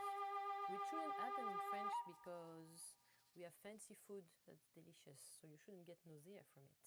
Next. Blesser. To injure. To injure oneself. Se blesser. I injured my friend. J'ai blessé mon ami. Why would you do that? I stepped on my cat and injured it. J'ai marché sur mon chat et je l'ai blessé. Why would you step on your cat? You step on the dog's like... No, I step on my cat and it goes... I hate that word. Cough, cough, tooth, cough. I can pronounce that thing correctly. Cough. So, cough. Cough, cough, cough, cough. Being like, having a cough. Cough. Having a cough. Avoir de la toux. Or be coughing. Tousser. Coughing? That's right. Yeah! And in the end, I hope you take care of yourself and don't have to use those words. But if you do, well, that's too bad. I'm sorry for you. Study subject. Sujet d'étude. You don't want to study. Which one is the first one? Chemie. Chemistry. Have you seen Breaking Bad? It's science, people. So, chemistry. When you mix fancy product together, it goes bang! To study chemistry, it's a bit of chemie. I got C in chemistry because I close the class lab. J'ai eu un C en chimie parce que je vais exploser la classe. I got A in chemistry because I close the class up. Next one, computer science, informatique. In my time, computer science at school was so lame. Hey, let's learn to type stuff into WordPad.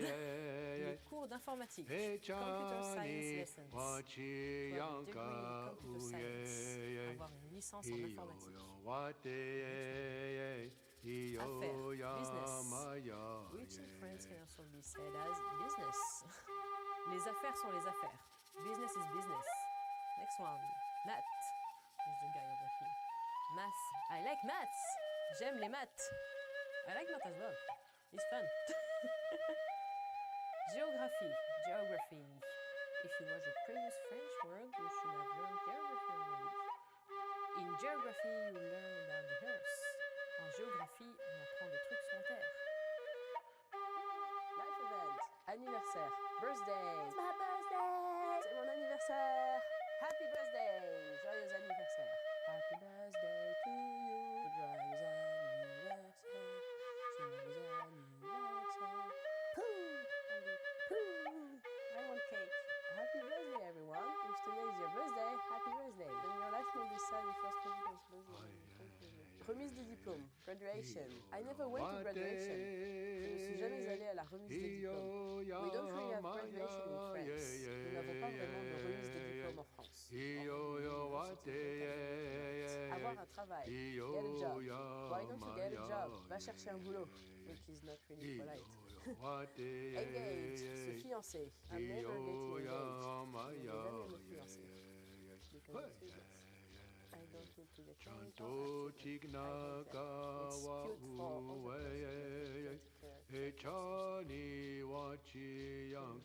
Mourir, to die. This is usually what happens when you retire. You just get bored and die. This is sad. My friend died the other day. Mon ami est mort l'autre jour. Housework. I hate that. Let's start. First one is essuyer, to wipe. To wipe the dishes. So, essuyer les assiettes. After you're done dishwashing. Or to wipe the floor, essuyer le sol. There are plenty of things to wipe. Even your nose, you can wipe your nose. Yeah. Next one is laver, to wash. You got plenty of stuff to wash again. You can wash the floor, laver le sol, or wash your clothes, laver les vêtements. In French, you can wash your teeth, se laver les dents. You can use either brush or wash. Aspirer, to vacuum, or we also say passer l'aspirateur. So, to vacuum the carpet, aspirer les tapis, because they're so downstairs. We also use passer l'aspirateur rather than aspirer. Aspirer is also like with a straw when you're drinking and you like, this is also aspirer. Try breathing for air and then and this is also aspirer de l'air. Next one is balayer, to sweep. I hate sweeping. Je déteste balayer. It's a waste of time. Because my hair was in the way. Hair. Sweeping the floor, balayer le sol. So balayer les feuilles d'automne. To sweep the autumn leaves. Next one, ranger, to put away. Or to tidy, it also works. Like when you are tidying your room, is ranger la chambre. So the mom always be like, clean your room, or tidy your room. Range ta chambre. Ranger ses vêtements. To put away your clothes. So you fold them neatly, put closet, this is ranger. At a hotel. So what do you do at a hotel? The first one is key.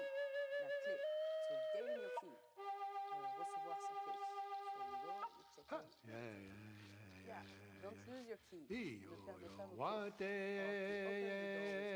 Ouvrir la porte. Hi-yo, ya, ma, ya, Okay, single bed. Un lit simple. So Hi-yo, single yo, bed. what, Single bed en ce palier.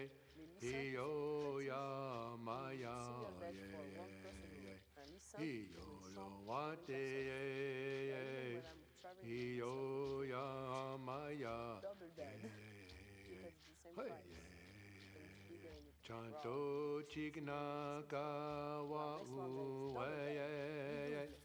Double Hey bed are for two Chani people. wa Les lits de deux chiyanka All for just one person if you like Hiyo myself. yo wate Hiyo ya maya Next one. Occupé. No vacancy. There is no vacancy. L'hôtel est occupé. You are on a room left. I had to sleep in my car because there was no vacancy. J'ai dû dormir dans ma voiture car l'hôtel était occupé. This is a sad scene, but sometimes it happens. Next one. Clear electronic. Electronic key. Most of the hotel have them, right? You use a swipe key. Fancy! This is an electronic key, but this one is a foreign hotel. To swipe your electronic key, passer sa carte électronique. So you swipe it in front of the door. Electronic key. Key electronic. In an airplane. I love airplanes! Dans un avion. In an airplane. Let's go! First word is airplane. Avion. I love airplane. J'aime les avions. Traveling by airplane. Voyager en avion. Airplane news. Dans l'avion. You can say I like airplane lands. First class. Yeah. Première classe. This is where you get the champagne. First class seats are wide. Les sièges de première classe. And they have a nice big TVs. Chanto chignaka wa I so want to travel first class once in my life. Next one. Hôtesse de l'air. Flight attendant. There is a comic defense about a flight attendant. Natasha, hôtesse de l'air. Feel the nice adventure around the world of this flight attendant called Natasha. Go check it out. I wanted to be flight attendant. Je voulais être hôtesse de l'air. Flight attendants must like traveling. Les hôtesses de l'air doivent aimer voyager. What? Come on! Sick bag. But in French it's so disgusting, it's called vomit bag. So sac vomitoire ou sac à vomi. This is disgusting. Use a sick bag when throwing up. Utilisez un sac à vomi quand on vomit. I never see people actually using them because flights are kind of comfortable now. Yeah, sick bags. Next. Next one. What? Compartiment bagage au-dessus des sièges. Overhead storage compartment. You don't need the overhead part in French, just compartiment. Put your luggage in the luggage compartment. Mettre les bagages dans le compartiment à bagages. And be careful when you open the storage compartment because it can fall on your head. Faites attention quand vous ouvrez le compartiment à bagages car les bagages peuvent vous tomber sur la tête. Currency exchange. Let's start. First one is convertir, to convert. Converting money. Convertir de l'argent. Foreign exchange. Devise étrangère. When you get to a new country, you should change your monies in foreign exchange. Quand on arrive dans un nouveau pays, il faut changer sa monnaie en monnaie étrangère. You can order foreign exchange at your bank before going. On peut commander des devises étrangères à la banque avant de partir. Next one. US dollar. Dollar américain. Murica. US dollar are green. Les dollars américains sont verts. Here you go. Yeah. US dollar. $1. Having your first US dollar in your pocket is good luck. Avoir votre premier dollar dans la poche est un signe de chance. Currency, devise.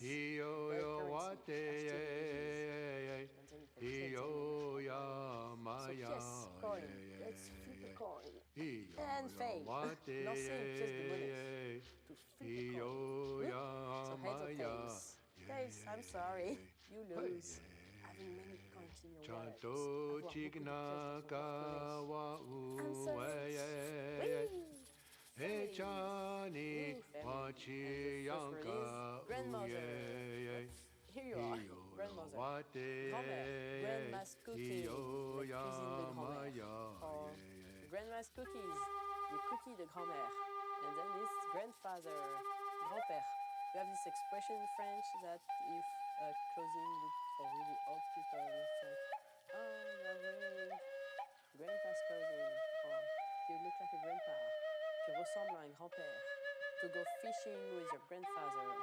Aller pêcher avec son grand-père. I'm envious of those people. Mère, mother. My mother is coming to see me next week. Ma mère vient me rendre visite la semaine prochaine. Let's do daughter and motherly stuff. Respect your mother. Respectez votre mère. Father, père. My father's cooking is the best. Mon père fait la meilleure cuisine. Father's Day, la fête des pères. Find something nice for your dad. Next one. Fille, daughter. I have a daughter.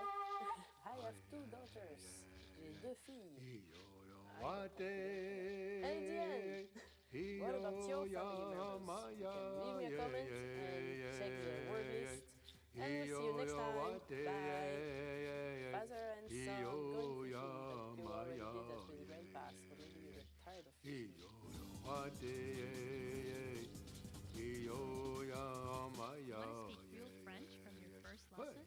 Sign up for your free lifetime account at FrenchPod101.com. Comme d'autres pays, les Français fêtent le Nouvel An lors du 31 décembre. Cette fête s'appelle également en France le réveillon de la Saint-Sylvestre. Pour les Français, c'est un moment unique à passer entre amis, l'occasion de manger un bon repas, de danser et bien sûr de faire la fête jusqu'au bout de la nuit. Lors de cette leçon, vous allez apprendre comment les Français célèbrent le Nouvel An. Traditionnellement, que doivent faire les Français lorsqu'ils passent sous une branche de gui et que les 12 coups de minuit ont sonné? Nous allons vous montrer la réponse à la fin de cette vidéo. En France, on célèbre le Nouvel An entre amis. La fête se déroule à la maison ou dans des cafés et des restaurants. Les lieux qui ont le plus de succès sont ceux à proximité de la Tour Eiffel ou des Champs-Élysées. Les restaurants et maisons sont décorés avec des banderoles affichant « Bonne année ». On se retrouve dès la nuit tombée afin de partager un dernier repas tous ensemble et donc de réveillonner. C'est l'occasion de passer un agréable moment, n'est-ce pas? Vous le savez peut-être, les Français sont des gastronomes. Afin de réveillonner, il leur convient de manger un repas sophistiqué. Le dîner se déroule en plusieurs étapes. Tout d'abord, il y a l'apéritif où nous buvons du champagne et trinquons à la santé de nos amis et de notre famille. Puis, nous passons à table et dégustons des toasts avec du saumon fumé, du foie gras. Nous mangeons également des huîtres, puis de la viande ou du poisson. Sans oublier l'incontournable plateau de fromage. En dessert, nous pouvons déguster une bûche glacée. Tout cela ne vous donne-t-il pas faim? Après le repas, les Français allument la télé pour avoir le décompte de minuit. L'émission la plus regardée ce soir-là est Le plus grand cabaret du monde. Elle a lieu dans une salle de spectacle et présente des numéros de magie, de danse, d'acrobatie. Lorsque les 12 coups de minuit ont fini de sonner, la nouvelle année est arrivée. Les Français célèbrent l'instant en jetant les petits dés. Il faut également souhaiter la bonne année à tous ses proches. On appelle alors sa famille. On offre ensuite des cadeaux de nouvelle année. Généralement, il s'agit d'enveloppes contenant de l'argent. Le saviez-vous? Après le Nouvel An, il convient de prendre de bonnes résolutions. Il faut choisir un ou plusieurs engagements afin d'améliorer son comportement durant l'année à venir. Faire des efforts, arrêter de fumer, faire du sport sont les résolutions les plus souvent prises par les Français. Et maintenant, je vais vous donner la réponse du quiz discussion. Traditionnellement, que doivent faire les Français lorsqu'ils passent sous une branche de gui et que les 12 coups de minuit ont sonné? La coutume veut que les Français s'embrassent sous une branche de gui. Cette plante sert d'ornement pour les fêtes de fin d'année. Elle symbolise la prospérité et la longévité. La légende assure que les couples qui s'embrassent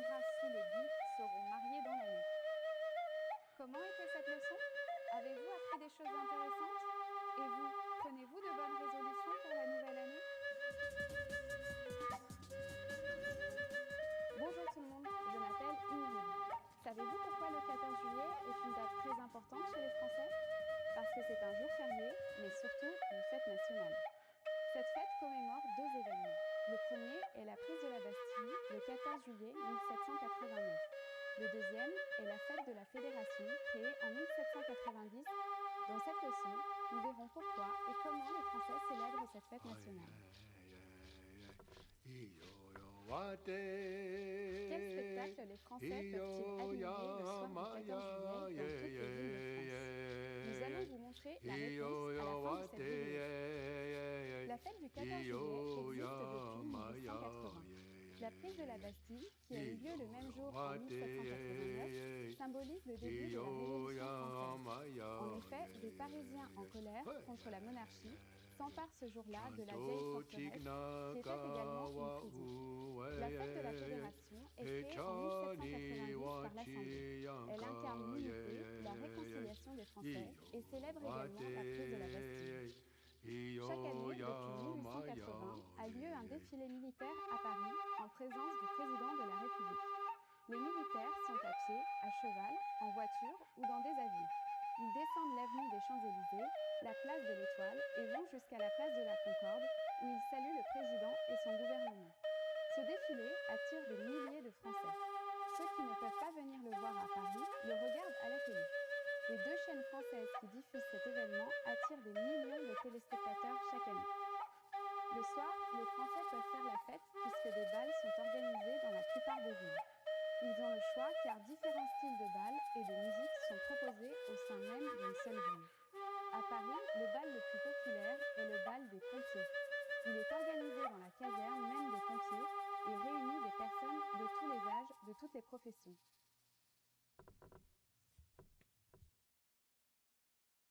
Le saviez-vous? La plupart des Français ignorent que le 14 juillet célèbre deux événements. En général, ils pensent que c'est en la mémoire de la prise de la Bastille uniquement. La fête de la Fédération reste méconnue, même en France. Et maintenant, je vais vous donner la réponse du quiz vu plus tôt. Le soir du 14 juillet, les Français peuvent admirer des feux d'artifice tirés dans la plupart des villes. C'est une tradition qui existe depuis la création de la fête nationale en 1880. À Paris, le feu d'artifice du Trocadéro rassemble à lui seul des milliers de visiteurs. Comment était cette leçon? Avez-vous appris des choses intéressantes? Et dans votre pays, avez-vous une fête nationale? Que se passe-t-il de spécial ce jour-là? Bonjour tout le monde, je m'appelle Ingrid. Comme de nombreux autres pays, la France célèbre Noël. Le 25 décembre représente le jour de la naissance du Christ. En effet, bien avant de devenir un État laïque, la France avait un gouvernement catholique. C'est pourquoi aujourd'hui encore de nombreuses fêtes et des jours fériés sont Noël reste pour les Français, même non-croyants, une fête très importante. Lors de cette leçon, vous allez apprendre comment nous la célébrons. Savez-vous quel repas spécial est servi à Noël en Provence uniquement? Nous allons vous montrer la réponse à la fin de cette vidéo. Durant les périodes de fête et de fin d'année, de nombreux marchés de Noël sont ouverts dans diverses villes de France. Le plus célèbre est le marché de Strasbourg en Allemagne. Les Français peuvent ainsi acheter des décorations de Noël, des produits de Noël et des produits alimentaires comme des gâteaux. On peut également boire des vins chauds. C'est une boisson chaude, généralement composée de vin rouge et d'épices que l'on consomme pendant l'hiver. En France, Noël est une fête familiale. C'est l'occasion de revoir la plupart des membres de sa famille. Parents, grands-parents, cousins, les Français fêtent Noël dans leur maison qu'ils ont décorée pour l'occasion. L'élément indispensable est le sapin. Artificiel ou vrai, il trône dans le salon. C'est devant lui que l'on dépose le cadeau. Il est décoré avec des boules de Noël et des guirlandes. Les couleurs les plus utilisées par les Français pour décorer leur maison le soir de Noël sont le rouge, le doré, l'argenté et le vert. Le réveillon de Noël est célébré le 24 décembre. C'est un véritable festin qui est servi. Traditionnellement, il est constitué d'une dinde de Noël et d'une bûche glacée en dessert.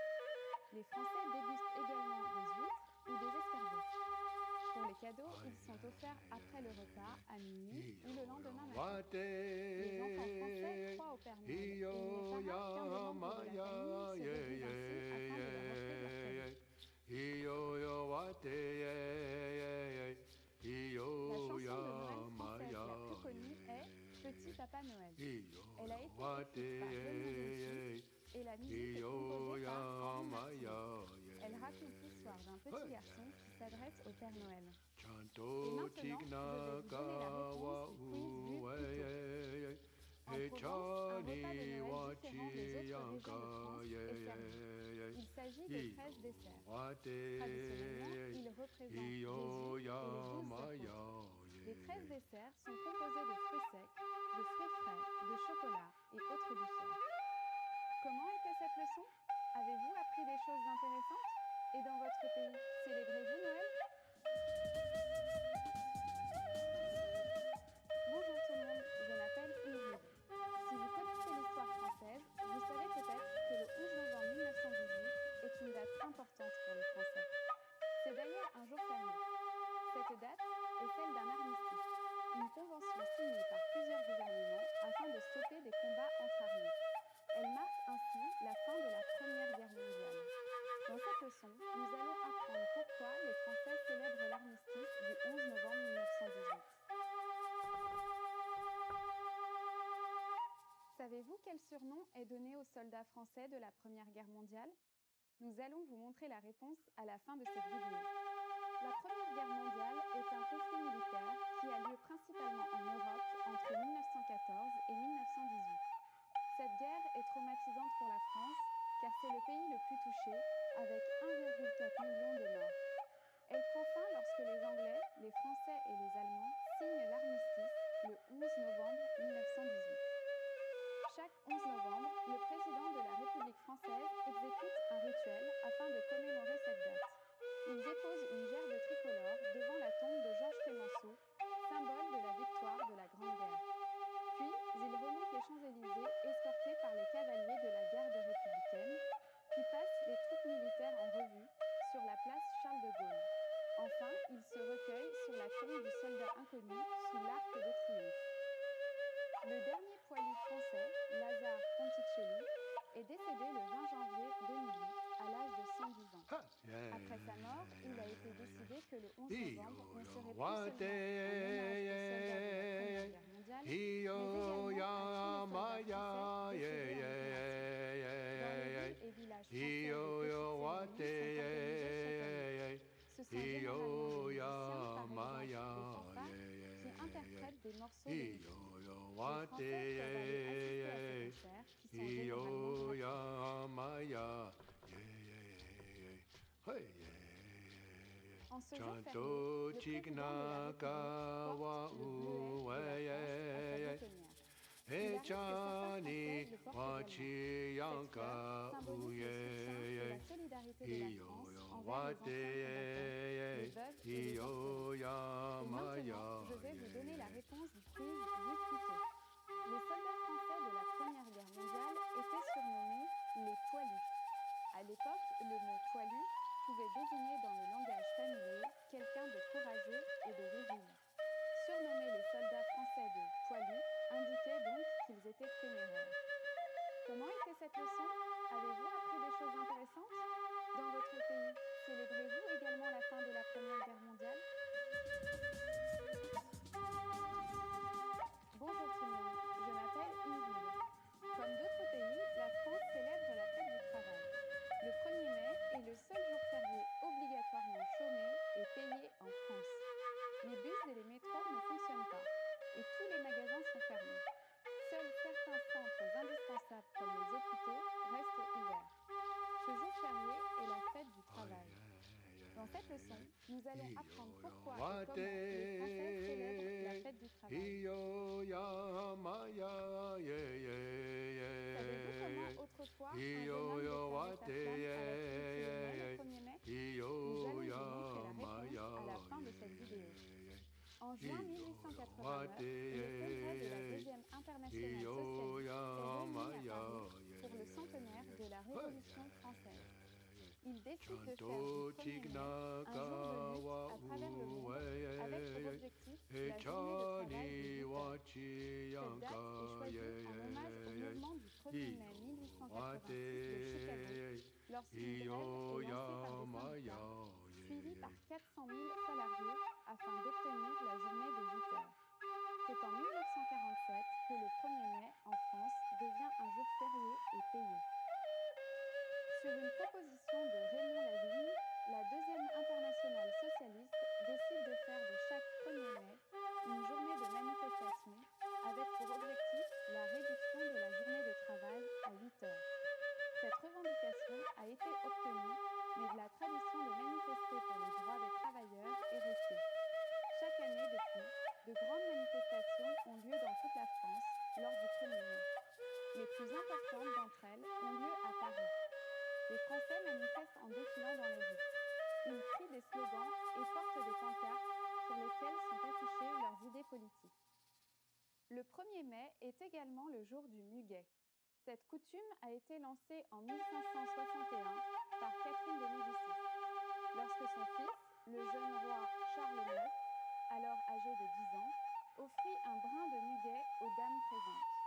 Cette habitude est restée chez les Français et aujourd'hui encore, nous achetons et offrons du muguet à nos proches le 1er mai. Il n'est d'ailleurs pas rare dans les manifestations de voir des participants défiler avec des brins de muguet attachés à leur boutonnière.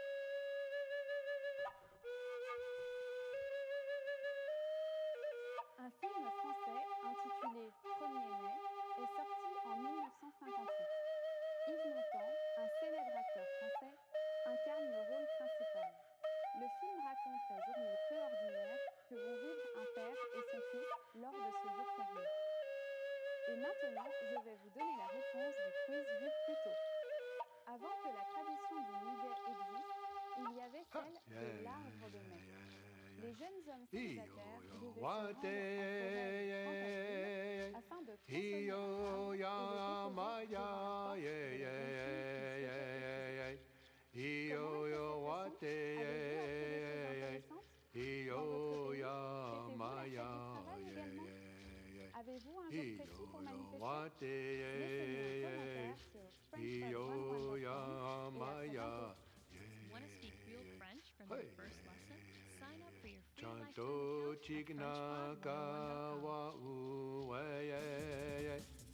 Hey Chani Wachi Yanka Uye Iyo Wate Iyo Yamaya. On y ajoute des aliments salés ou sucrés pour la déguster. 40 jours après Noël, les Français célèbrent la Chandeleur, comme d'autres pays tels que la Suisse ou la Belgique. Le 2 février, tous les Français sont donc à leur fourneau car ils doivent cuisiner. Dans cette leçon, nous allons apprendre comment les Français célèbrent la Chandeleur. Savez-vous ce que tiennent dans leurs mains les Français lorsqu'ils font sauter une crêpe? Nous allons vous montrer la réponse à la fin de cette vidéo. La fête de la Chandeleur remonte à l'époque des Romains. Ils fêtaient le dieu Pan en agitant des flambeaux toute la nuit. En 472, le pape Gélas Ier décida de christianiser cette fête. Les croyants célébraient ainsi Jésus en allumant des chandelles. Le mot chandeleur vient donc de chandelle et symbolise la lumière. Mais pourquoi cuisine-t-on des crêpes ce jour en particulier? À cette époque de l'année, les semailles d'hiver commençaient. Les paysans utilisaient donc la farine entre eux pour confectionner des crêpes. De plus, avec leur forme ronde et leur couleur dorée, elles rappellent le soleil. Aujourd'hui encore, cette fête est très suivie par les Français, mais plus par habitude que par motivation religieuse.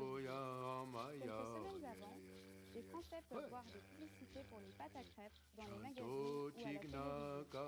C'est une fête que les Français célèbrent en famille lorsqu'ils ont des jeunes enfants ou entre amis. Si l'on utilise une poêle, il faut retourner la crêpe sans la faire cuire, sinon cela porte malheur. Les crêpes françaises sont généralement consommées chaudes, sucrées ou salées. Il existe deux sortes de pâtes, au froment pour les garnitures sucrées et au sarrasin pour les salées. Les crêpes Suzette sont un grand classique de la cuisine française, inventé par Auguste Escoffier. Elles sont préparées avec du beurre fondu et mélangées avec du sucre, du grand marnier, de l'orange et du citron. Elles peuvent ensuite être flambées au grand marnier. Les crêpes bretonnes sont également célèbres dans toute la France. Si vous allez en Bretagne, vous devez goûter cette spécialité culinaire. On dit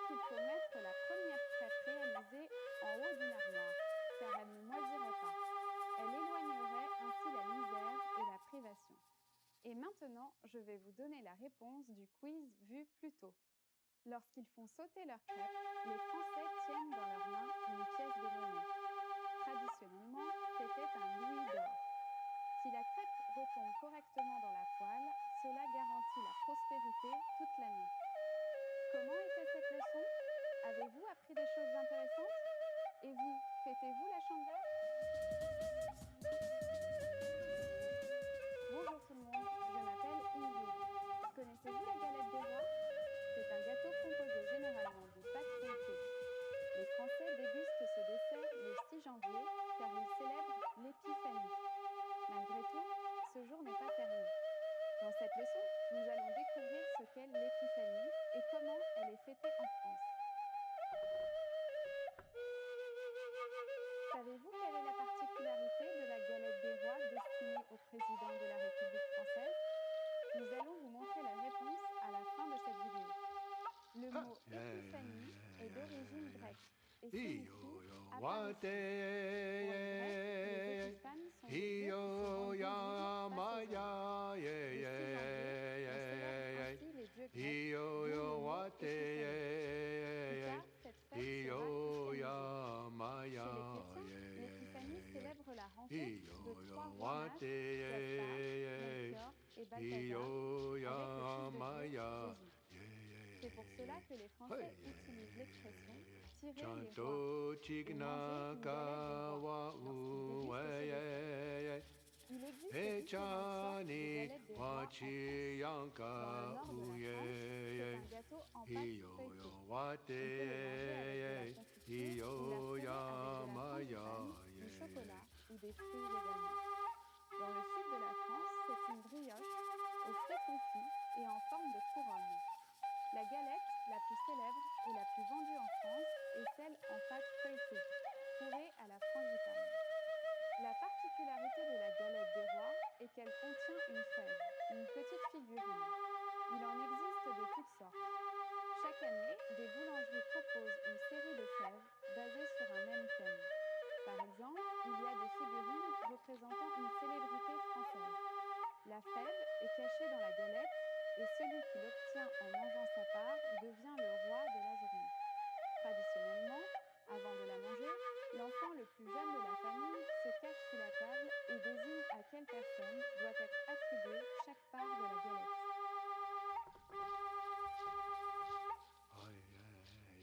Il existe en France des collectionneurs de fèves et galettes des rois. On les appelle les fabotines. Ils cherchent des fèves rares dans les rues paumées, des brocantes ou encore sur Internet. Certaines figurines peuvent même coûter jusqu'à 2 000 €. Et maintenant, je vais vous donner la réponse du quiz du plus tôt. Les artisans pâtissiers confectionnent pour le président français une galette sans fèves afin qu'il ne puisse pas être couronné. Cette tradition date de 1975 lorsque fut offerte au président Valéry Giscard d'Estaing une galette géante d'1 mètre de diamètre. Comment était cette leçon? Avez-vous appris des choses intéressantes? Et vous, fêtez-vous l'épiphanie? Avez-vous déjà goûté une galette des rois? Bonjour tout le monde, je m'appelle Ingrid. Si vous connaissez notre histoire, vous devez savoir que la France est un État laïque. En 1905, une loi est créée afin de séparer l'Église et l'État. Néanmoins, de nombreux jours fériés et traditions en France ont une origine catholique. Et l'une des fêtes catholiques les plus importantes est Pâques. Le lundi de Pâques est d'ailleurs un jour férié. Dans cette leçon, nous allons apprendre comment les Français célèbrent Pâques.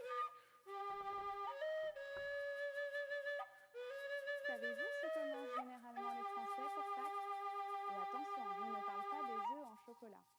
Nous allons vous montrer la réponse à la fin de cette vidéo. À l'origine, Pâques commémore la résurrection de Jésus-Christ et marque la fin du carême pour les catholiques. Le carême est une période de jeûne de 40 jours en référence aux 40 jours de jeûne effectués par Jésus-Christ dans le désert. La date de Pâques est variable. Elle doit tomber un dimanche, compris entre le 22 mars et le 25 avril. Le lundi qui suit ce dimanche est férié et est appelé le lundi de Pâques. Beaucoup de Français célèbrent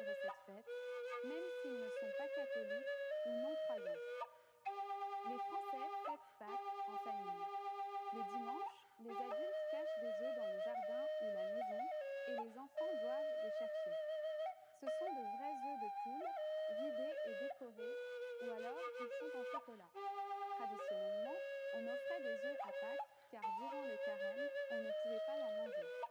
Mais les poules continuaient à pondre des œufs. Une fois le carême passé, on offrait alors ces œufs en trop à des amis, à des voisins. Aujourd'hui, on n'offre pas uniquement des œufs. En effet, les chocolatiers proposent par exemple du chocolat en forme de lapin, de cloche, de poisson. Le choix est varié.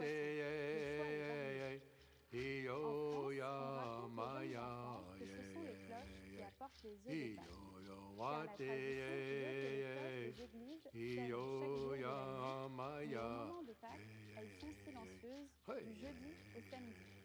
Elles résonnent le dimanche de Pâques et apportent aux enfants les chocolats. Par contre, en Alsace, on dit aux enfants que c'est le lapin de Pâques qui délivre le chocolat.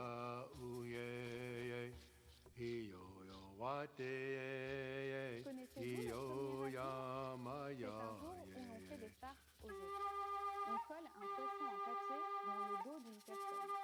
C'est pour cela qu'à Pâques, on peut déguster des poissons en chocolat en référence aux poissons d'avril. Et maintenant, je vais vous donner la réponse du quiz vu plus tôt. À Pâques, les Français cuisinent traditionnellement un agneau. La recette s'appelle agneau pascal, car pour les chrétiens, l'agneau symbolise le Christ ressuscité. Durant cette période, les bouchers et supermarchés font de la publicité afin de vendre la viande d'agneau. Comment était cette leçon? Avez-vous appris des choses intéressantes? Dans votre pays, existe-t-il la chasse aux œufs de Pâques? Est-ce que le lapin ou les cloches apportent les œufs? Bonjour tout le monde, je m'appelle Ingrid. Si vous aimez vous déguiser, ce sujet est pour vous.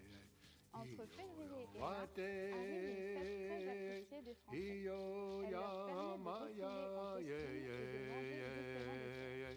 Cette fête a 2 noms. On l'appelle carnaval ou mardi gras.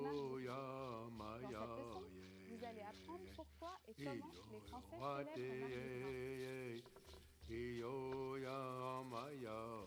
Savez-vous ce que les Français cuisinent et dégustent comme pâtisserie à l'occasion du carnaval? Nous allons vous montrer la réponse à la fin de cette vidéo. Le carnaval date de l'Antiquité romaine lorsque de grandes fêtes célébraient le renouveau de la nature. Par la suite, la population française, christianisée, continua de célébrer la fête de l'hiver à travers cette fête du Mardi Gras. Le Mardi Gras ouvre la période pascale, qui est un moment essentiel dans le calendrier chrétien. Il précède le carême, qui est un jeûne de 40 jours en souvenir de la retraite de Jésus dans le désert. Le carême commence un mercredi et le mardi qui le précède est le Mardi Gras. Appelé ainsi car c'est le dernier jour où l'on peut manger gras. Le Mardi Gras est l'occasion pour les Français de se déguiser. La tradition remonte au Moyen-Âge où les costumes permettaient d'inverser les rôles. Le pauvre se déguisait en roi, l'homme s'habillait en femme. Aujourd'hui, tous les enfants français vont à l'école déguisés le jour du carnaval. Et même dans certains lycées, les étudiants peuvent venir costumés. Et dans différentes villes de France, des défilés de chars et de participants déguisés sont organisés. Aujourd'hui, le carnaval le plus connu en France est celui de la ville de Nice, qui existe depuis le Moyen-Âge. Le carnaval de Nice se déroule chaque hiver au mois de février durant 2 semaines. Chaque année, un nouveau thème est choisi pour la manifestation. Les défilés se composent de 20 chars. Il existe également un concours de fleurs où des chars fleuris s'affrontent à celui qui sera le plus beau. Ils sont ornés de fleurs fraîches cueillies pendant la nuit. Le lendemain matin, le défilé peut commencer et les participants costumés lancent des poignées de fleurs aux spectateurs. Le carnaval de Paris était durant 5 siècles l'un des plus importants carnavals du monde. Il s'arrêta à cause de la guerre en 1914. Il finit par tomber dans l'oubli. Mais depuis 1998, il est relancé et connaît le succès. Et maintenant, je vais vous donner la réponse du quiz du futur. À l'occasion du carnaval, les Français cuisinent des car ils ne pouvaient pas en manger pendant le carnaval.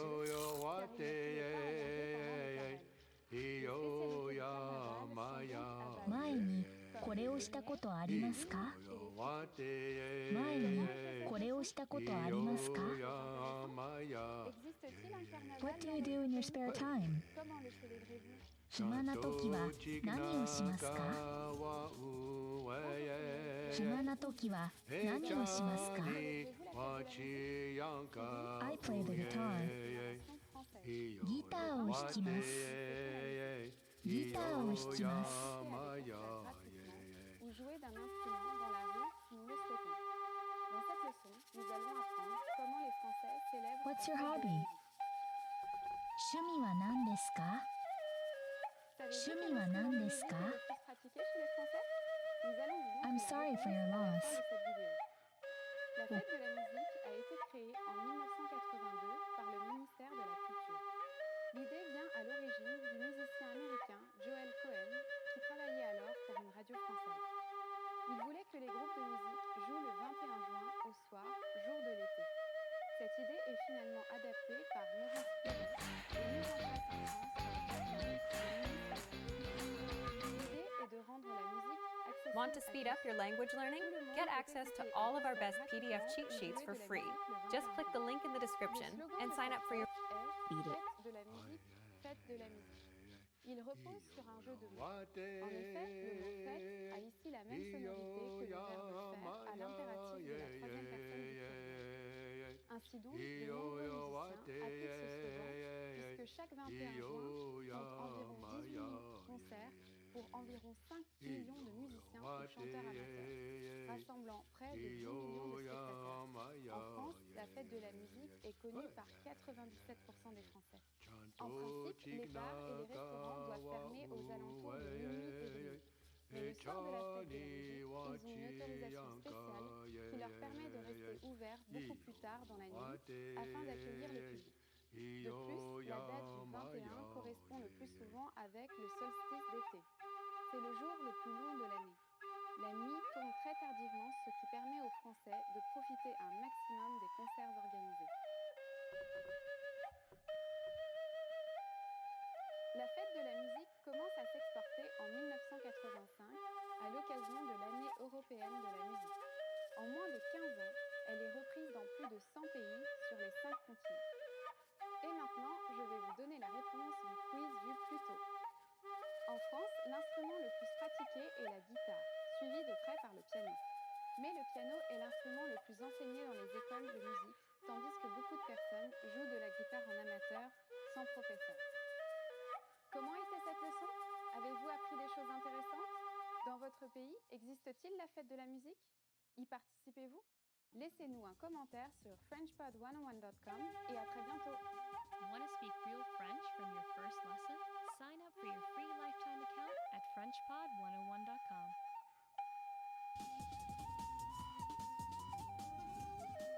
Bonjour tout le monde, je m'appelle Ingrid.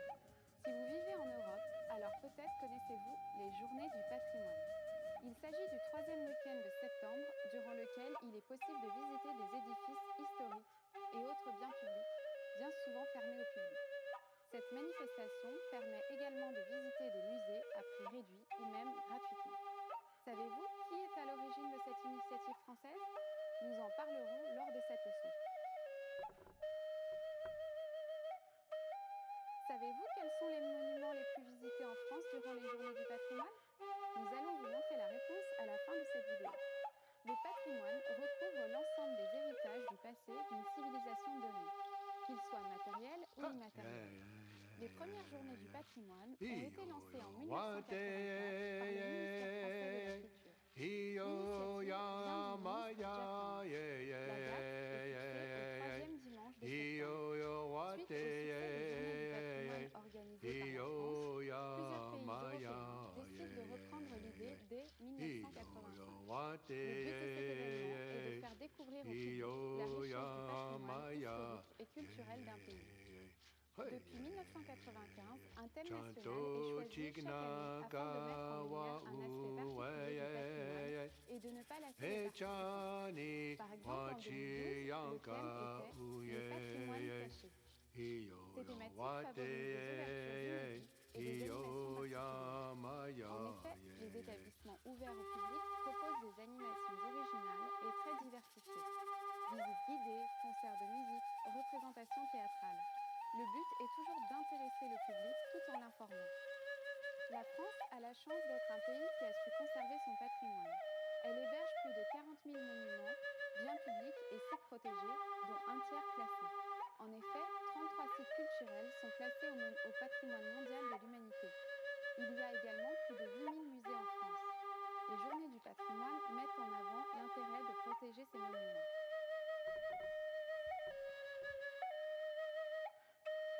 À l'origine, cet événement s'appelait Journée portes ouvertes dans les monuments historiques.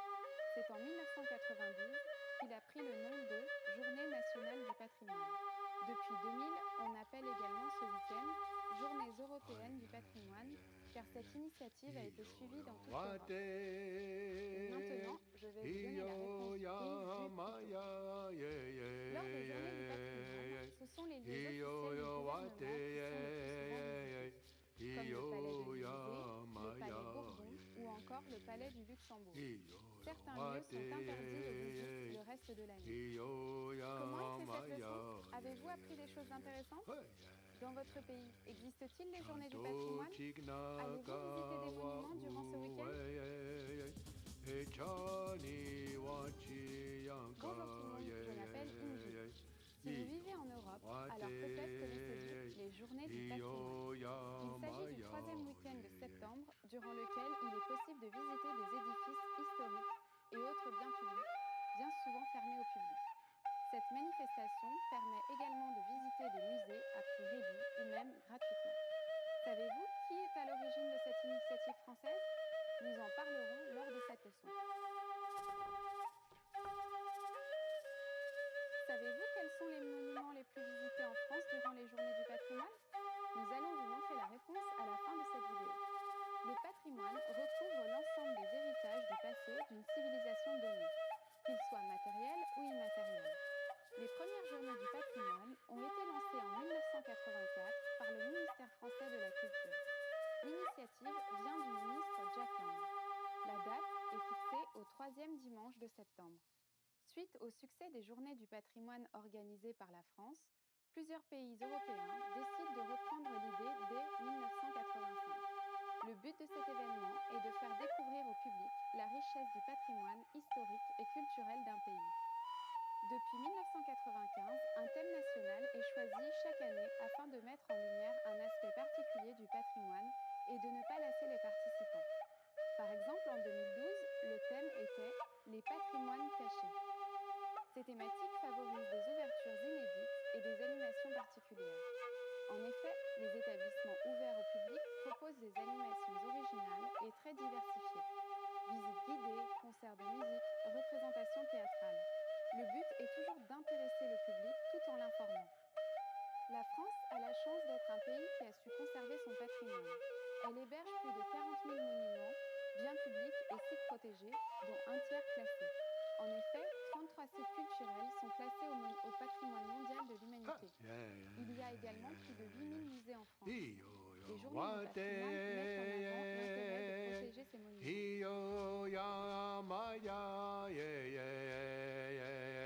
À l'origine, cet événement s'appelait Journée portes ouvertes dans les monuments historiques. C'est en 1992 qu'il a pris le nom de Journée nationale du patrimoine. Depuis 2000, on appelle également ce week-end Journée européenne du patrimoine, car cette initiative a été suivie dans toute l'Europe. Et maintenant, je vais vous donner la réponse du quiz du plus tôt.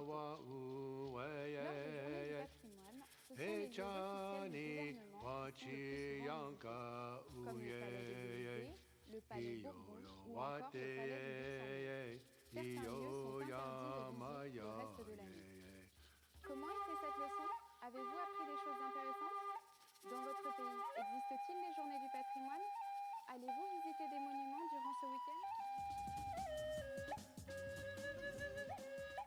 Bonjour tout le monde, je m'appelle Ingrid. Connaissez-vous le Beaujolais nouveau? Il s'agit d'un vin d'appellation d'origine contrôlée de la région du Beaujolais qui existe depuis 1951. Chaque année, il est élaboré à partir de la vigne Gamay et sa commercialisation est autorisée immédiatement à la fin de la vinification. Sa vente est un véritable événement aussi bien en France que dans le monde entier. Aujourd'hui, nous allons apprendre comment est célébrée la sortie du Beaujolais nouveau. Savez-vous quel autre pays est grand amateur du Beaujolais nouveau? Nous allons vous montrer la réponse à la fin de cette vidéo. Chaque année, le troisième jeudi du mois de novembre est commercialisé le Beaujolais nouveau. Cette date correspond en effet à la fin de la vinification. Auparavant, aucun vin ne pouvait être vendu avant le 15 décembre, mais plusieurs syndicats viticoles ont fait pression afin que certains d'entre eux puissent être commercialisés avant cette date. C'est ainsi qu'est née l'appellation Beaujolais nouveau en 1951.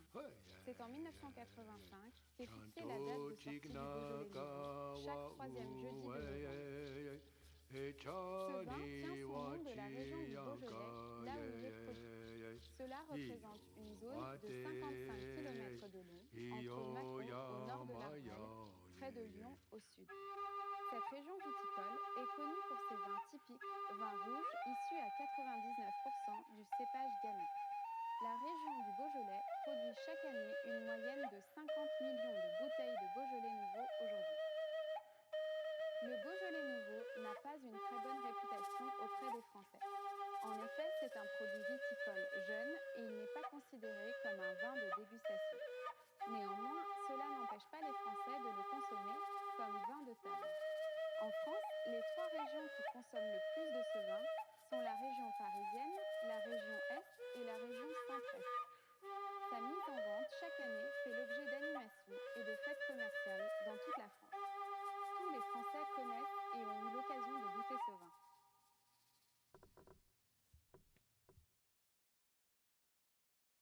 Le Beaujolais nouveau est un vin jeune et doit le rester.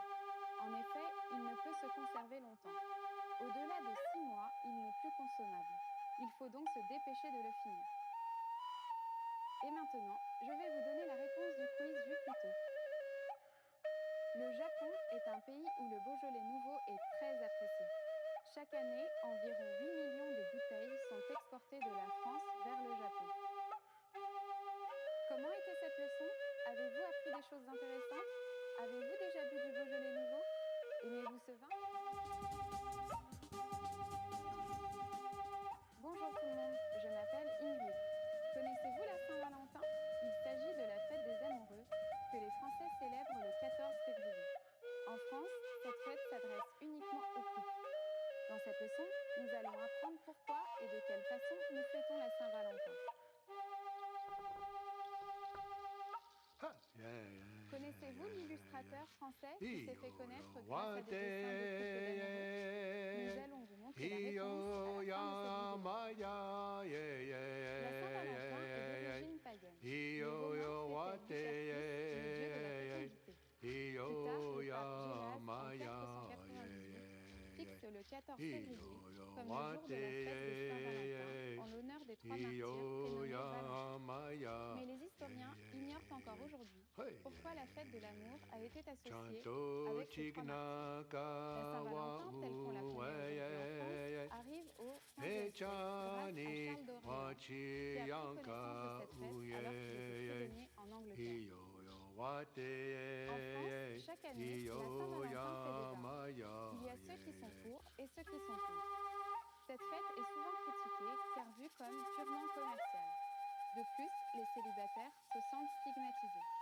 Durant cette période, les journalistes rédigent des articles afin de donner leur opinion sur cette fête, tout comme les animateurs radio ou télé.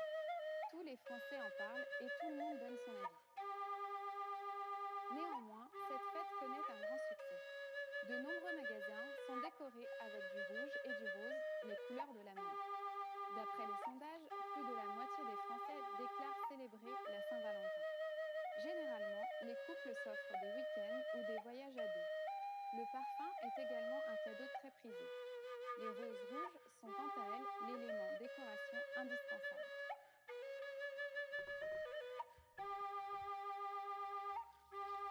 En France, il existe un village qui s'appelle Saint-Valentin.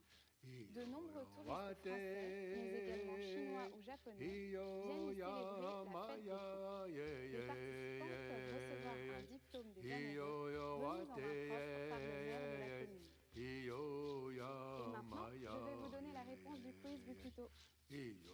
Connaissez-vous l'illustrateur français qui s'est fait connaître grâce à ses dessins de couples d'amoureux? Raymond Queneau est un dessinateur français renommé, né en 1908 et mort en 1999. Ce sont ses dessins de couples d'amoureux qui l'ont rendu célèbre. Aujourd'hui encore, on peut les retrouver sur de nombreux supports, comme des cartes ou des timbres. Comment était cette leçon? Avez-vous appris des choses intéressantes? Et vous, célébrez-vous la Saint-Valentin ou jugez-vous cette fête trop commerciale? Bonjour tout le monde, je m'appelle Ingrid. Dans votre pays, célébrez-vous la fête des mères? Il s'agit d'une fête annuelle célébrée le dernier dimanche de mai par les enfants en honneur de leur mère. Dans cette leçon, nous allons apprendre comment les Français la fêtent. Savez-vous quelle est la particularité des mères françaises d'un point de vue démographique? Nous allons vous montrer la réponse à la fin de cette vidéo. La fête des mères existait déjà dans la Grèce antique. La population organisait des cérémonies printanières en l'honneur de Rhéa, la grande mère des dieux, et notamment mère de Zeus. Une fête religieuse romaine célébrait également les mères le 1er mars lors de la Matronalia. En 1908, une Américaine ayant perdu sa mère un dimanche de mai décide en son honneur de créer la fête des mères que l'on connaît actuellement. En France, le village d'Arthas se revendique comme le berceau de la fête des mères. En effet, ce village organisa en 1906 une cérémonie en l'honneur des mères de familles nombreuses. En 1920 est élaborée une fête des mères de familles nombreuses, puis le gouvernement officialise une journée des mères en 1929. Contrairement à ce qui a été souvent relayé dans les médias, la fête des mères n'est donc pas une création du maréchal Pétain, chef de l'État français et président du Conseil de 1940 à 1944. En 1941, le régime de Vichy ne fait qu'inscrire cette fête au calendrier. Après-guerre, la loi fixe la date au dernier dimanche de mai. Dès la maternelle, les enfants français créent des bijoux et écrivent des poèmes pour leur maman. Quand les enfants grandissent, ils offrent des bouquets de fleurs ou du parfum. Selon les responsables des boutiques de fleurs, les ventes de bouquets à l'occasion de la fête des mères représentent au moins 3% de leur chiffre d'affaires annuel. Cela fait plus de 500 000 bouquets écrits. Un film français a pour sujet la fête des mères. C'est une comédie de Gérard Pires, sortie en 1969. Ce film narre l'histoire d'une famille réunie à l'occasion de cette fête qui connaîtra une journée forte en émotions. Il s'intitule tout simplement La fête des mères. Et maintenant, je vais vous donner la réponse au quiz du coucou. Savez-vous quelle est la particularité des mères françaises d'un point de vue démographique? La particularité des mères françaises est qu'elles ont beaucoup d'enfants. Actuellement, la France est avec l'Irlande, le pays de l'Union européenne où la fécondité est la plus forte. Comment était cette leçon? Avez-vous appris des choses intéressantes? Et vous, célébrez-vous la fête des mères? Bonjour tout le monde, je m'appelle Ingrid. Dans votre pays, célébrez-vous la fête des pères? Il s'agit d'une fête annuelle célébrée le 3e dimanche de juin par les enfants en l'honneur de leur père. Dans cette leçon, nous allons apprendre comment les Français la célèbrent. Savez-vous quelle fleur en France est le symbole de la fête des pères? Nous allons vous montrer la réponse à la fin de cette vidéo. Les pères étaient déjà célébrés au temps des Romains. Une cérémonie avait lieu chaque année en février. Elle rendait hommage aux pères décédés. Dans les pays catholiques, on célébrait la fête des pères dès le Moyen-Âge dans les régions religieuses.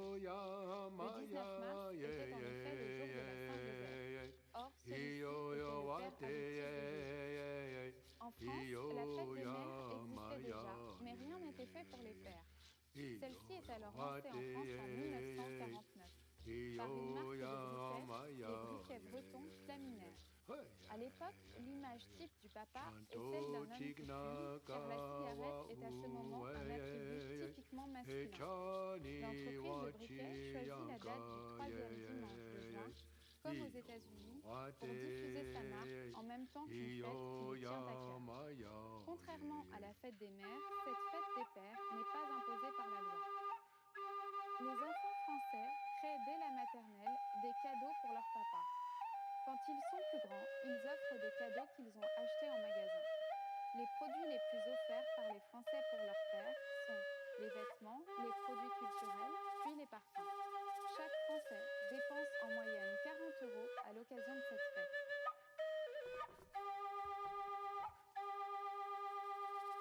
En France, des éditeurs n'ont pas hésité à utiliser la fête des pères comme argument commercial. En effet, de nombreux livres sont mis en vente durant cette période, ayant pour seul but d'être offerts le jour de la fête des pères.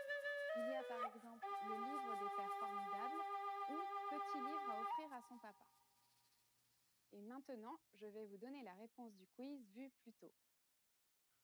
Savez-vous quelle fleur en France est le symbole de la fête des pères? La rose est le symbole de la fête des pères. La couleur a un sens. En effet, si la rose est de couleur rouge, cela indique que le père fêté est vivant. Mais si elle est blanche, c'est qu'il est décédé. Comment était cette leçon? Avez-vous appris des choses intéressantes? Et vous, qu'avez-vous offert à votre père pour sa fête? Laissez-nous un commentaire sur frenchpod101.com et à très bientôt. Want to speak real French from your first lesson? Sign up for your free lifetime account at FrenchPod101.com.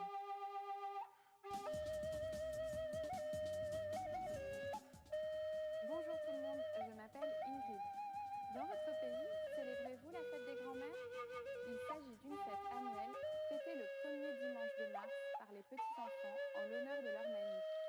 Dans cette leçon, nous allons apprendre comment les Français célèbrent la fête des grands-mères. Un sondage a été réalisé auprès des grands-mères françaises. Et savez-vous quelle est leur motivation principale pour 80% d'entre elles? Nous allons vous montrer la réponse à la fin de cette vidéo. La fête des grands-mères a une origine purement commerciale. En effet, elle a été créée par une marque de café du même nom en 1987. Depuis, en France, le premier dimanche de mars, les aïeuls sont fêtés. Au cours des ans, cette fête est devenue de plus en plus populaire, faisant l'objet d'ateliers dans les écoles et de campagnes promotionnelles. Elle est depuis mentionnée dans certains calendriers français et dans la presse. Les enfants créent donc à l'école des cadeaux pour leur mamie, et ce, dès la maternelle. C'est l'occasion pour les familles françaises de se retrouver. Les petits-enfants offrent des cadeaux à leur grand-mère. Les présents les plus populaires sont les bouquets de fleurs ou les plantes comme les orchidées. Une étude réalisée par les fleuristes français a montré que cette fête avait un impact significatif sur les ventes des végétaux d'intérieur. Durant cette journée, des événements, commerciaux ou non, sont organisés dans toute la France. Par exemple, une mamif a lieu place de la Bastille depuis quelques années. Une mamif est un mot valise jouant avec les mots mamie et manifestation. Le but de cet événement est de réunir les mamies et leurs familles. Les grands-pères sont les grands oubliés du calendrier. Effectivement, la fête des papys n'existe pas, contrairement à celle des grands-mères. Peut-être faut-il attendre qu'une marque crée cette fête. Et maintenant, je vais vous donner la réponse du quiz vu plus tôt. Un sondage a été réalisé auprès des grands-mères françaises. Et savez-vous quelle est leur motivation principale pour 80%? Want to speak real French from your first lesson? Sign up for your free lifetime account at FrenchPod101.com. Welcome back, watchers. Bye. So welcome back, watchers. This week we're going to talk about must-know expressions for agreeing and disagreeing. Are you ready? C'est vrai, that's true. Yeah, this is just a simple answer for something is true. C'est vrai cannot solve question. You want to confirm that someone said something you are really surprised. C'est vrai? Really? Yeah, we just say casually. Ah, c'est vrai. Ah, did you notice the sky was blue today? Tu as remarqué que le ciel était bleu aujourd'hui? Ah, c'est vrai. Oh, that's true. Je crois que oui. I guess so. Do you think the concert is going to be at 8 p.m. today? Yeah, I think so. Tu crois que le concert est à 8 heures ce soir? Ah, je crois que oui. So this is not a 100% sure answer, so you still have to check it, but you are 75 to 80% sure it's true. Absolument, absolutely. That's when you are 100% convinced it's true. Or right for what you're saying. I think we should go with the blue color for the marketing campaign. Absolutely. Je crois que nous devrions choisir le bleu pour la campagne marketing. Absolument. And not the filthy yellow. It's also a really formal and polite manner to say yes. For example, if you're in a fancy hotel and you say, oh, is the bar on the first floor? And you say, absolument. Absolutely. Qu'en pensez-vous? What do you think? What do you think about this week's lesson? Leave a comment. Que pensez-vous de la leçon de cette semaine? Laissez-moi un commentaire. What do you think about the food here? Que pensez-vous de la nourriture ici? I think it's really good. Yeah, it's totally cool. Peut-être, maybe. Do you think you'll be able to come tonight? Maybe. Est-ce que tu penses que tu pourras venir ce soir? Peut-être. That's 50-50 level of sureness. Je ne pense pas. I don't think so. Do you think you can finish this task before the day is over? I don't think so. Tu penses que tu pourras finir ce travail avant que la journée soit finie? Je ne pense pas. Bien sûr. Of course. Can I have fries with my chicken? Of course. Est-ce que je peux avoir des frites avec mon poulet? Bien sûr. Yes. Maman, est-ce que je peux sortir? Bien sûr. Of course. I was just going to say that. Or sometimes we use tu l'as dit. Which is, right, you said so. Oh my god, have you seen Betty's new hair color? It's terrible. Jamais le dire. I was just about to say that. Je crains d'être en désaccord.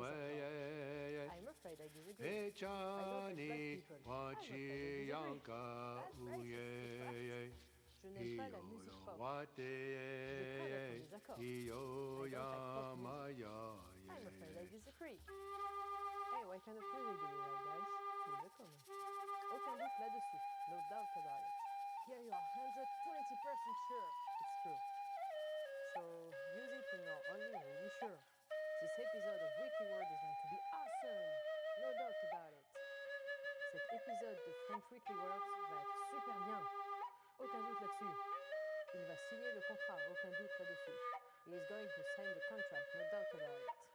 So that's about it for this week. Don't forget to check the website, FrenchPod101.com for more French lessons. And we'll see you next time. Bye-bye.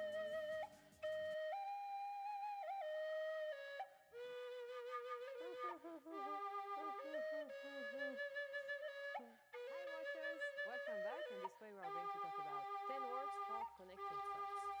I'm really bad at connecting thoughts, so maybe we can learn things together this time. Let's go! Ensuite, then, ensuite, then, I took a shower, then went to work. J'ai pris une douche et ensuite je suis allé au travail. Morning routine. Cependant, however, cependant, however, I like the blue version. However, feel also good. J'aime la version bleue. Cependant, le rose est aussi joli. Like when you're redecorating the house. De l'autre côté, on the other hand. De l'autre côté, on the other hand, it's sunny today, so we should go outside. On the other hand, my friend Leo. Aujourd'hui, il fait soleil, nous devrions sortir. De l'autre côté, il va peut-être pleuvoir un peu plus tard. And then your holiday is wrong and you can go to Luxembourg. Plutôt, instead. Plutôt, instead. Let's go by boat instead. Allons-y plutôt en bateau. Like if you want to go to an island, then you can choose between the plane and the boat. Yeah, let's go by boat, it's nicer. There's a storm and then you get caught in the boat and then you are super sick. Awesome! Oh no dear, we're going to die! Say bye to Bobby and Daddy! What? There's water in the boat and we're in the middle of nowhere. Oh, that was scary. That's why I don't like being on boats. De plus, moreover, besides. De plus, moreover, besides. I'm lost in the wood. Moreover, my phone battery is dead. Je suis perdu dans la forêt. De plus, la batterie de mon téléphone est morte. Également, likewise. Également, likewise. I read this book and my sister did likewise. J'ai lu ce livre Aussi. Also. Aussi. Also. We also have muffins. Nous avons aussi des muffins. Pendant ce temps. Meanwhile. Pendant ce temps. Meanwhile. J'étais en train de mettre la table et pendant ce temps, le chien a mangé tous les muffins. I was setting the table. Meanwhile, the dog had poured the muffin. Bad dog. Something tasty, I ate that. En réalité, in fact, the dog didn't eat all the muffins. In fact, I ate them. Le chien n'a pas mangé tous les muffins. En réalité, c'était moi. And they were so good. Finalement,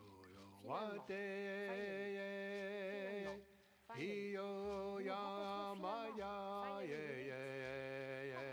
connecting socks. So we learned 10 words for connecting socks today. Tell me in a long sentence what's connecting the socks and using some of them. If you can connect your socks, because I cannot. If you want to learn more French, don't forget to check FrenchPod101.com, and we will see you next time. Hi everybody, Candice here. Welcome to Ask the Teacher, where I answer your most common French questions. The question for this lesson is, how can I use French slang? There are a lot of words you hear in French that you almost never see written. In fact, there are many expressions that are unique to spoken French. Take quoi at the end of a sentence, for example. Quoi in spoken French doesn't just mean what. When used at the end of a sentence, it's a filler word that adds emphasis. If you're talking about something with your friend and she says, c'est normal quoi, she isn't asking a question. In English, it would sound something like, this is quite normal.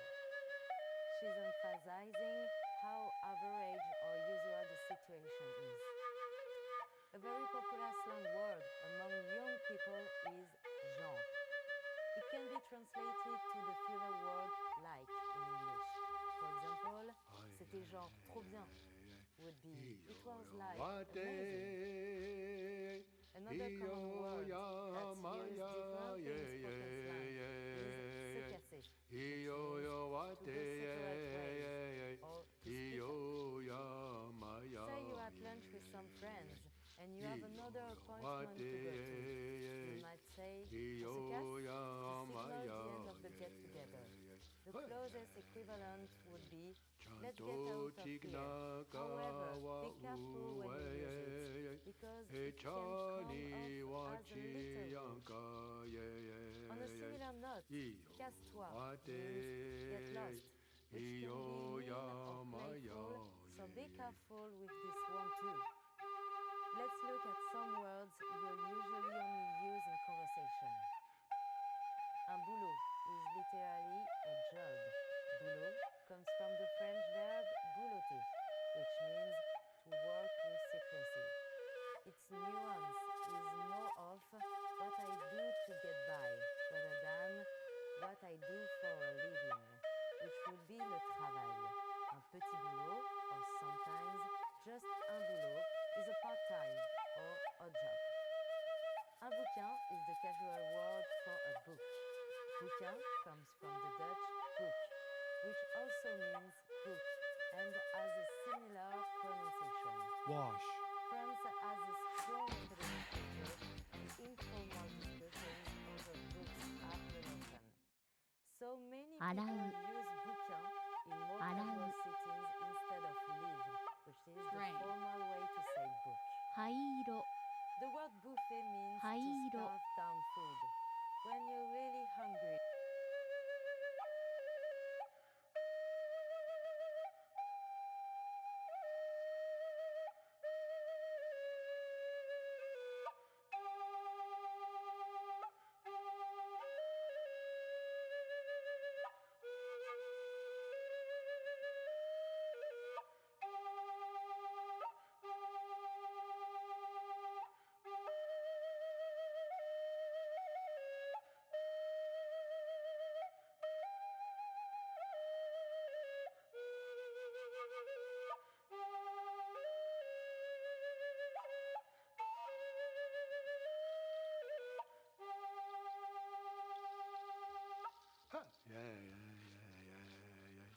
Iyo yo wate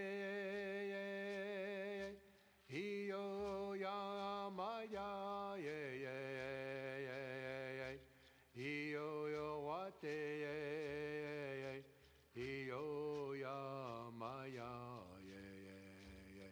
iyo yo wate iyo ya maya hey chanto chigna kawa uwe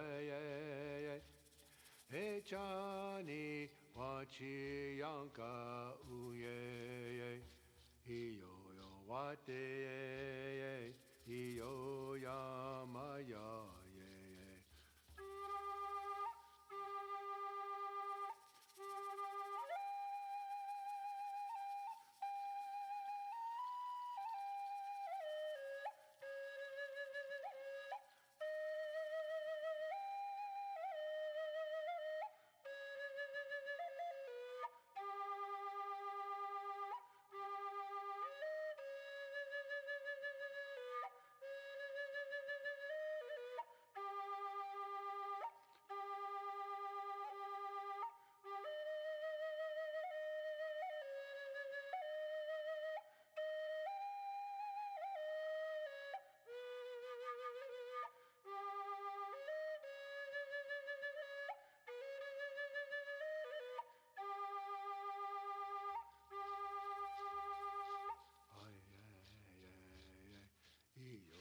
wate iyo ya maya iyo yo wate iyo ya maya iyo yo wate iyo ya maya chanto chigna kawa uwe e chani wachi yanka iyo wate iyo ya maya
iyo yo wate iyo ya maya iyo yo wate iyo ya maya iyo yo wate iyo ya maya hey Chanto chignaka wa uwe. Hey chani wachi yanka uye. Iyo yo wate. Iyo ya maya. And understand team performance. New features every week. Click it.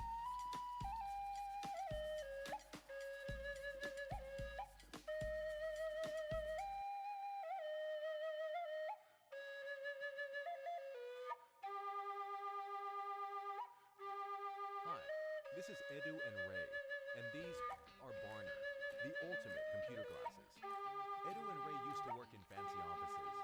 And what happens in fancy offices nowadays? They are full of screens, or how we call them, eye killers. Edu, Ray, and their colleagues were sitting in front of these eye killers for a lot of hours every day.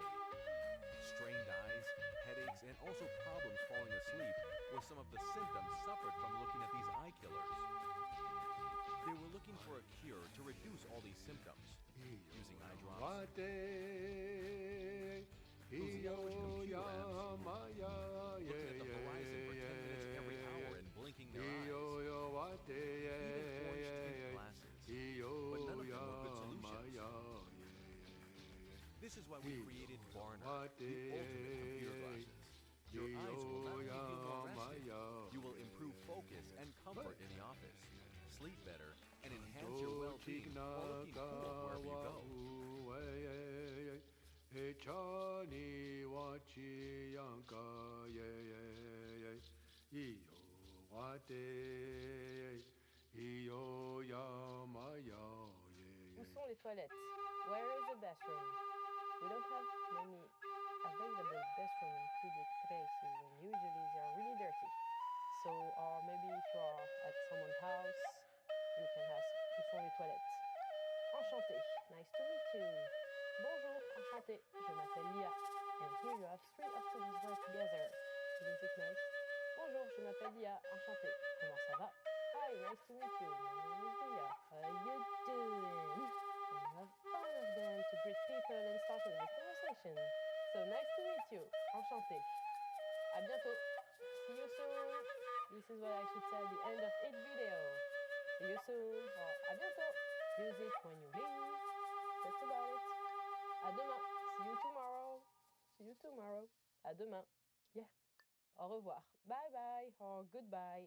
Au revoir is kind of polite. You can use it with everyone as well. So if you want to be more friendly, we use like ciao. Au revoir is only for leaving. So yeah. Goodbye. Goodbye, watchers. See you next time. À bientôt. No, not yet, because I'm gonna see you guys a lot. Bien sûr. Of course. Bien sûr que c'est le cas. If you want to be sarcastic, you can say oui, bien sûr. We mostly use it this way because we like being sarcastic. So yeah, of course, yes, yes, you are, yes. Je peux utiliser, may I use sentence? So fill the blank with whatever you want. Can I use your pencil? Je peux utiliser ce stylo. Oui, oui. Je suis désolé. I'm sorry. Yeah, if you Insignificant. bump into someone, you can also use this one. Like, 大したことがない if I bump into somebody, they won't wake up, huh? 大したことがない Pizza. I'm sorry, je suis désolé. Wate iyo yamaya. Iyo wate Noodle. iyo yamaya. Yeah, and you can use it with all the instruments. Iyo yamaya. No, it's 見 not. つける Not really. Je ne comprends pas. I don't Chanto understand. chignaka wa Agir. Chani wachi yanka uye. ブラシ Iyo wate. ブラシ Iyo yamaya. インフルエンザ Eh bien, インフルエ so ンザ remember those main sentences and don't forget to subscribe and 見 give る me a comment if you ne 見 comprends る pas. Bye bye. Au revoir et à bientôt. 麺集する募集する White. 白い白い Bright. 明る Hey い watchers, and welcome to this week's 明るい new top word. And this week will be Jet. 25 French verbs. Here ジ we ェッ go. ト機 Être, to be or not to be. Être ou ne pas être. What do you want to be when you grow up? Qu'est-ce que tu veux être plus プ tard? レゼンテーション Qu'est-ce que tu veux être quand tu grandiras? プレゼン Avoir, テーシ to ョン have. Don't forget that verb in French are conjugated, so it's a pain to learn. Wate, Never use avoir by itself. I have, j'ai, Yo, ya, ma, ya, I have. Saxophone. Faire, to do. Faire something, like faire du vélo, would be like to bike, but you actually you are doing bike. そこ Faire la cuisine, to cook. そこ Is doing the cooking. Or something like that. What do you like to do? Qu'est-ce que tu aimes faire? 世界 If you are asking for hobbies, 世 tell 界 me what you like to do in the comments, watchers. Dire, to say. 終わ Je る dis beaucoup de bêtises. I say a lot of silly things. But actually you like it. Raspberry What can I say? Qu'est-ce que je peux dire? Raspberry Pouvoir. Can. Raspberry Yes, you can. Oui, nous pouvons. Oui, nous Rectangle. pouvons. Can you do a Rubik's Cube? Est-ce que tu peux faire un Rubik's Cube? Allez, to go.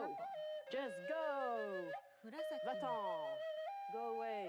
You don't use it with French people. They're gonna get mad at you. Go walking, aller se balader, or go in the kitchen, aller à la cuisine.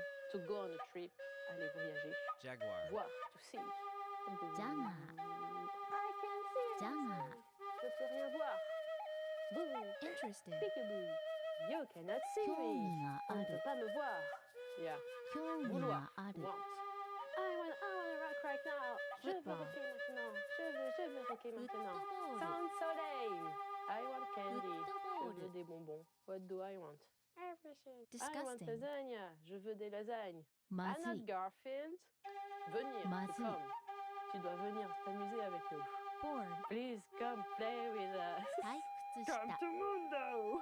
退屈した You can come with us. Tu peux venir avec nous. Attend. It's the way French people will invite you. 出席 So, す yeah, る sure, come. Ouais, viens. 出 Devoir. 席す Must. る Devoir is also homework because it's Relaxed. something you must do. It also means くつろいでいる duty. It's an eclectic word. You can use it for so many things. You have to do your homework. Squid. Tu dois faire tes devoirs. Je dois faire la Ika. vaisselle. I have to do the Ika. dishes. Or else it stinks. Prendre. Urchin. To take. You can take the train. Uni. Prendre le train. Or you Uni. can take something. Prendre quelque chose. You Red. can take your time. Prendre son 赤 temps. い赤い Trouver. To find. I found something. J'ai trouvé quelque chose. 料理人 It's a bottle of water again because that's my only prop for today. Yeah, I found the solution. J'ai trouvé la solution. Did I find the solution? What No, I didn't. Yes, you go here and you're Then you do the next one. J'ai trouvé de quoi manger. I found something to eat. Finally, I won't disturb you anymore. Donner, to give. Donner de l'argent. Please give money to Mia. Donner un cadeau. Sakana. Birthday. Give a present. Sakana. Falloir. Need to. It's more have to's and need to. 男の Yeah. 子 Need to. I need to do my hair. Il faut que je me coupe les cheveux. Je pense à une phrase. Echani, Wachiyanka, Parler, to speak. You can speak a language. Parler une langue. Speak French. My chair is squeaky. And my spoon is too big. Je te parle plus. I'm not speaking to you anymore. Mettre, 唇 to put. To put something in your head. Mettre quelque chose sur sa tête. Like a hat. hair To put your clothes on. Mettre ses vêtements. ひょう Savoir, to know. I know everything. Je sais tout. Remember, no one knows Farm. everything. Souvenez-vous, No personne ne so. sait tout. Savoir in French No is also so. knowledge, is the same word. Passer, to Green. pass. On lui passe un truc. 緑 To pass something on. Also what in sport. Midori. Pass, pass, pass. But I won't touch it. I did. Dirt. Regarder, to watch. To watch Sti- a movie. Regarder un film. Sti- To watch a match. Regarder un match. Country. Of whatever you want. Go Jinx! Go Jinx! Go Mundo! Go red team! Go soccer team! Go Mundo! Watching the news, regardez les nouvelles. Aimer, like. Aimer is also to love. So you can like someone or love someone. It could be the same. J'aime le chocolat. Suburb. That's a South Park song, because I did it wrong. Croire, to believe. I believe I can fly. Je crois que je peux voler. Dojo. Sans soleil. Je crois en toi. I believe in you. You can do it. You can learn French. Go Watchers. Manger. Eat. I believe it's time to eat. Je crois qu'il est l'heure de manger. It's always time to eat. I like to eat. J'aime manger, which is j'aime again. See if you can use it for stuff you like to do. Like eating. Dark. No, no, no, no. What do you like to eat, by the way? Leave your favorite food in the comments. Boire, to drink. 100 This is what trillion. I said my water bottle prop all along. Lia straw, to drink. It's making bubbles. To drink a fruit juice. Boire un jus de fruits. Go for the healthy choice. Jouer, to play. Let's go play again. Yay! Ha, ha, ha, 10 ha, trillion. ha. To play a video game. Jouer à des jeux vidéo. I like playing by myself. J'aime, c'est tout ça. Parler, to talk. Celebrate. To make small talk. Parler de tout. 祝う So don't forget to subscribe, 祝う and we'll see you next time for a new category of fruit. 真ん中 See you next time. 真ん中 No, no, no, no, no. By the moon and the stars in the sky. Really? And ice cream. But I like ice cream better. And if you don't do your video correctly, you know what happens? Mundo! 真ん And for 中 things. 真ん中 Close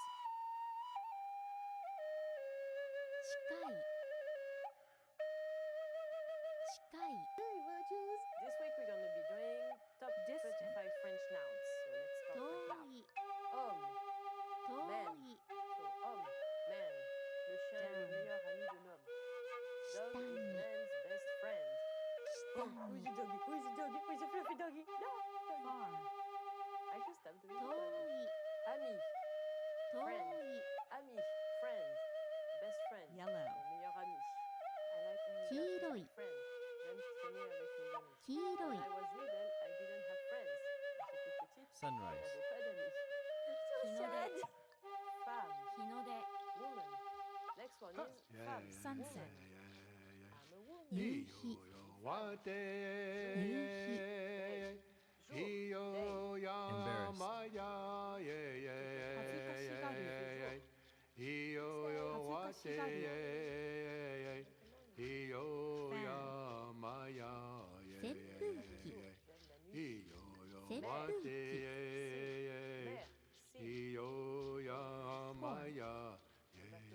貧乏貧乏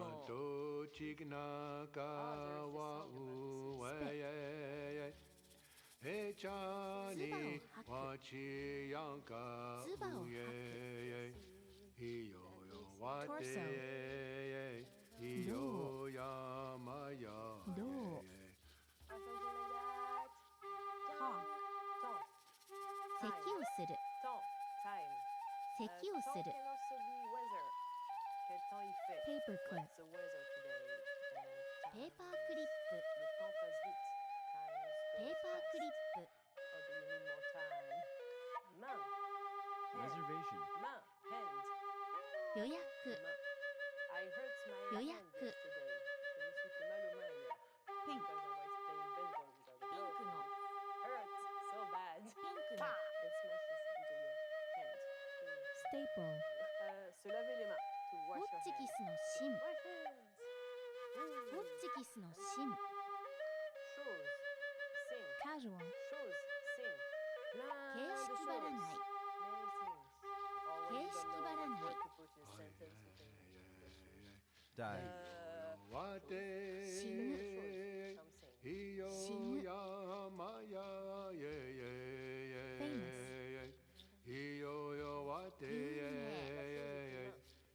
有名 Marry 結婚する結婚する Catch. Chanto chignaka wa Eyes.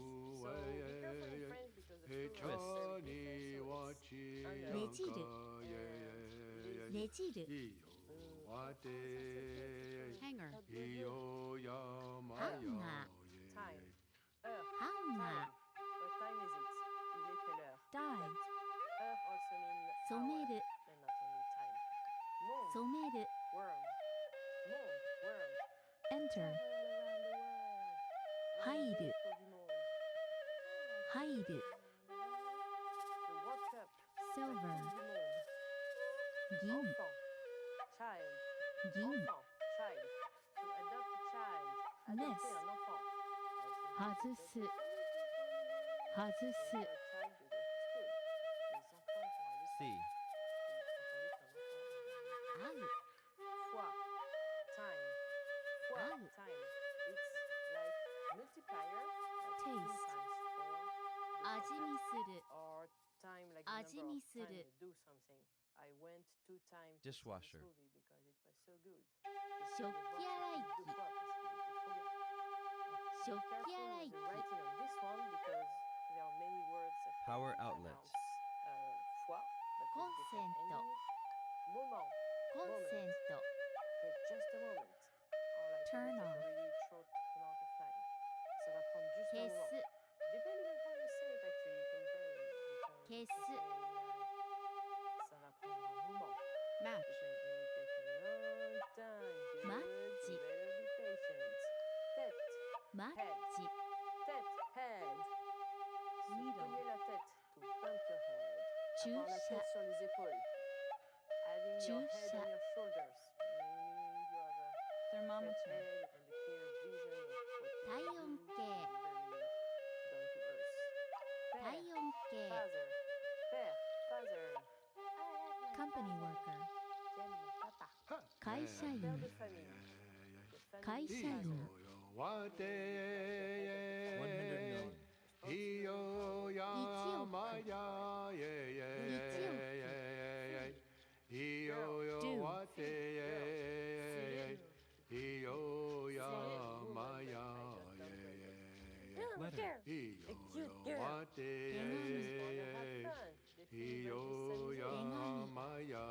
You're a bad girl. Villain. Male. Boo. Chanto chignaka wa uwe. Potato. Echani Avoir le cœur sur la main. wachi yanka Having your heart uye. is a French Iyo expression yo which wate. Hankai suru. Iyo yamaya.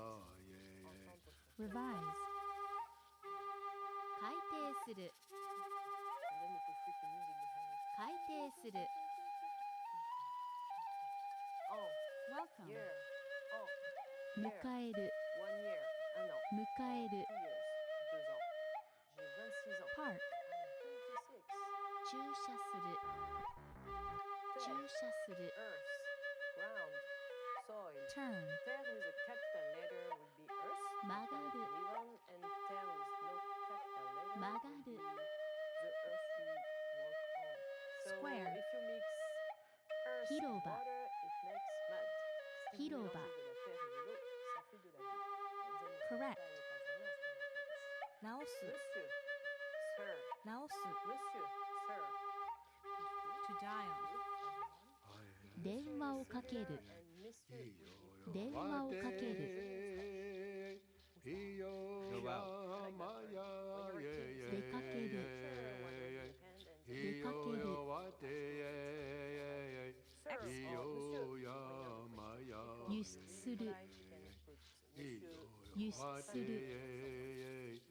Iyo yamaya. 課題。 Voix. Voice. 課題。 Chanto chignaka wa Lopez. uwe. Voice, right? Echani Gendo wachi zitensa. yanka. 電動自転車。 House. Iyo yamaya. This is my house. Tired. C'est ma maison. Yeah, I live in 疲れた。 house. And I stay 疲れた。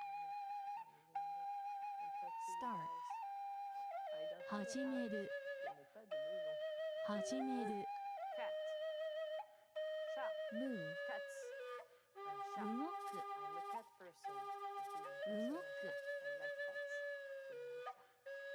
Job. Come on. I can only see the button. 仕事 So thank you for watching. 仕 And don't 事 forget to subscribe for more French words. And we'll see you next Home. time. Bye. 家 French people do something. 家 Let me grab you. help 助ける助ける Go. 行く行く Hey watchers, and welcome back for more French Become. words. This week will be なる top 25 French なる adjectives. Tout, all, Video Tout. game all, or everything. テレビ I ゲー have ム to sing about everything. テレ Je ビ dois ゲー penser ム à tout. J'ai tout mangé. I ate everything. Folder Because food is good. フォルダ Oh yeah, tout is for object. If it's for Folder. people, like all the people, it will be tous. Engage Grand, tall, grand, 翻訳する I'm not 翻 tall. 訳する Je ne suis pas grande. Un grand arbre. Drums. A tall tree. ドラム Petit, small. ドラム Petit, small. A small snail. Dizzy Petit escargot. めまいがする Tout petit, tout petit. めまいがす So る small, so small. Même, even. Be born. Same. Même, 生 even. まれる Or same. 生まれる It's the same. Doing it What the same. day? 庭 Iyo ya maya yeah yeah. Iyo yo what day? ポーカ Iyo ya maya ー食べる Iyo yo what day? Iyo ya maya 言語学 Only. 言語ちゃん学とちぎなかわうえ台湾えちゃにわちやんかうえひよわてひよやまや Word 言葉 Je suis encore 言 jeune. 葉 I'm not that old. Come on. Scientist 科学者科学者 Fence Yeah, I'm the first. 柵 He's the first to comment. 柵 Premier à commenter. Swim 泳ぐ Good. 泳ぐ This is so good. Song Oh, that's good. 歌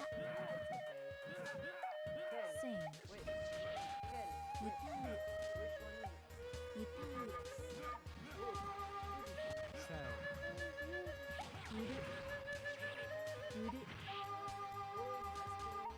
Speak 話す話すわて Sound ひよやまやひよよわてひよやまや Trip. ひよよわて旅行ひよやまや Feeling. 気分ちゃん気分とちぎなわう Nail. えちゃにわちやんか爪 It's brand new. いいよ Tout nouveau. わ Place. Dernier. Last. いいよ Dernier. やところまや I always finish とこ last. ろ Je finis toujours en dernier. Customer Blanc. White. お客 Blanc. さん White. I'm wearing お客 white さん today. Je porte une chemise blanche aujourd'hui. Employee Oh, clouds are 会 white. 社員 Nuages sont blancs. 会社員 Expensive. Cher. Expensive. Beverage I never buy expensive 飲み stuff. 物 Je n'achète jamais des trucs chers. 飲み物 Okay, to go to Sunday market.自 Thank you 然 for follow, mate. Thanks. 自然 Thank you. Want Dobra, i mamy... 欲しい Dobrze jest w sumie ustawione. 欲しい Lecimy pod Lilkę, nie gramy Lilką. Nazwaliśmy sobie kostki tak. 環境 Przeważnie brałem ciastka, co nie? 四角四角 Właśnie brałem ciastka, pójdę do niego. A ja, ale oni są już pogodzeni, kurwa. Oni to już ziomki są. Stanowski. Spoko, no z tego dobierania... No. Ryszard Hydraniu, oddaj rower.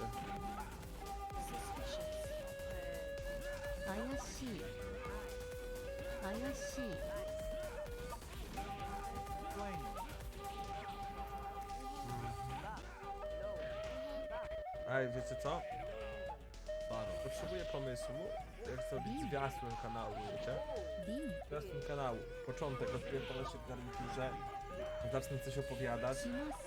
Później chcę tam ten zwiastun, macie jakieś dzikie playsy, co nie? Ci byście mieli jakieś swoje dzikie playsy, też musicie wyznać, czy to zmontuję, co nie? No, co wy o tym myślicie? Bym sobie w garniturze usiadł, co nie? Otworzył sobie kurwa yerba mate. Bym jechał chyba na matę, co nie? Tak może być. Grafikę zamówiłem, grafika za 2 tygodnie będzie nowa. Już jeszcze muszę się fajnie podzielić. To wam powiedziałem, to wam powiedziałem. Walu, no dobra.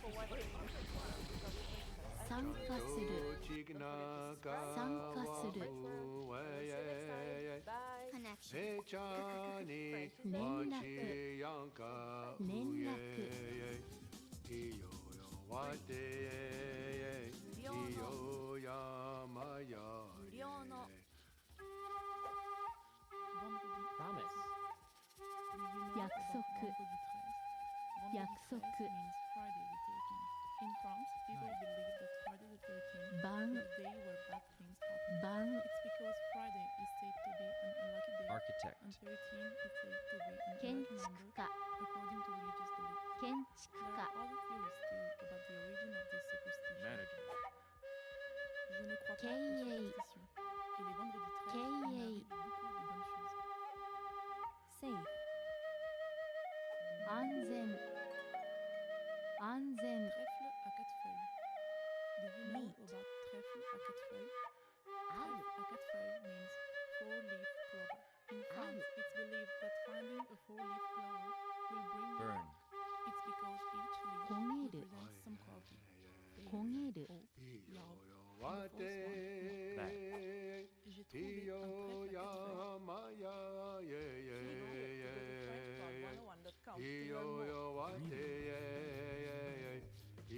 挨拶挨拶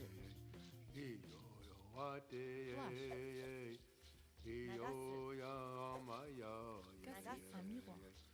Did you know? Casser un Article. miroir means to break a mirror. Kiji. Like in a lot of other countries, Kiji. breaking a mirror is considered bad luck. Vegetarian. In France, it's believed that ベジタリアン will be unlucky. ベジタリアン Because the wrong someone sold and breaking エネルギー エネルギー will use itself once every 7 Advertisement minutes, which is the amount of time 広告 required to fully restore 広 itself. 告 Mon frère a cassé le miroir de la salle de bain. Donc, il va Liu. avoir 7 ans de moins. 理由 Yes. 来客来客 Faire à cheval means horseshoe. Say In France, it's believed that New. throwing a horseshoe above the New. head will bring you luck. Some people believe Well. that this is because Yoku. they are made of iron, which is Yoku. believed to keep evil spirits away. However, Garbage. this is just one belief, and there are Gomi. other theories about the origin Gomi. of this superstition. Tuna fish J'ai un fer à cheval Maguro. au-dessus de ma porte. マグロ Click here to go to FrenchPod101.com to learn more. リャマリャマ Sand 砂砂 Mettre le pain à l'envers Lime. sur la table. Did you know? Lime. Mettre le pain à l'envers sur la table Lime means to put bread upside down. in the Garage. fridge. In France, it's believed that Garage. putting bread upside down Garage. will bring luck. It's because people believe Faucet. that you will invite family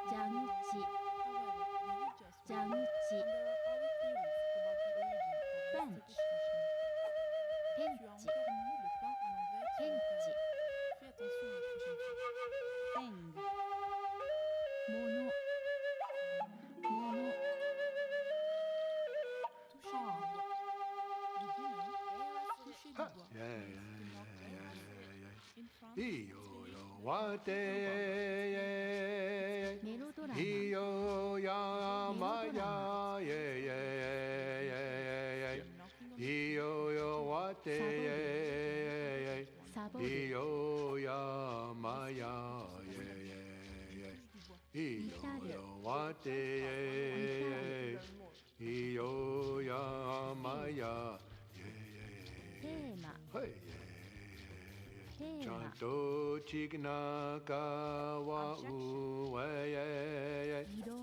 Echani wachi yanka uye Iyo yo wate Iyo ya maya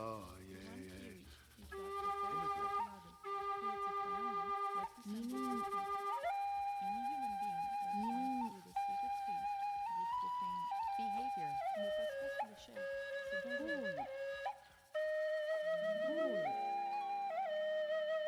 Étoile decision. Did you know? Étoile means shooting star. In France, it's believed that if you make a wish 1 when billion. you see a shooting star, it will come true. It's because for some people, the shooting star, which is a rare spectacle, Winner. represents falling stars, who will help make wishes come true.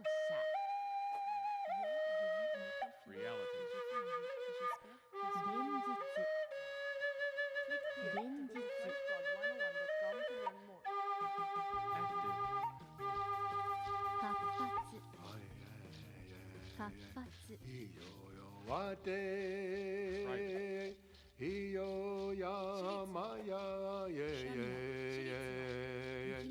Iyo yo wate in France. Iyo ya maya Will bring you bad luck. Iyo yo wate This is because Iyo ya maya however, this is just one possible belief. Chanto chigna kawa uwe Echani wachi yanka Iyo wate Iyo ya maya It's believed that crossing fingers is a sign of good luck. It's because in the pre-Christian era, crosses symbolized power and unity. The middle of the cross represented all that was good. People used to make wishes on it to ward off evil. Je croise les doigts pour ton examen demain. About French superstitions? Loser. Click here to go to FrenchPod101.com to learn even more. Circle. N. N. Hi, I'm Leah and welcome to Report. Wiki Rose. So I'm going to teach you French words this week and I'm going to discover them too because I don't know what they are yet. So let's go. Occupation. And today's theme is negative adjectives. 職業。 Let's start on a bad feeling. 職業。 Triste. It's sad. Empress. I didn't get to eat today yet, so I'm sad. La pluie me rend triste. Rain makes me sad. Gallery. Is that simple enough? Next Gallery. one is difficile. Gallery. Difficult. Difficile. Sculpture. Making simple sentences difficult. 彫刻。 I don't remember the French now. 彫刻。 Apprendre le français n'est pas difficile. Soul. Learning French is not 魂。 difficult. Hey, les, 魂。 ugly. Why? Why do you come up with those Spend. words? It's mean. 費やす。 Cet endroit est vraiment laid. This place is ugly. Yeah, you can use it for people State. and places. Sale, 臭。 dirty. Mes vêtements sont Shoe. sales. My clothes are dirty. Not today, Love. hopefully. Maybe. 上。 Cher, expensive. Ce sac est cher. This bag is expensive. Champion. Yeah, I did something simple. Champion. Little words. Champion. Now you see about computer. Iyo yo wate Iyo ya maya Iyo yo wate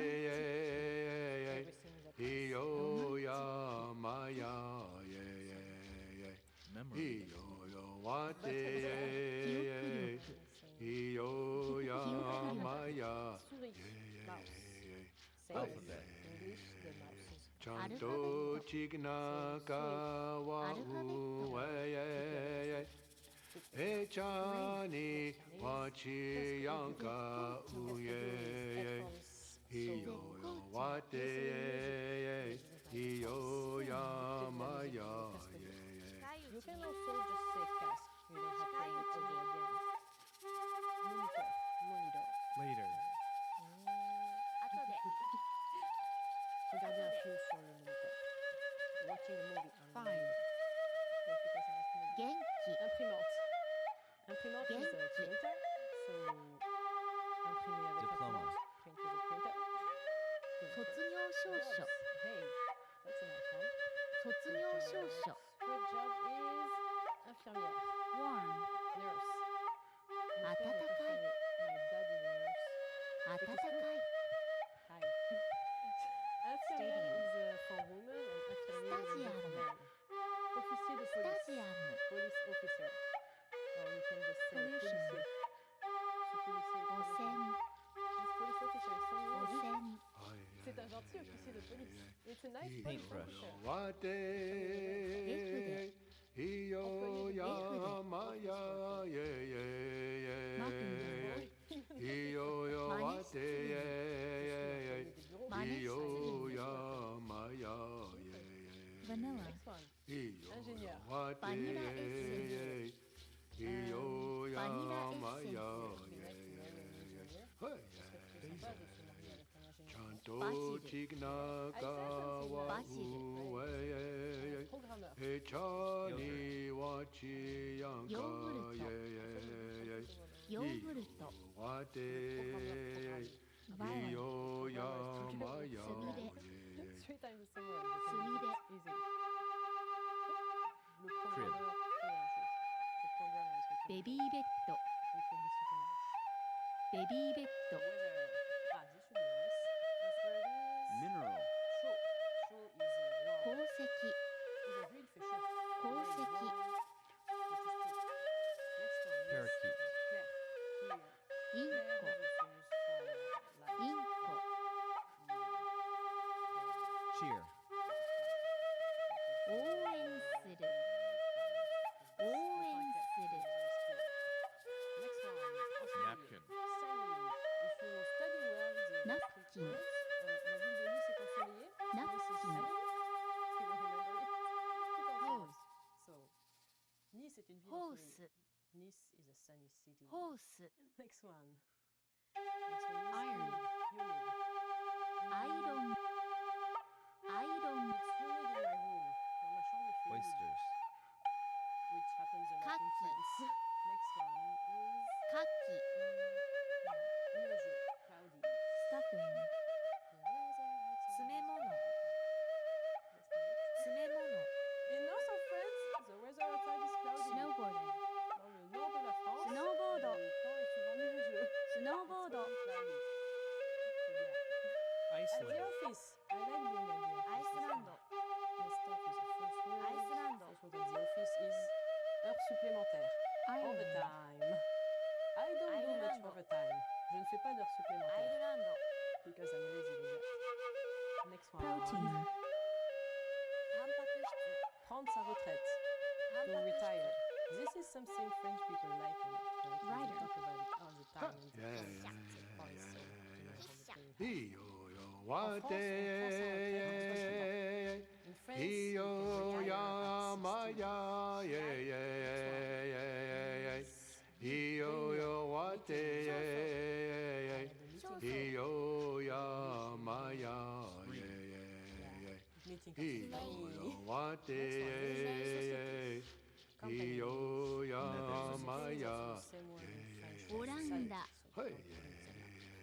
オランダ Chanto chignaka wa uwe. 角度 Echani wachi yanka uye. Also the same word Iyo for ya desk. wate. Iyo ya maya. Pastor Aujourd'hui, je travaille au bureau. Today, I work in the office. ボクシ Yeah.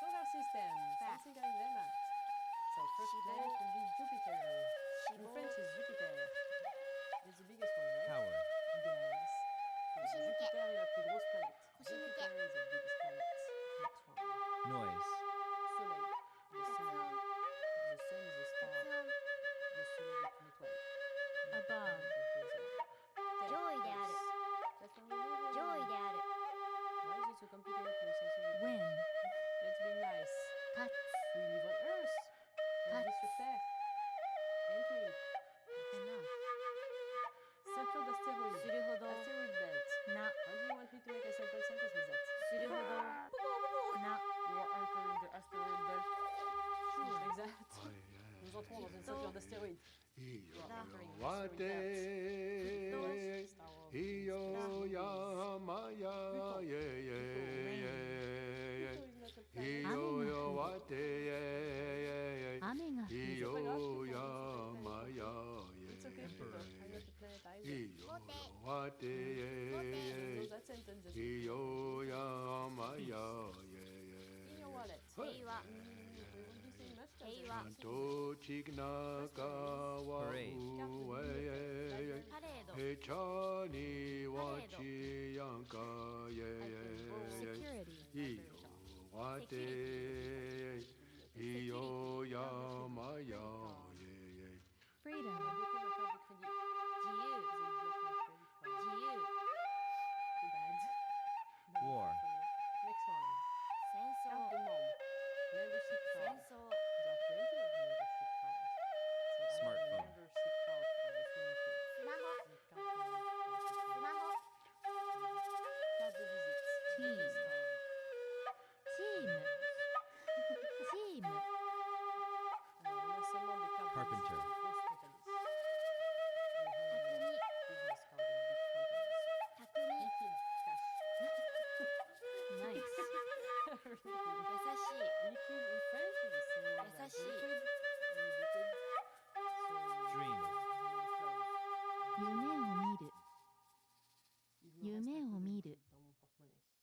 I still got a little bit Frustrated. in my wallet. 苛立っている苛立っている Hobbies. So hobbies, that's a nice one. Dessiner. Confused. Dessiner is to draw. 困惑している Children like to draw. Les enfants 困惑してい aiment る dessiner. And I was like, I draw my little Vote. pony. No, let's not 投 go 票 there. する Surfer sur le net, which is 投票する to surf on the net. Come on, that's not a hobby. Well, it shouldn't be a hobby. It should be like for work and stuff instead of 他に playing Facebook all the time. Except if you are going to see Game. the French lesson with me. ゲーム In this case, it's okay to surf on the web. To relax, I surf on the net. Pour me Prize. relaxer, je surfe sur le net. Yeah, who am I lying to? Everyone does Show. something. Jouer aux échecs. Jouer aux échecs Resonance. is play chess. 履歴書 Chess is too complicated for me. 履歴書 I play chess with my friends. Athlete J'ai joué aux échecs ス avec ポ des ーツ amis. 選手 There are sometimes Yeah, yeah, スポーツ選手 jouer au Iyo poker. yo wate ye ye. Iyo ya maya ye ye ye. Science. Iyo yo wate ye ye. Iyo ya maya ye ye. Iyo yo wate ye ye. Iyo ya maya ye ye. Ananas. Hey. Ananas. Pineapple. Chanto chigna ka wa uwe ye. Justice. Hechani wachi yanka uye. 処罰 Iyo yo wate ye. Iyo ya maya ye. Cerise. 王様 Citron. Citron is lemon. That's 王 fresh. 子 And fresh. I Oh, love gee. lemon pie. J'adore la tarte au citron. Princess In France, we make so big 王女 lemon pie. 王女 Oh, awesome. Next one, please. Instructor. Fraise. Strawberry. 指導員 Strawberry. 指導員 I have strawberry right here, in fact. Credit.単 This 位 is a strawberry. 単位 Fraise. Les fraises, Player. c'est bon. Strawberries are good. Sense. Next one is plum. Apple. 戦士 Lemon.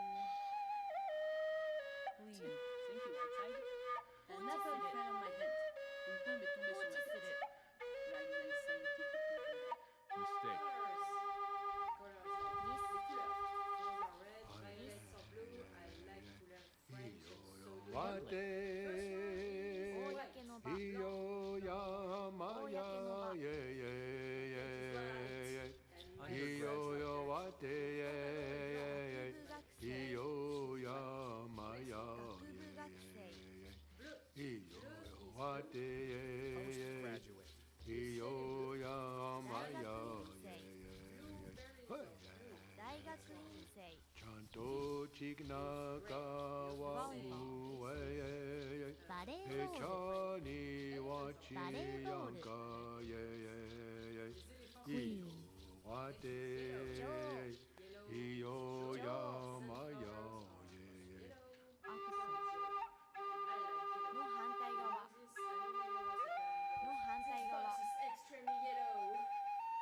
In love. Next one. 1000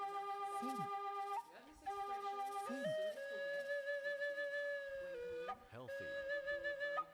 健康的健康的 Ingredient. 材料 Hey, good one. 材料 First one is salé, salty. Cheese is salty. Le fromage est salé. And the sweet jam. Follow. I like salty stuff. J'aime les trucs salés. Next. Sucré. Sucré is sweet. Cakes are sweet. Les gâteaux sont sucrés. Every advertisement about food will come with notice that say avoid eating too salty or too sweet. Breathe. So, avoid eating too sweet. Évitez de manger trop sucré. Next. Épicé. Spicy. Increase. I am spicy. Je suis épicé. I'm not, but you get the idea. French cuisine isn't that spicy. Root.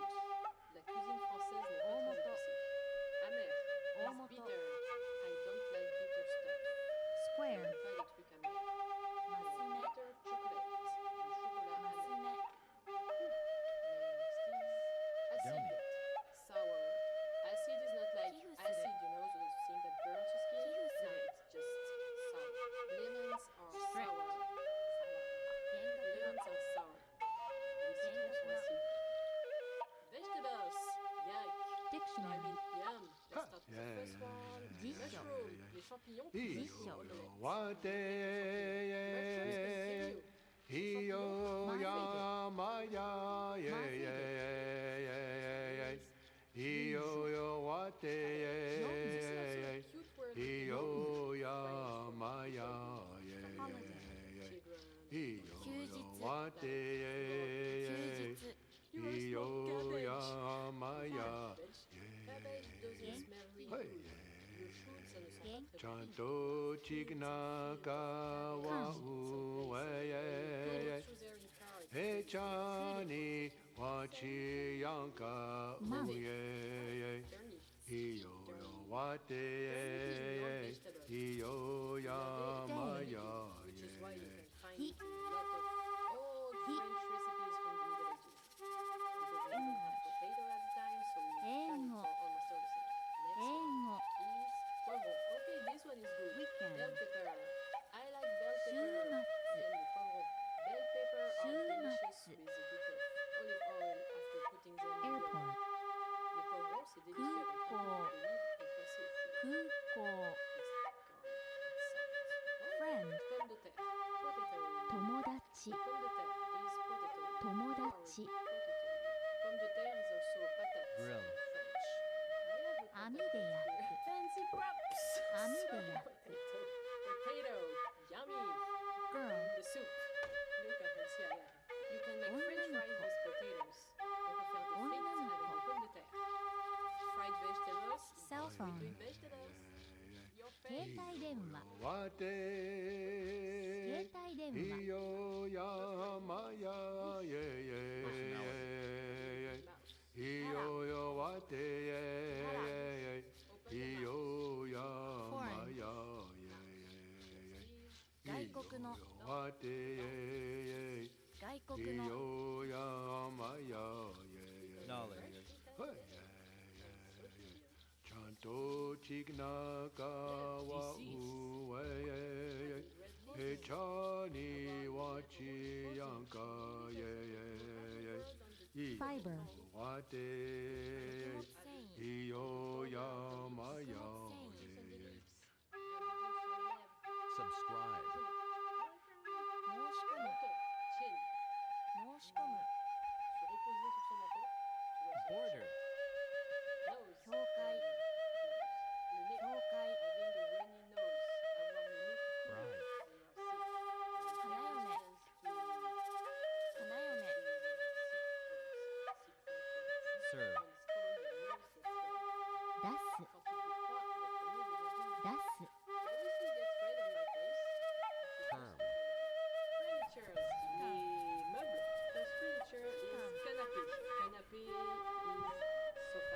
also say sofa in French, actually. Have a nap on the sofa. Faire une sieste sur le canapé. You like them nap. Watch TV on the sofa. Regardez la télé sur le canapé. Next. Chaise, a chair. My fancy chair. Sitting on a chair. Have a chair. It was so funny, I fell off my chair. C'était tellement marrant de se tomber de ma chaise. Commode. Commode is a dresser. You have drawer. It's good having your clothes in the dresser. Avoir ses vêtements dans la commode. Commode is also a French word for convenient. So something commode is something convenient. Oh, then a dresser is convenient. Une commode est commode. Next one is lit, bed. Bouquet. Being alone in your bed or lying in bed. Alone. S'allonger dans son lit. Seul. Degree. I like being in bed. J'aime être au lit. Or I like sleeping in bed. J'aime dormir dans mon lit. This is the best part of the day. Next one is bureau, desk. Computer is on my desk. L'ordinateur is on. And bureau is also the French word for Hiyo ya maya ye ye ye ye. Hiyo yo wate ye ye. Hiyo ya maya ye ye. Hiyo yo wate ye ye. Hiyo ya maya ye ye. Hey ye. Chanto chignaka. Mais fais ce qu'il te plaît. In May, you can do whatever you want. Next.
someone to fight!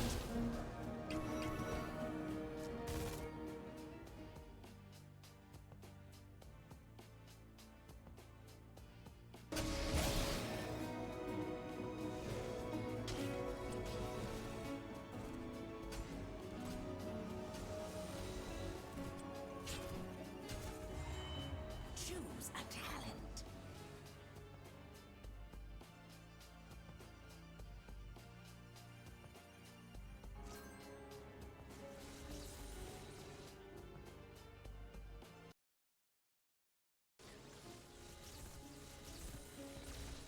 Victory or death! And stay down! Battle is close at hand. You're injured. Head to a healing fountain quickly.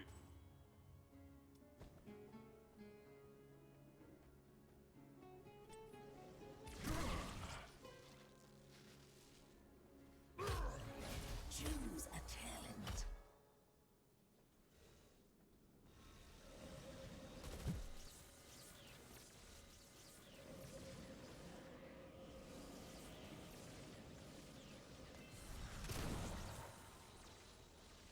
Forward!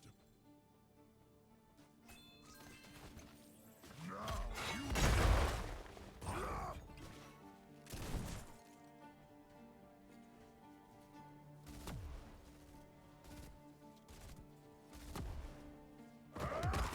Enough of you!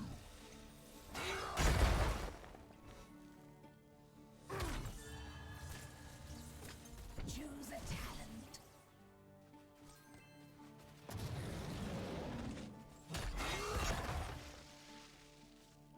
Forward!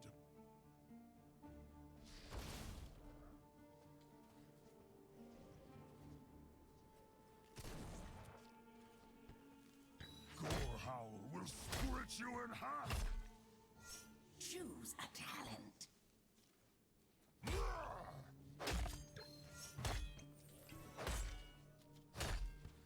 Your enemy is deserving of my power. Prepare yourselves.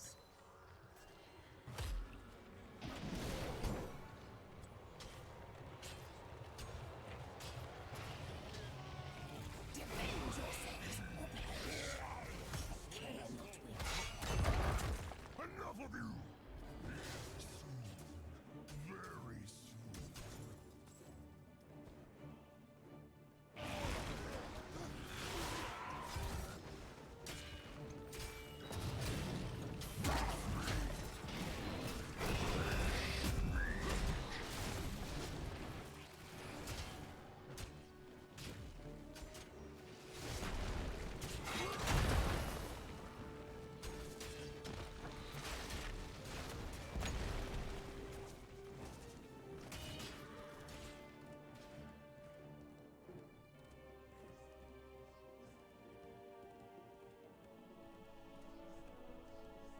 I'll go where I want to go. Your enemy has destroyed a fort.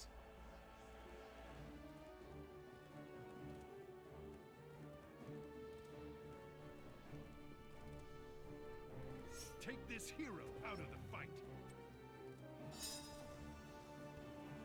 A reprieve. Our ally is in need. You in half. Know your place. Choose a talent. You have lost a fort, heroes. My altar awaits the gems. Bring them. Bring me their power.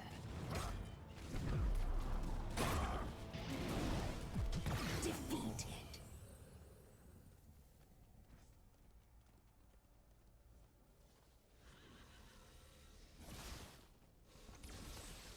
The gems are mine. My power shall aid you.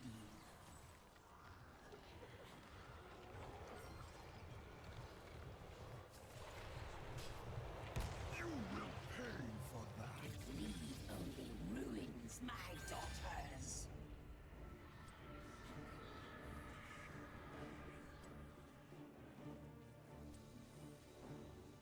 Choose a talent.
gems to my altar before your enemies.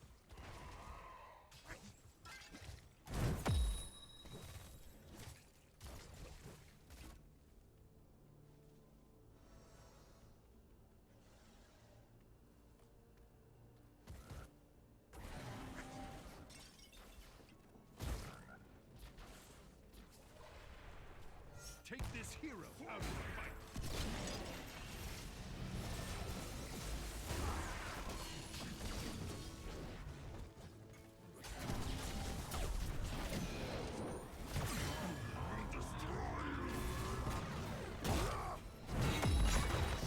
Yes, hear them.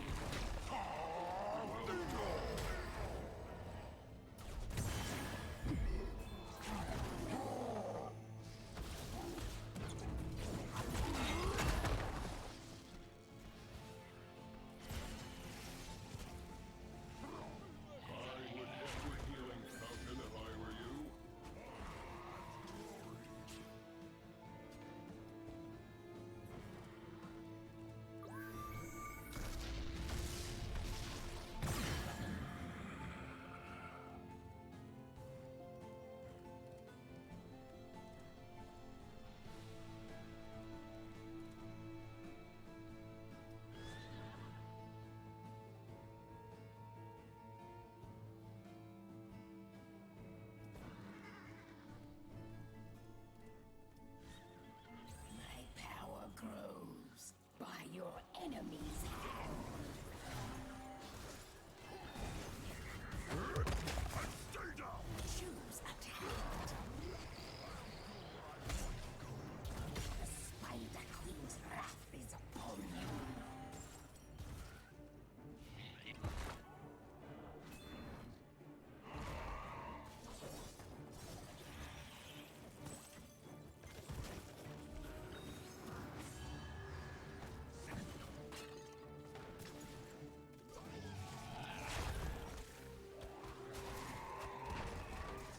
Choose a talent.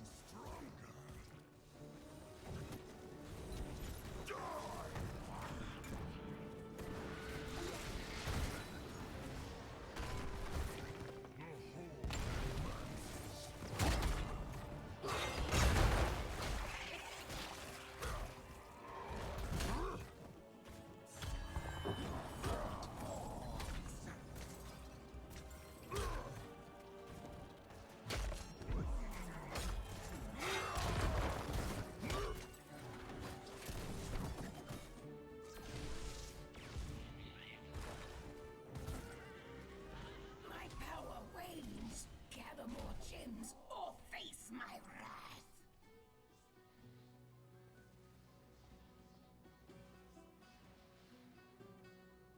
Take this hero out of the The enemy has destroyed a keep. advances. The enemy is attacking your core.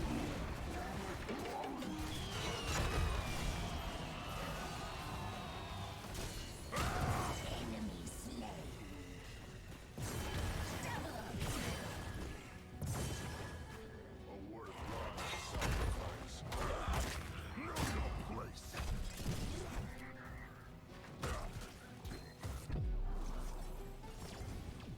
Your core is under attack. Good. What a pitiful opponent you were.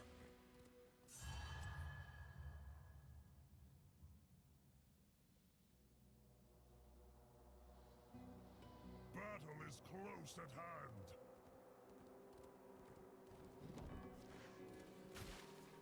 Let the battle begin!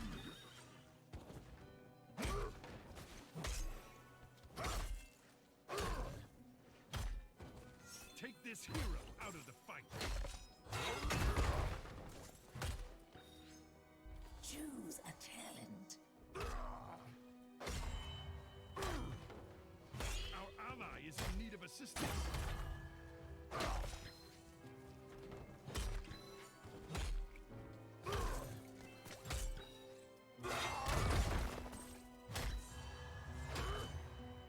The horde advances. Will destroy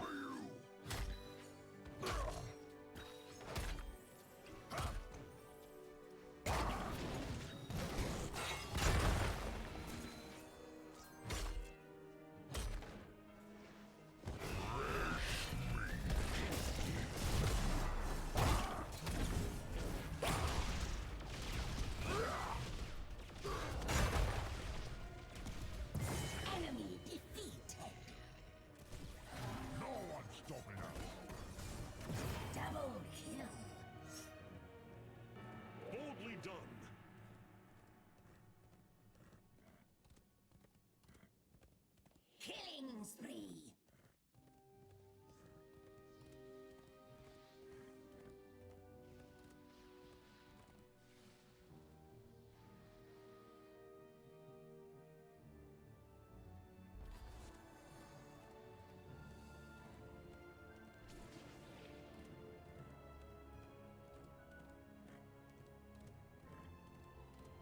We ought to take this mercenary camp.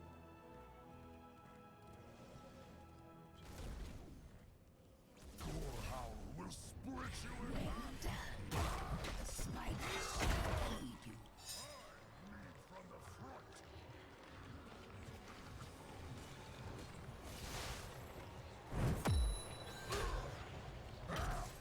Descend, weavers. Slaughter anything in your way.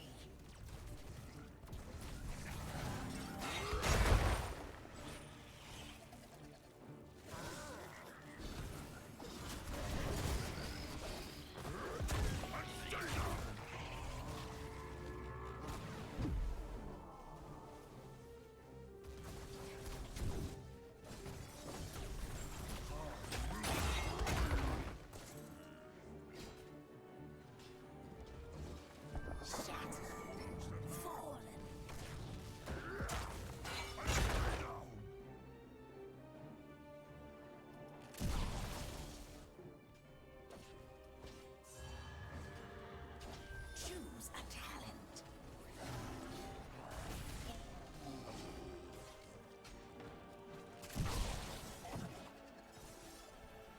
The web weavers fall.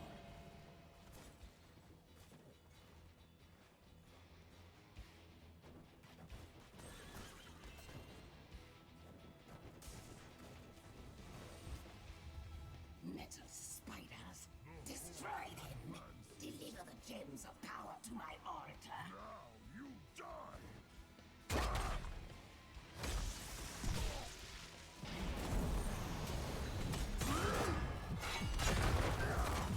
And stay down.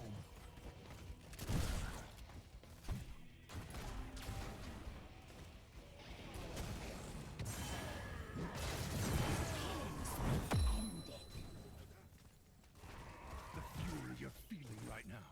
Unleash it on our foes.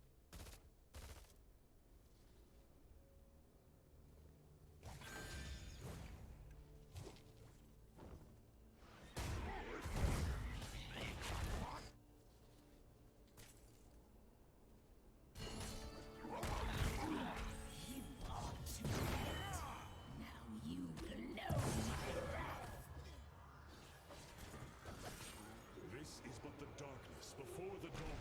Your core is under attack.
Stormwind honors.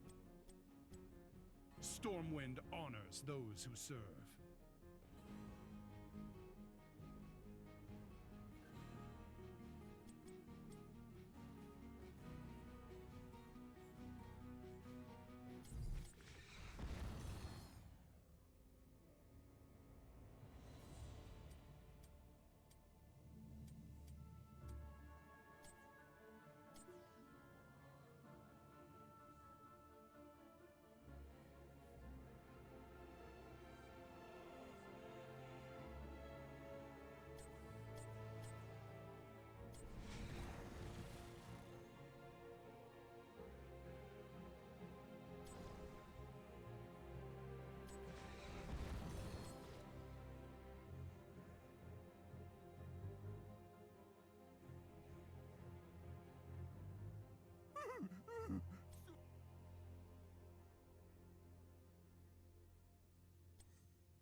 Welcome to the veteran. Let's open up the talent panel now. Hold the talents can alter your abilities in diverse ways.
has come.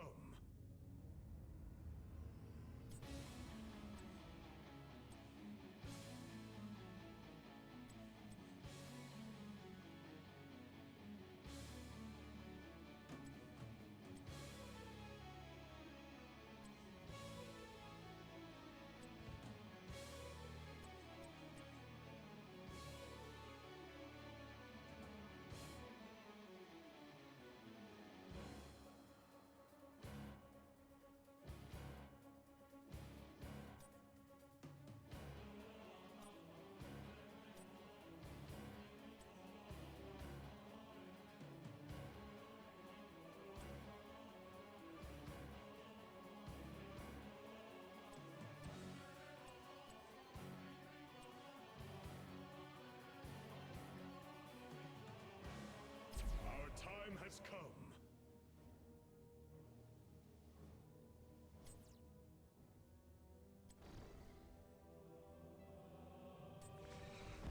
Our time has come.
Prepare for combat. Stitches no like you. We will settle this after the battle, abomination.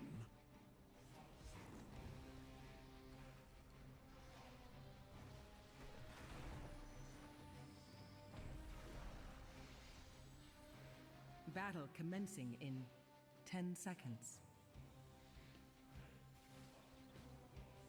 5, 4, 3, 2, 1.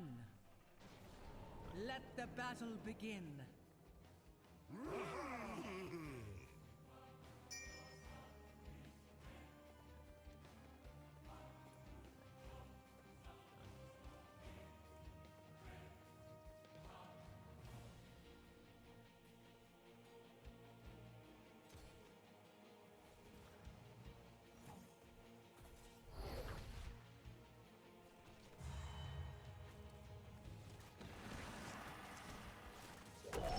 Together, we are strong.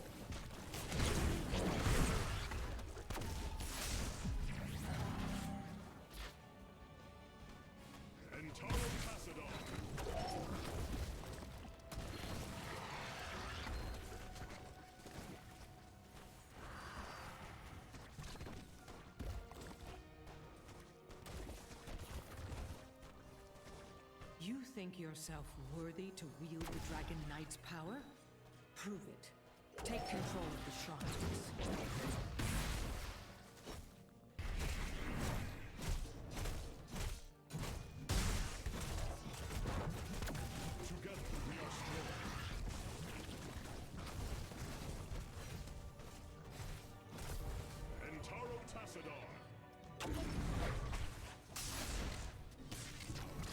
Capture the shrines, inherit the Dragon Knight's power, and lay waste to this forsaken kingdom.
Slain. Assist our ally.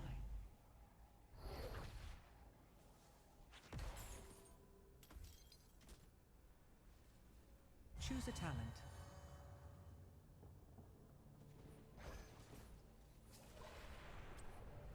I cannot fail.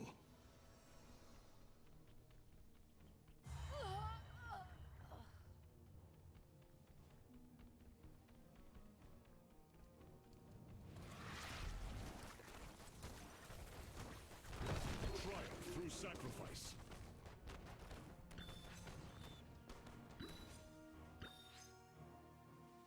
Together we are strong. Choose a talent. Choose a talent. Action.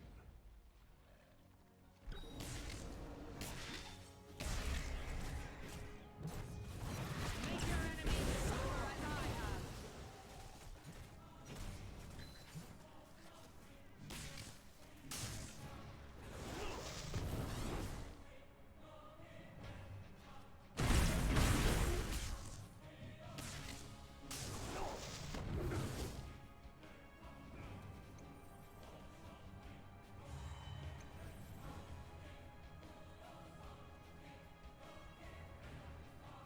It is destined.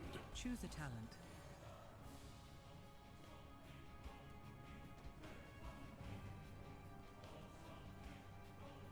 His strength was never yours to keep. Vanquish.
Chance to prove yourself worthy. Do not squander it.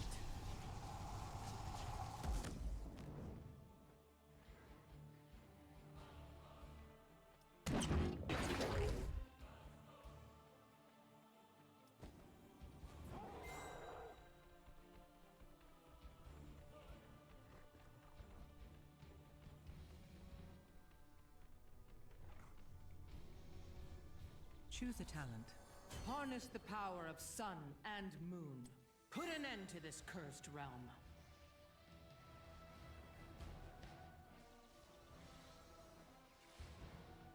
It is destined.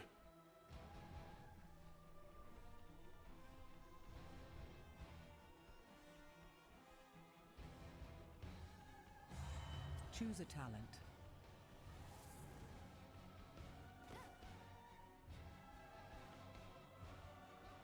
Leave only ruins.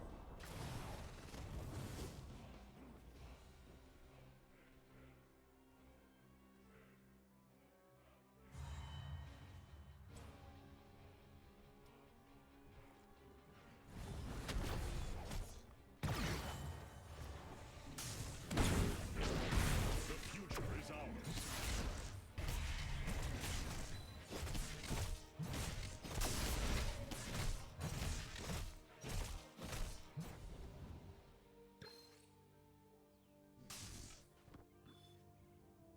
We fight against the darkness.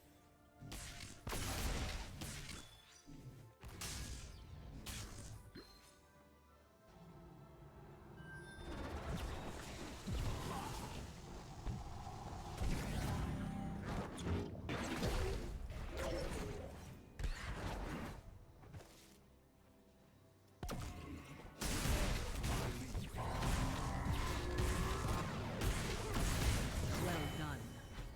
Choose a talent. Those who are divided. I tried to save this realm. Now it burns.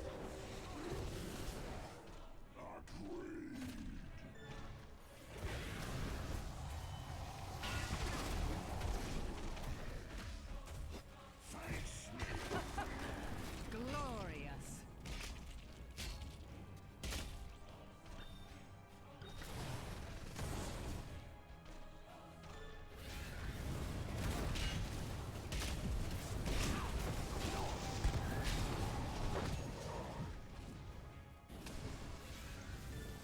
Choose a talent.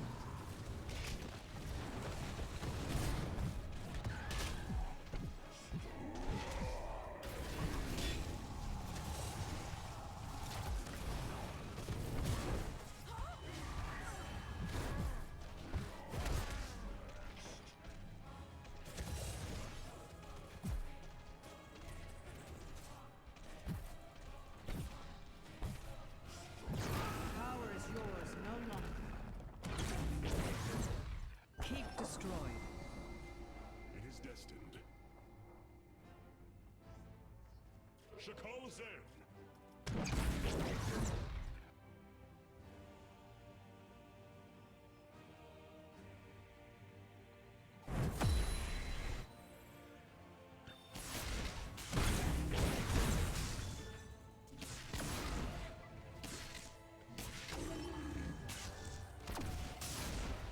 Choose a talent.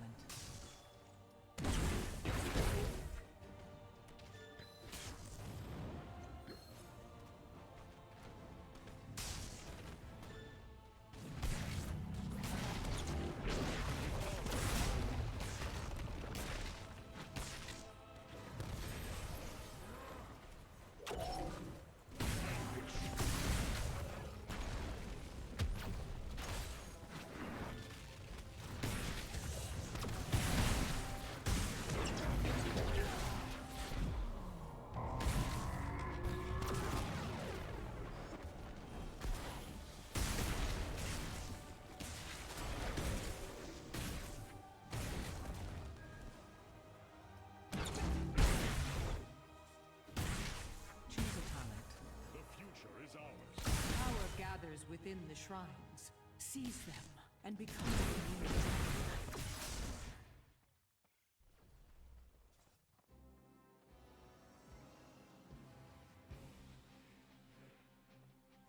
They will meet justice.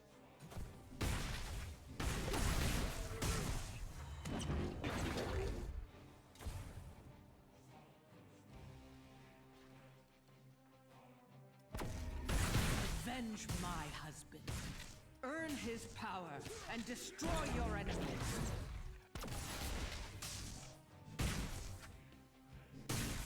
A bold plan.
Choose a talent.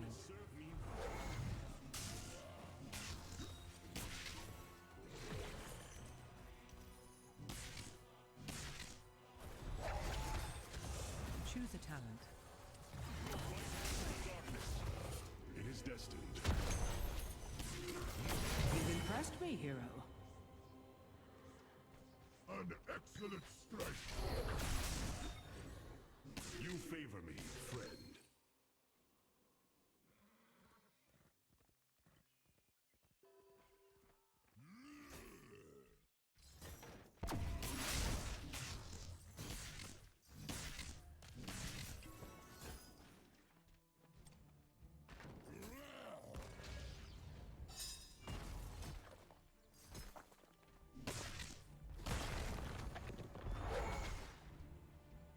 Reduce everything to ash! This burden is mine. With honor, I lead.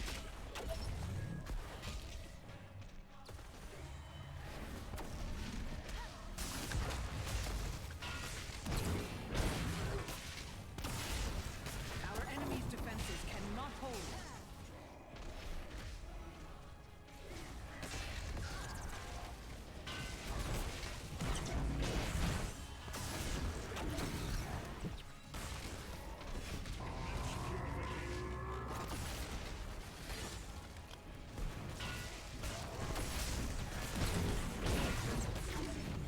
That keep is noble.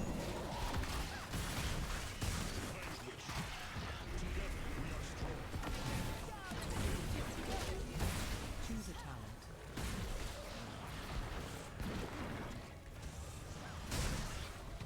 I have seen enough. For now.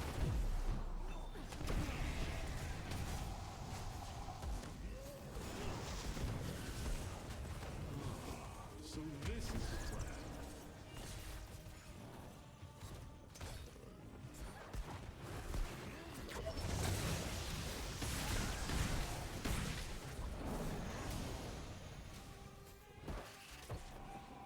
With honor, I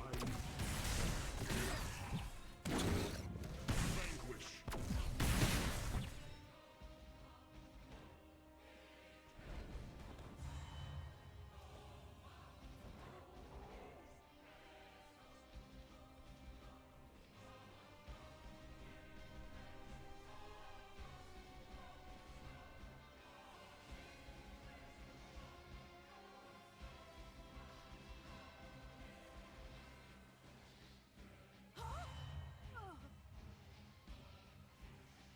It is destined.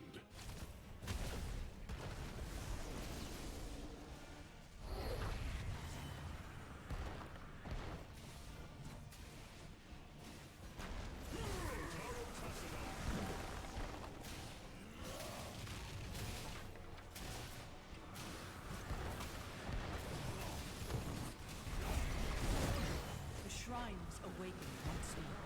Who will wield the Dragon Knight's ancient strength?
Initialization in progress. Prepare for combat. So, you're a Zerg now, huh? Sucks to be you. When the UED returns, I hope they crush you.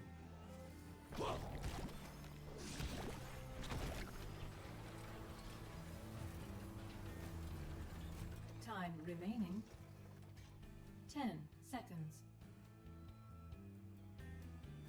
5, 4, 3, 2, 1. Let the battle begin.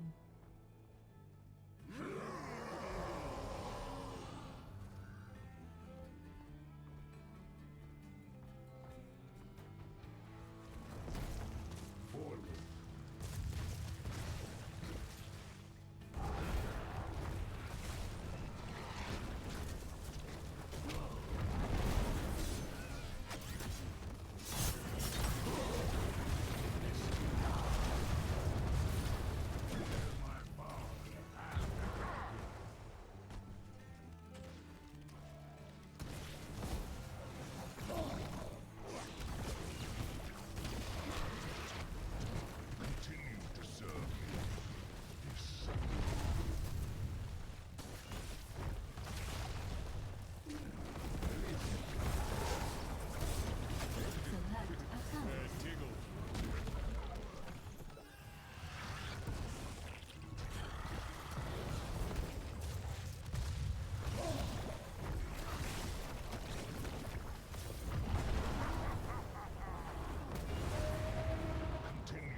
More onto the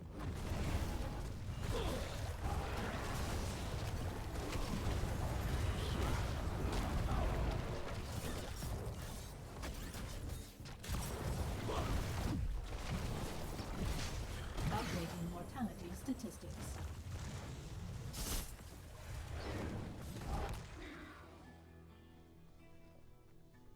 Select a talent.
Select a talent.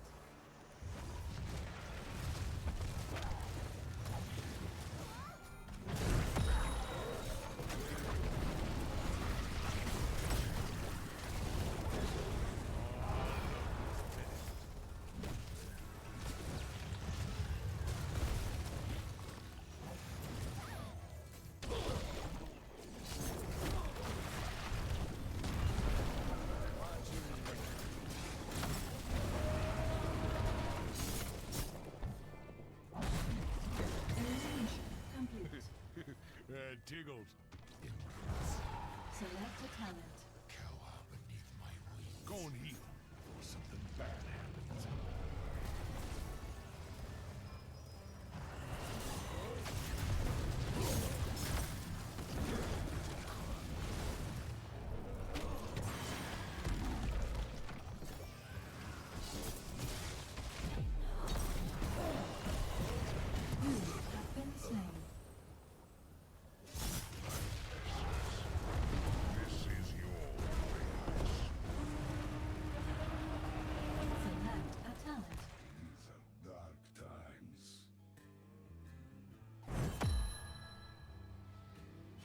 Someone want to help our amigo?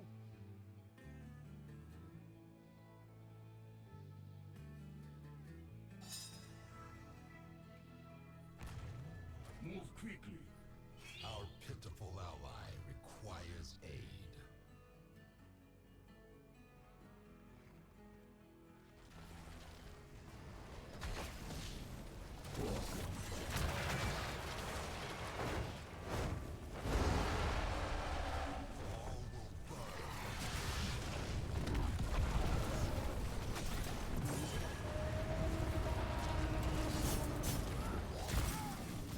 Select a talent. Select a talent.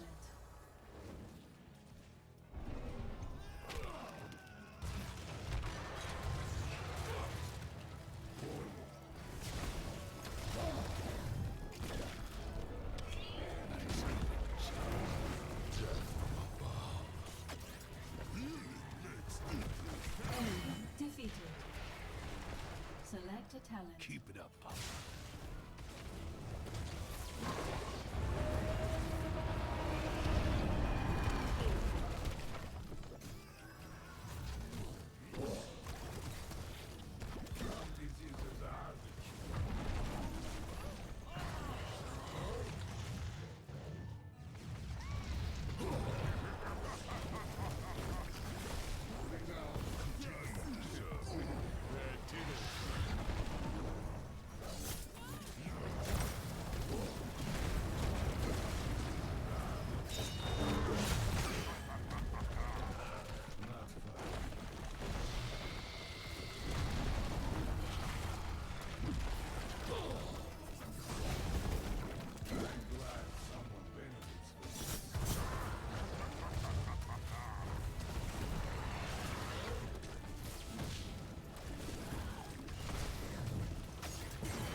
You are now dead.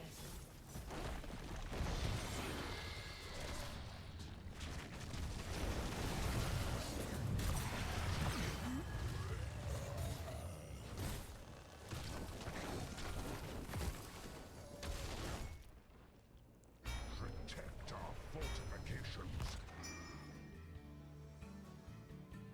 Your team has lost a fort.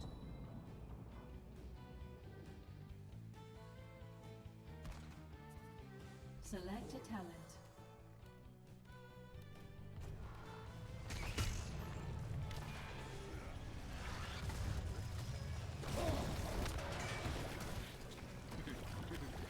Tiggles. This is your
Alert. Your core is under attack.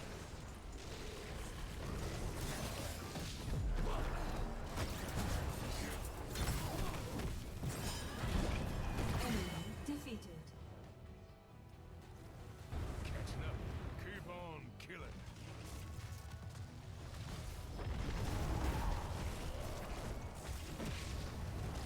Select a talent.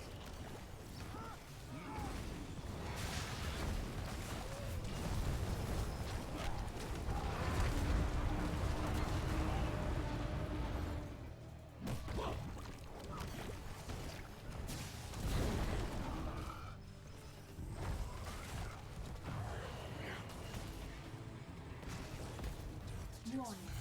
Core under attack by hostile forces.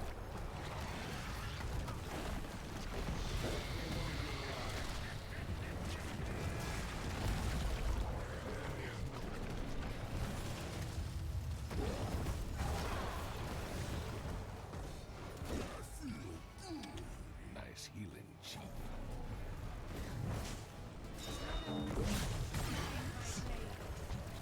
Alert. Your core is under attack. Select a talent. Kill confirmed. Slightly jealous. Nice healing, Chief.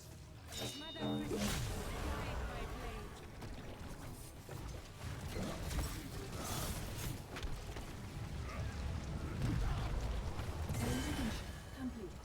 Select a talent. Warning. Core under attack by hostile forces.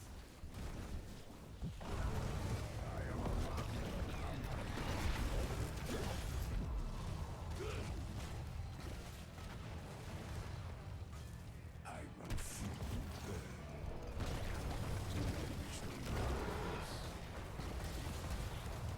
Continue to serve. Warning. Core under attack by hostile forces.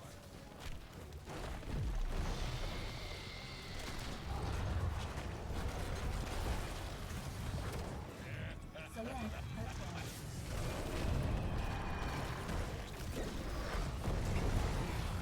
Enemy hero terminated. Select a talent.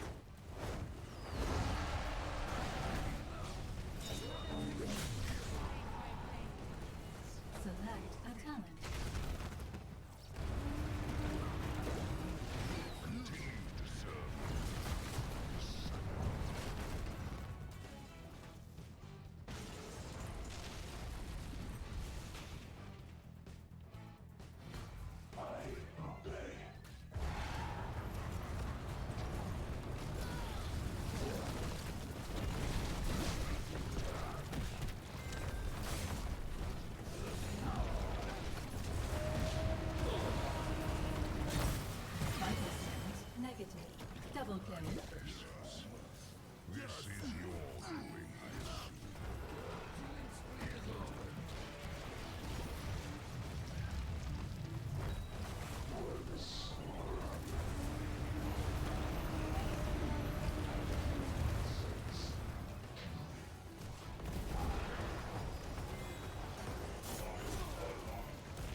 serve no queen.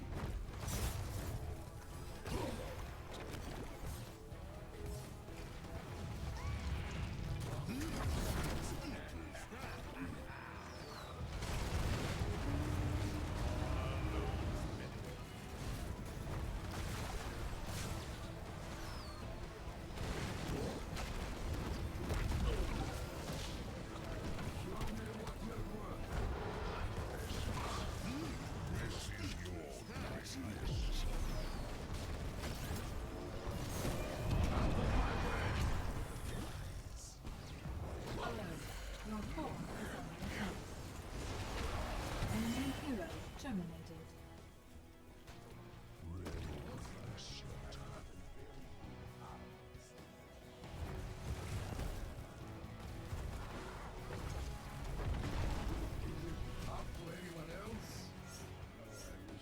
Warning.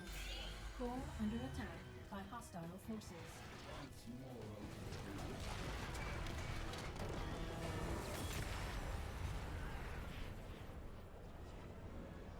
Defeat.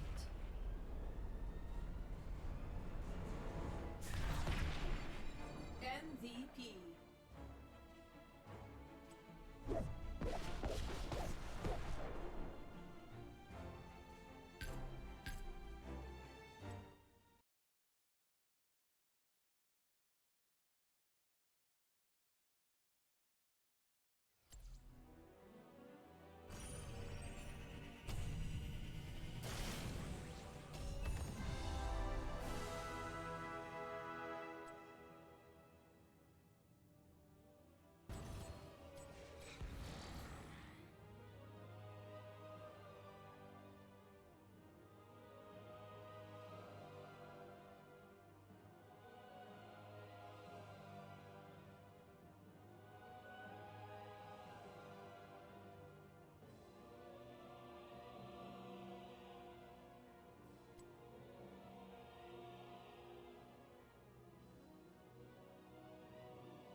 Here we go.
Stormwind honors those who serve.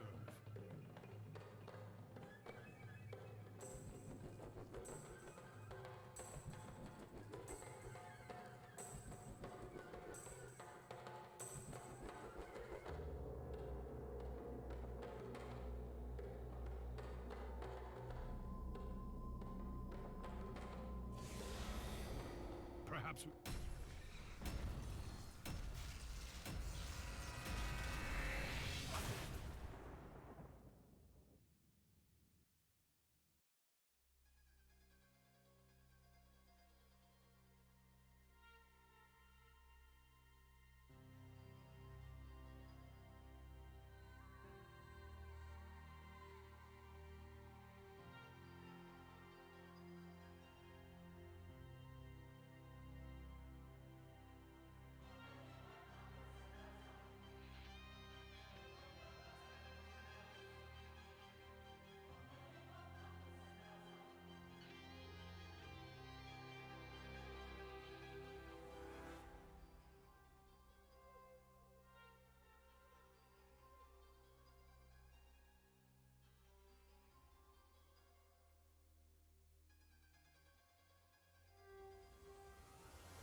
Select a talent and prepare to attack. Valera, you served my father faithfully for many years. Thank you for that. Of course.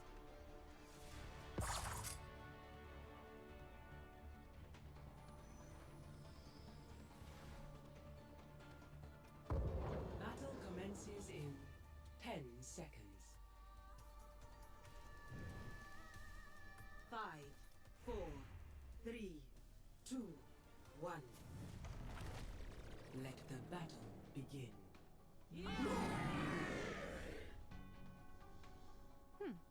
All right.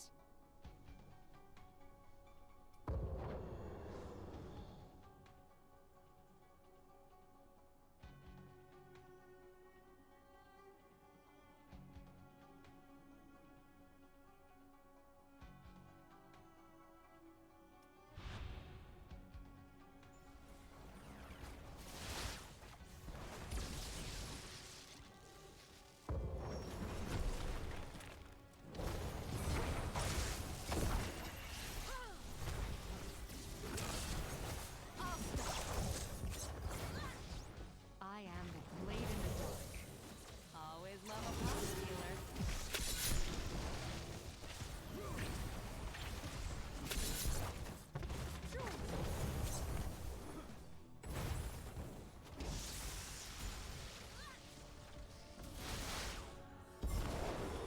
Select a talent.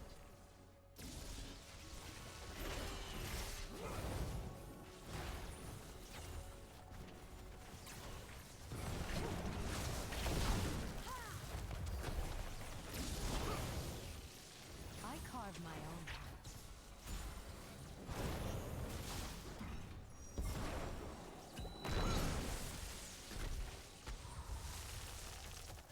Time for you to die. Always love a pocket healer.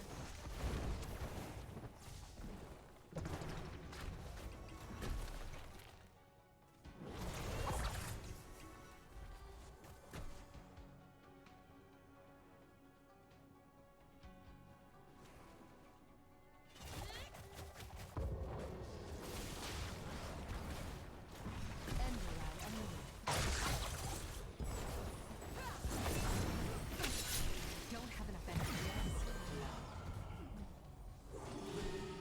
Loving that healing. Select a talent.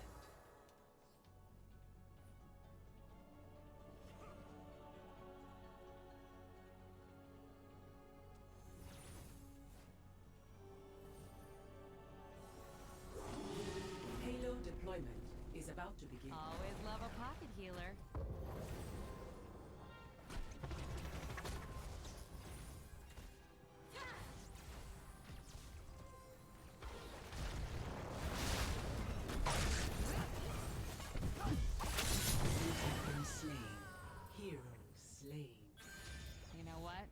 take it.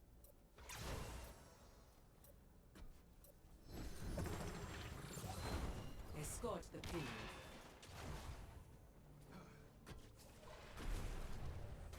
Back in action. All right.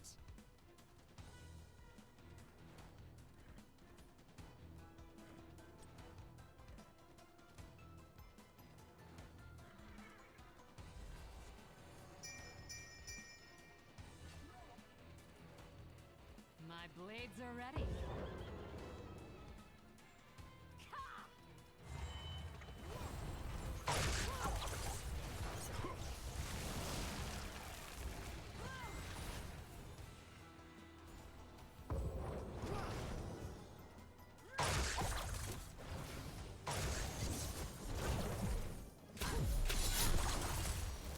You have been slain.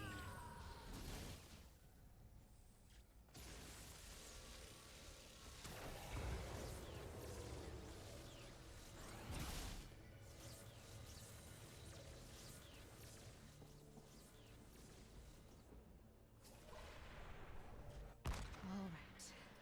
Shake it off, Valera.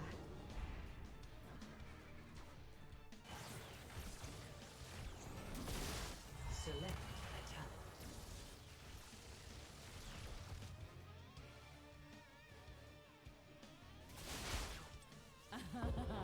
Should be fine.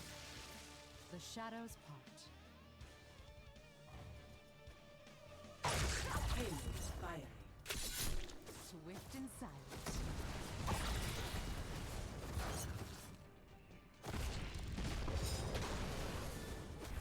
Not enough energy.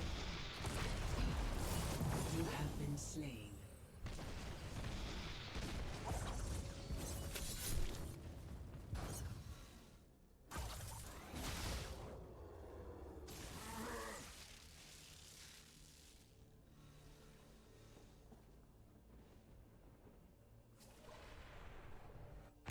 Someone's getting a blade to the neck for that. Endoral Anumenor.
Back in action.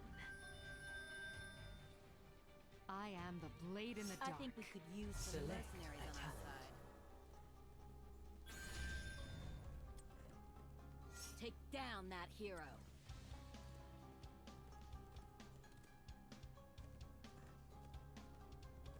Payload redeployment in progress.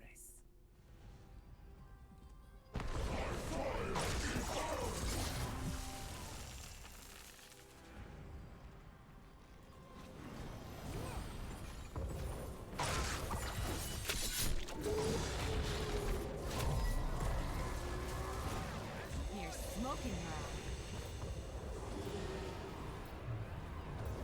I am the blade in the dark. Escort the payload.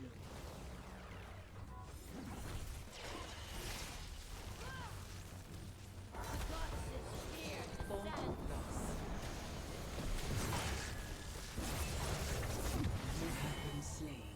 Hero slain.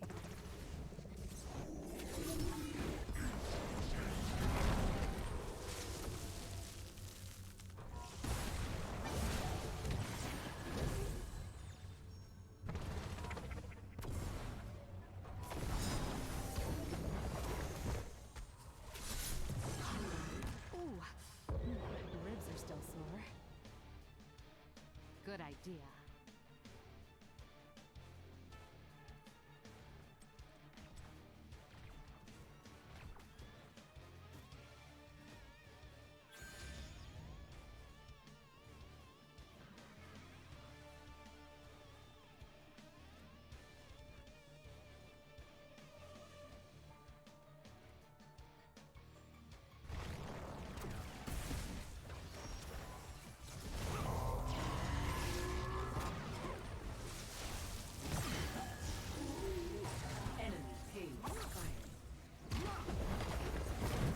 Hope you like blinding power. Not healing.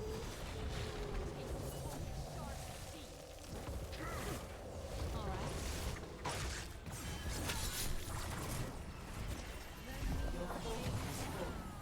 You have been slain.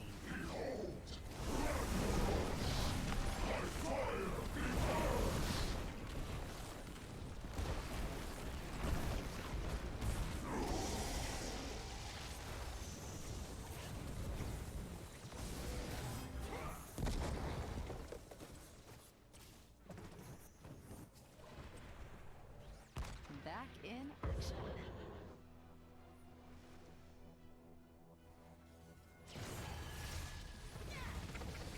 Fine by me. Loving that healing.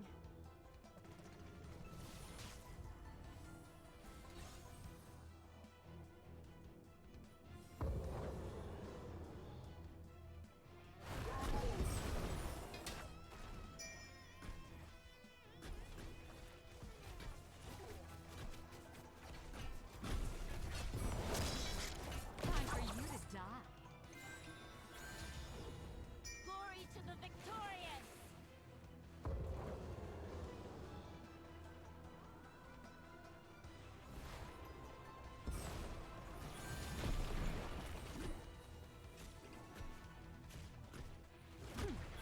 All right.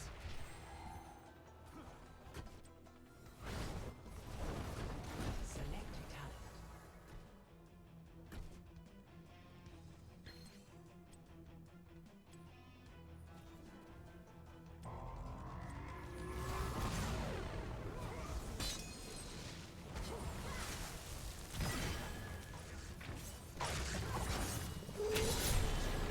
You have been slain.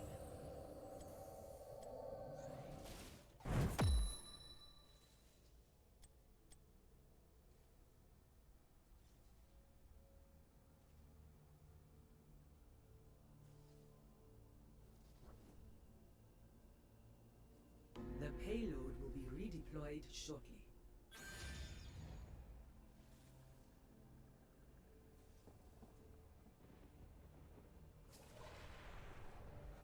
Someone's getting a blade to the neck for that. End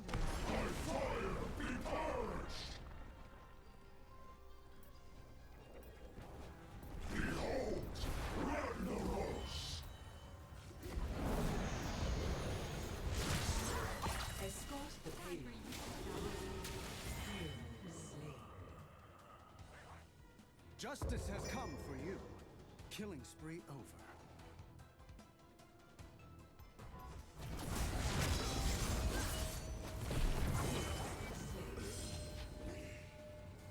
Kiss your killing spree goodbye. All right.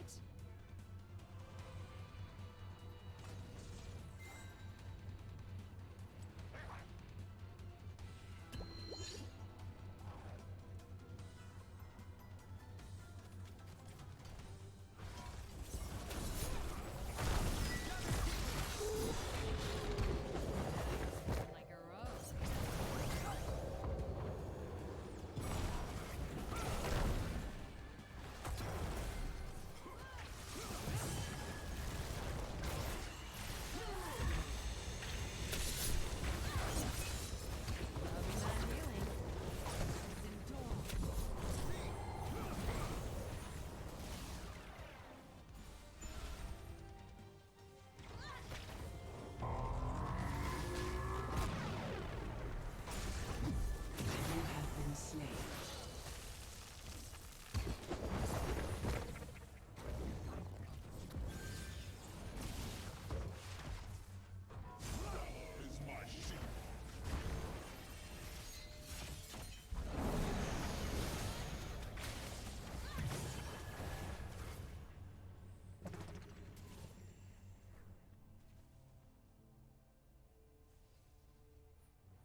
blade to the neck for that.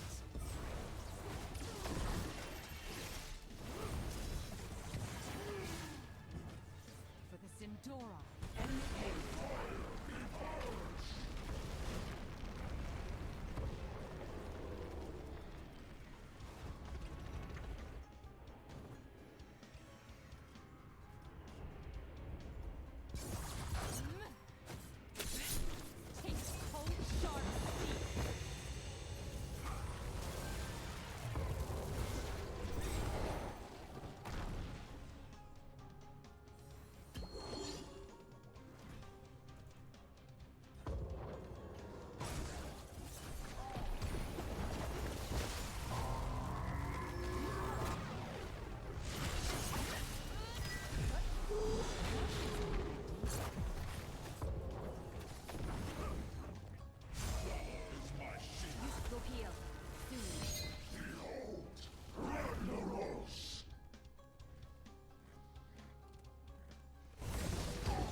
You have been slain.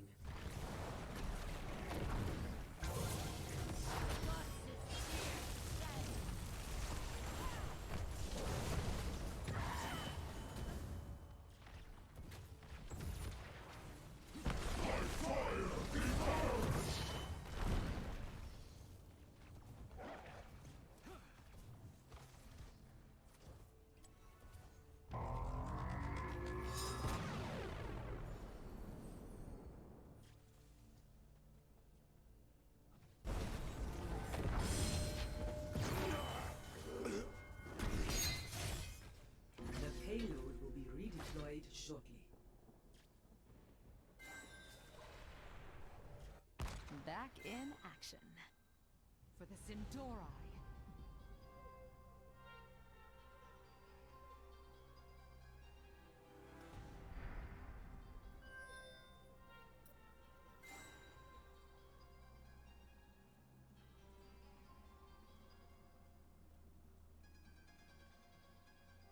Escort the payload.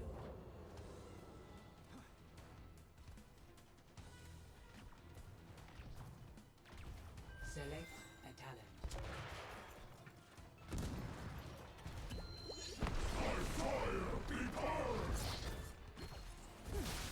All right. Time for you to die.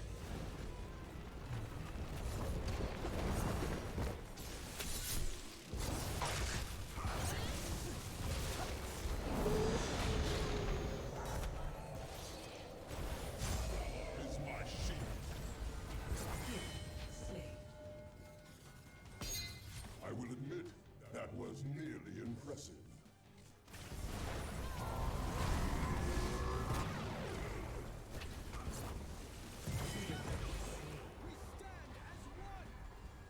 I'm impressed.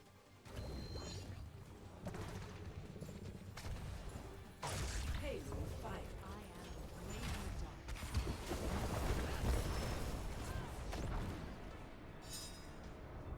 Fort destroyed.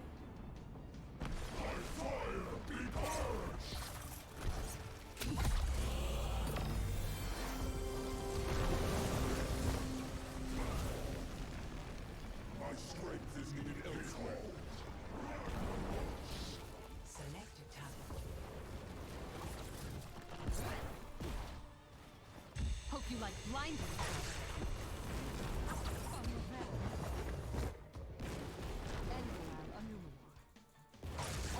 You have been slain.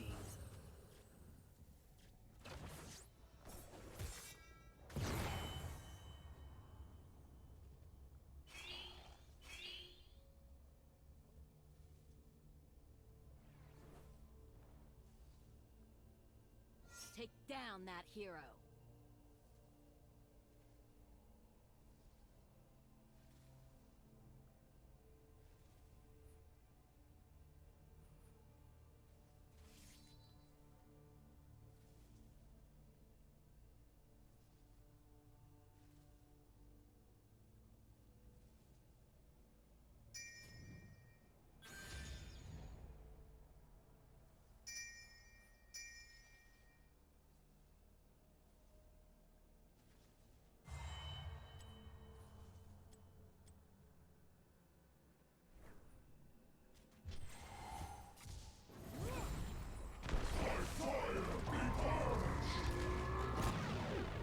All right.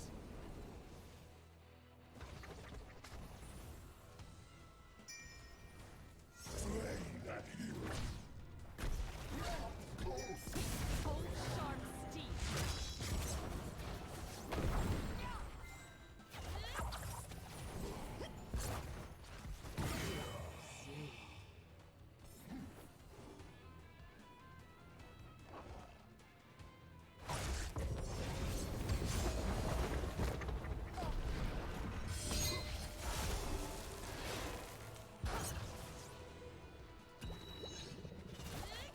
Payload redeployment in progress. Sindori.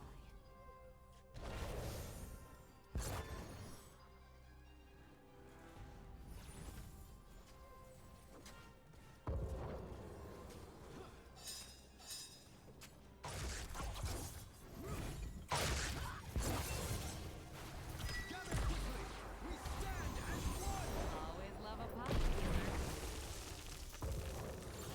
Escort the payload.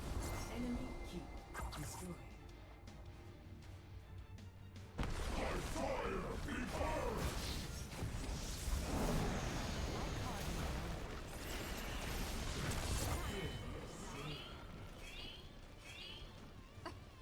I was taught by Rhaegar Earthfury.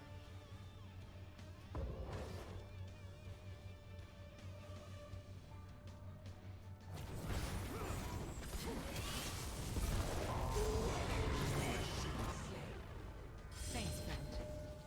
No one can stop us. Payload firing.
Legendary.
you